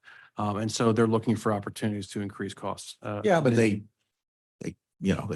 do make money doing it. They do. Yeah. They certainly do make There money are- doing it. There's no doubt about that, Mr. Chairman. I think my point, though, is that it is one of those things where most of my guys have been smaller, being their family run kind of thing. They don't have the volume levels that some of the bigger folks have, and thus they don't have either agreements with them, or they're just thrust into the spot market, period. Obviously, in the last year or so, the spot market's been a little more advantageous for them. Now it's not. And so that's the way the world works. So I think for them, it's again, getting back to the earlier conversation, I'll keep beating this drum until I actually put hair back on my head, which is communication. If you are able to be transparent with these guys, they can tell the customer, okay, this is what's happened. I'm a small guy. I understand you're an important, customer. This is what the sequence of events is going to be timeline wise, where your product is going to be delivered. That's the biggest part. The cost is really important, but the transparency in knowing where the timeline is going to be when that product gets to our members, that's the most important part. And that gets lost in translation sometimes. Yes, I can sit up here and beat my hands and fists against the table about costs and delays and stuff like that. But if my guys don't know when the hell the product's going to get there, they're going to lose their customers. And by the way, some of the products that are coming in are really critical to a variety of different components that the American consumer wants. So that's what we want, is we want that line of communication open so we can be transparent with the customer and say, this is the problem. But to your point, Mr. Chairman, yes, our guys are seeing a whole host of costs thrown at you. I named a whole bunch of them during my opening statement, and they're going to continue to see them. There's no doubt. It's the price of what you got to do for business. Mr. Barsh, obviously, when you're talking about foreign aid, that's going on U.S. flag ships, and some of those ships are, or at least were, being escorted through the canal still. Do your customers complain about differences or in fees if they're seeing large insurance in some things, and then others are seeing different kinds of fees like that? Are you getting, I guess, are you getting complaints about perceived inequities? No, I can't say that, I'd have to look into that a little bit more. I can't say that we've seen those type of things. I mean, when it comes to commercial shipping, we're using, it's not just US flags, we're using all. But when it comes to food aid shipments, obviously everything has to go by US flag, but that is typically handled by USDA or USAID on the steamship side. So they would have a better understanding of what their costs would be. Okay. Don't feel bad, Dr. Ralby. I'll come back to you in the second round. So I do want to do one more round, but it's up to you. Okay. Well, Commissioner Dye, I'll recognize you, but you don't have to if you don't want. Okay. Commissioner Benzel. I had one question for the shippers. With all the dislocation and pending dislocation of services with both Panama and the Suez Canal, there's going to be adjustments or scheduling. One of the things we've been working on at the MTDI is ensuring that there's scheduling availability. If I want to go to Disney World 5 months from now, I can go online. I can pick out 8 different flights that morning that will go into Orlando. What is the level of transparency that you receive, and all three of you, about the availability of prospective shipping into or out of the United States? Well, the first thing we do in the morning at Lanka is I have 2 people when they come in, they grab the pile of loaded imports and they plug them in the computer and they track. Same thing does, for the exports. And, we have the invoice, we have put an ETA date on the invoice. If it's something out of what now, the steamship lines will never be proactive in sending out revise ETAs and stuff like that. I mean, that would be, I would love for it, but it's the customer service isn't their thing. Maybe one day they'll get there, technology wise, but I feel like you have to really, you can't expect anything from them. You have to kind of grab the bull by the horns to make it happen on your end. I mean, we have, as shippers, we have a responsibility, also to kind of, control our own destiny. They're not going to send you anything, but we have to check all the terminals in the morning to make sure the earliest return date didn't change. I can show you the booking confirmation they sent me, and it's worth nothing, a lot of times. And again, I'm not blaming, the vessels get delayed. It happens, but you have to help yourself because the steamship lines aren't going to help you. And again, the information's out there. You have to dig for it. Whether that's right or wrong, I don't know. But Is there anything 5 months out that you could use to schedule a service? Absolutely, but it's not going to be accurate. I mean, I think they have project. I can go online tomorrow and book something from, New York to. So wherever. It's not even worth the effort to. It wouldn't be. No. We usually traditionally book, and again, sometimes when exports are really busy, or you're booking a couple weeks in advance, but then it hasn't been the case. So you might speculate a little bit, making bookings a week or two, a couple weeks in advance. But truthfully speaking, we're working on. What I'm doing this week is really happening next week and the following week. So we're always a couple weeks ahead of the curve. Seems remarkable given the speed of vessels is not that difficult to ascertain where they are, that we are working 1 or 2 weeks out. Yeah. Yeah, I mean, I would agree. I mean, we're in a constant challenge of always, bookings rolling or, steamship lines changing schedules. And we're shipping a lot of commodity or a lot of peas and lentils, chickpeas from middle of the US. So we have to work, on our bookings 2-3 weeks in advance because by the time, it takes a week or two to get the material to the port, transloaded, shipped. And then at times, you're challenged with maybe a booking gets rolled or some change, but it is. I mean, we have each company has a team of people that are in constant communication with the steamship lines and the, transloaders and everybody within that supply chain that has to be working hand in hand to get that cargo moving. So they're sort of like forensic scientists in transportation and logistics. Yeah, and sometimes they need a break because it gets to be a challenge every day. So yeah, they're constantly, forensic science is probably a good thing. So. Eric. Interesting excerpt. I had, we have a shipping task force at ACD that meets every month or so. And I put out just say, hey, I'm, appearing at this hearing today and I welcome thoughts. And one of the complaints we got was the confusion around scheduling and the logistics nightmare it is. And I'm going to read an excerpt that I got from a member actually as of last night that I think kind of gets to your question. Says, like other ACD members, our cargo insurance issued an exclusion for any cargo loss as a result of vessel going through the Red Sea. We didn't think this was an issue for us at all because the steamship lines we work with have issued statements indicating they'd be avoiding the area altogether.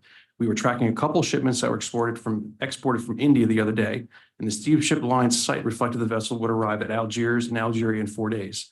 Obviously, the only way we'd be able to make it to Algeria in that amount of time would be via the Red Sea, which was concerning. We checked a couple of days later, and the steamship line's site reflected the vessel was in fact heading around the Cape of Good Hope.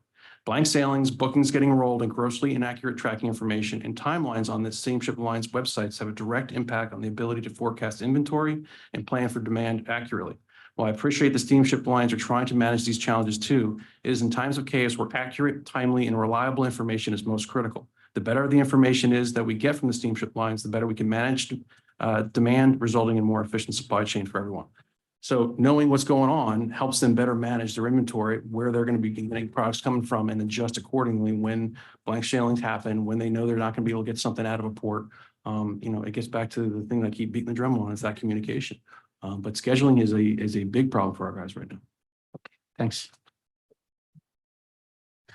Thank you very much, Commissioner Bensel. Commissioner Sola.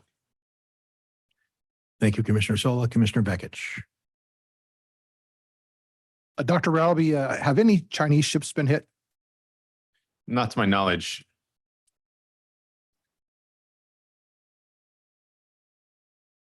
I think OOCL it didn't get hit, but it was close. I'm not entirely sure because you asked me. Container stacks. I'm asking, yeah, no, oh, Have they been attacked? Might be a better question. I believe they have.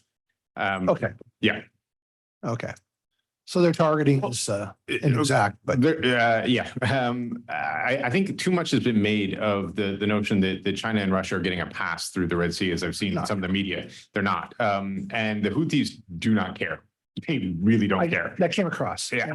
I got you there, and I probably should put OCL in China's category, but I can't quite totally bring myself to do it yet. So are the countries that the carriers who have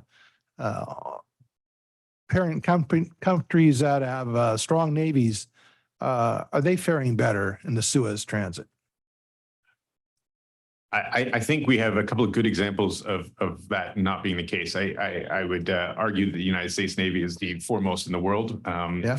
And unfortunately, even amid a convoy escort, 2 Maersk Line Limited vessels had to turn around after a pretty intense attack recently.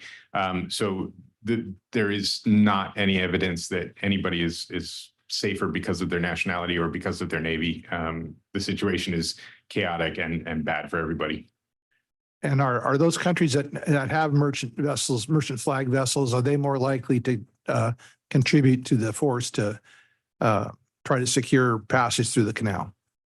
I've seen no evidence of that. I mean, I think the French were providing a bit more of a man-to-man coverage, if you will, for the sporting analogy. I was only thinking France and Italy. CMA, CGM vessels, but that too has stopped. CMA just pulled out this past week. It is just not a safe situation. I was wondering about Italy with MSC, although I know MSC is a Swiss company, but yeah, and I think part of the problem is that again, to understanding the threat that we face, the Houthis are not like, so Iran is a threat that we have dealt with for many years and understand fairly well, but equally they play by a certain set of rules that are discernible. And we know they intend to attack the vessels they attack.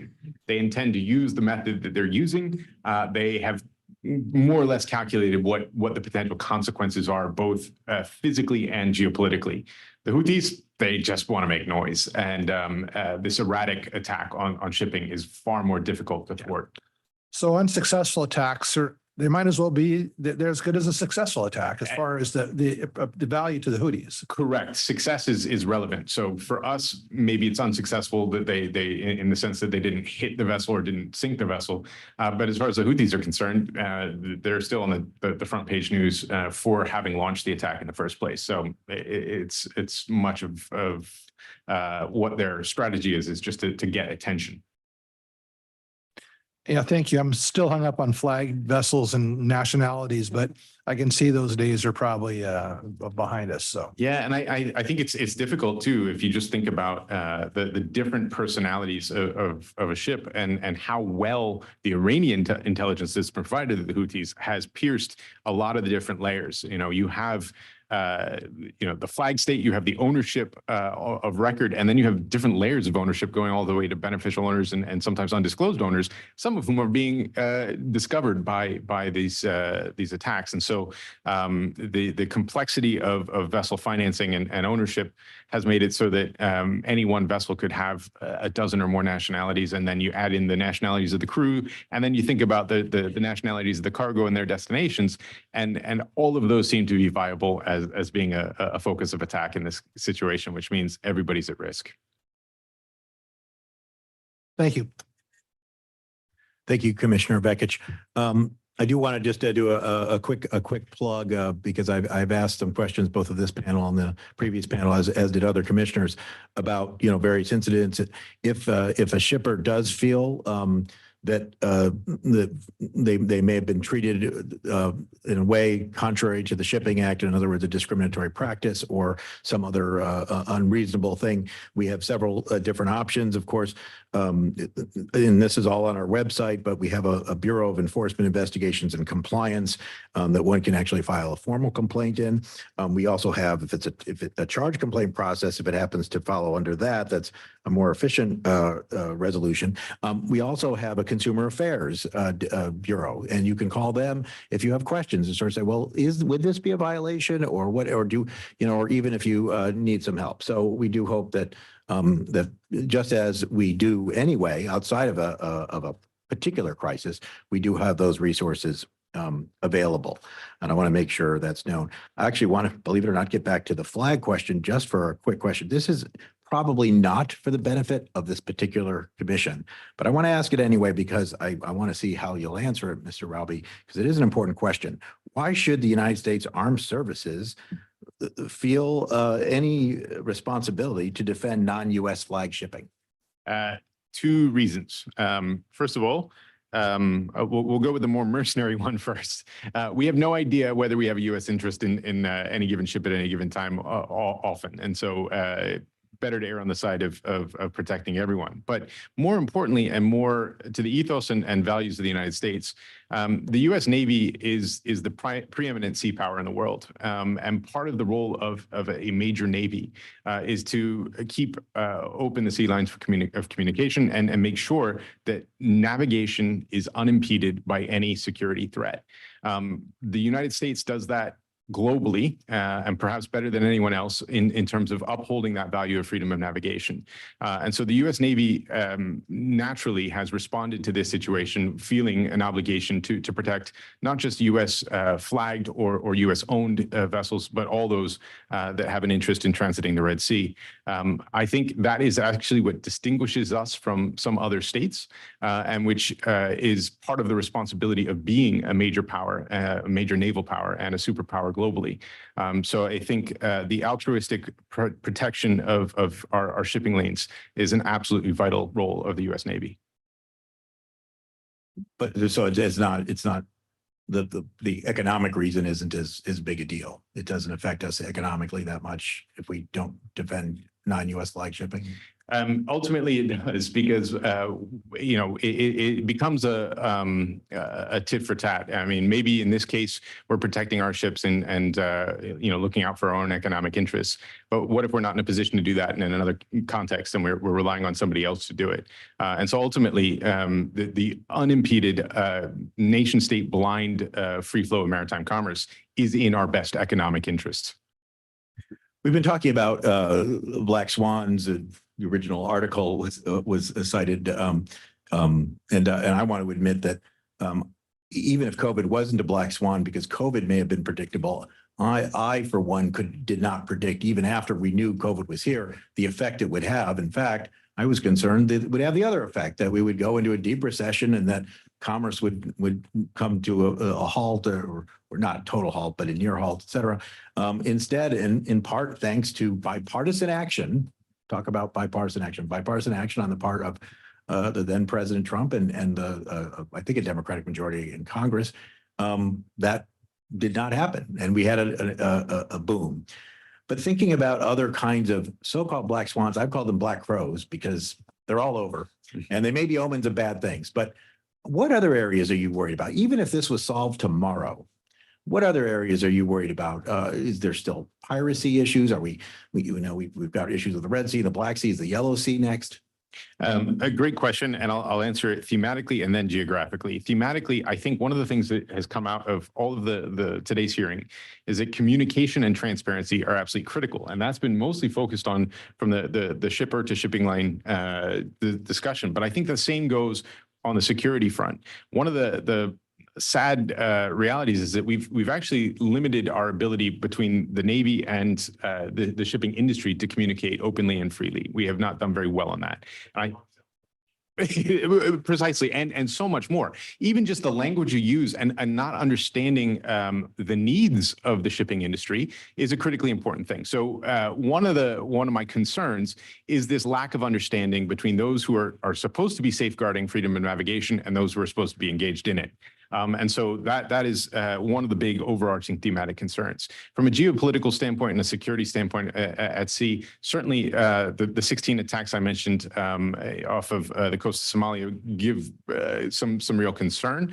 Our counter-piracy infrastructure has also been degraded over the last few years as we've kind of gotten tired of having it in place when there haven't been any attacks on vessels involved in maritime commerce. And with an 80% increase in the amount of ships rounding the Cape of Good Hope, that means that there's a huge amount of additional traffic, which could provide all kinds of opportunities, as well as non-security concerns, like just accessing deep enough water ports for some of the vessels that can't call at African ports. And so there are a lot of just practical concerns in the immediate fallout. In terms of broader geopolitical concerns, I think certainly the tensions in the South China Sea and around the Taiwan Strait are of critical concern. China is, as I said before, not upholding the principles of freedom of navigation. It certainly laughs at our rules-based order while using it to advance itself at the same time.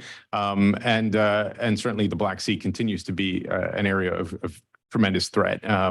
But I think, one of the biggest concerns I have is that we have, and this goes to Eric's point. It's very safe to just say Eric's point on this panel, but the point about the food aid. The United States is very fortunate that we are strong enough to not be living on extremely thin margins. Much of the rest of the world is not so fortunate.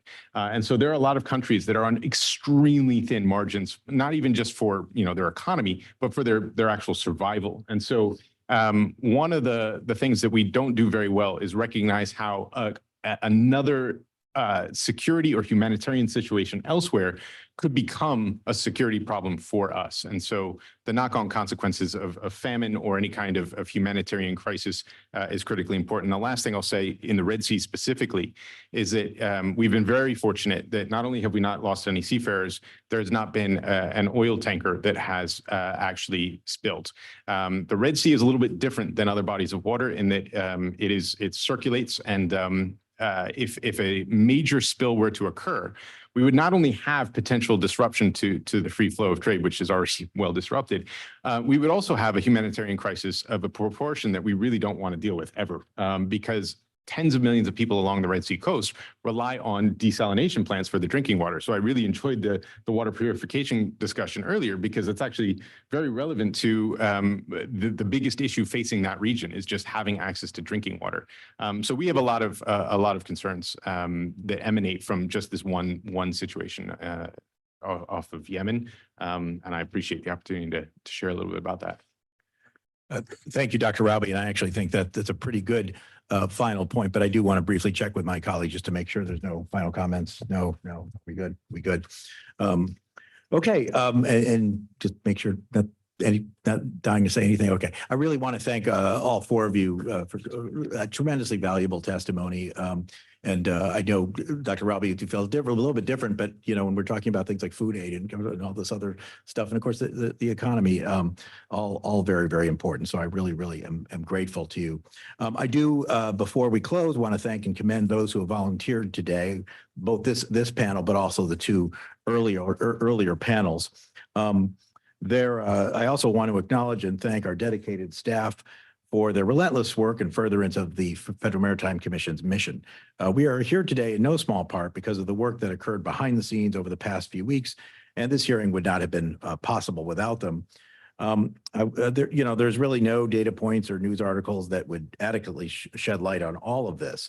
And that's why I think our most valuable source of information is the firsthand accounts, and particularly those from industry stakeholders, and outside experts, which we got today. I do want to thank again the Surface Transportation Board, the Chairman Oberman, and all four members of the board and their staff. It's very, very helpful to when we were doing this hearing, since our room is being renovated. And in closing, I must acknowledge that there are unfortunate realities that international shipping is currently facing, and this will not be the last. And in a dynamic and ever-changing global landscape, I just going to say that The good news is that all facets of our industry have and will continue, I believe, to adapt and grow. I am not one of the naysayers that says we didn't learn anything from COVID. I would say we're still learning from COVID.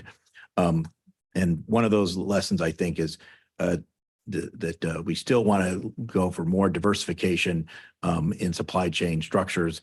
That is extraordinarily important to resilience. I know it is difficult in our economic system. Short term is often the way decisions are made, but for the health of every single company, but also for the entire economy, we do have to keep an eye on what each of us can do to make the overall supply chain more resilient. And with that, any other, okay. Without objection, this hearing is. Oh, okay. I am going to just see if anybody has any closing statements. Commissioner Dye?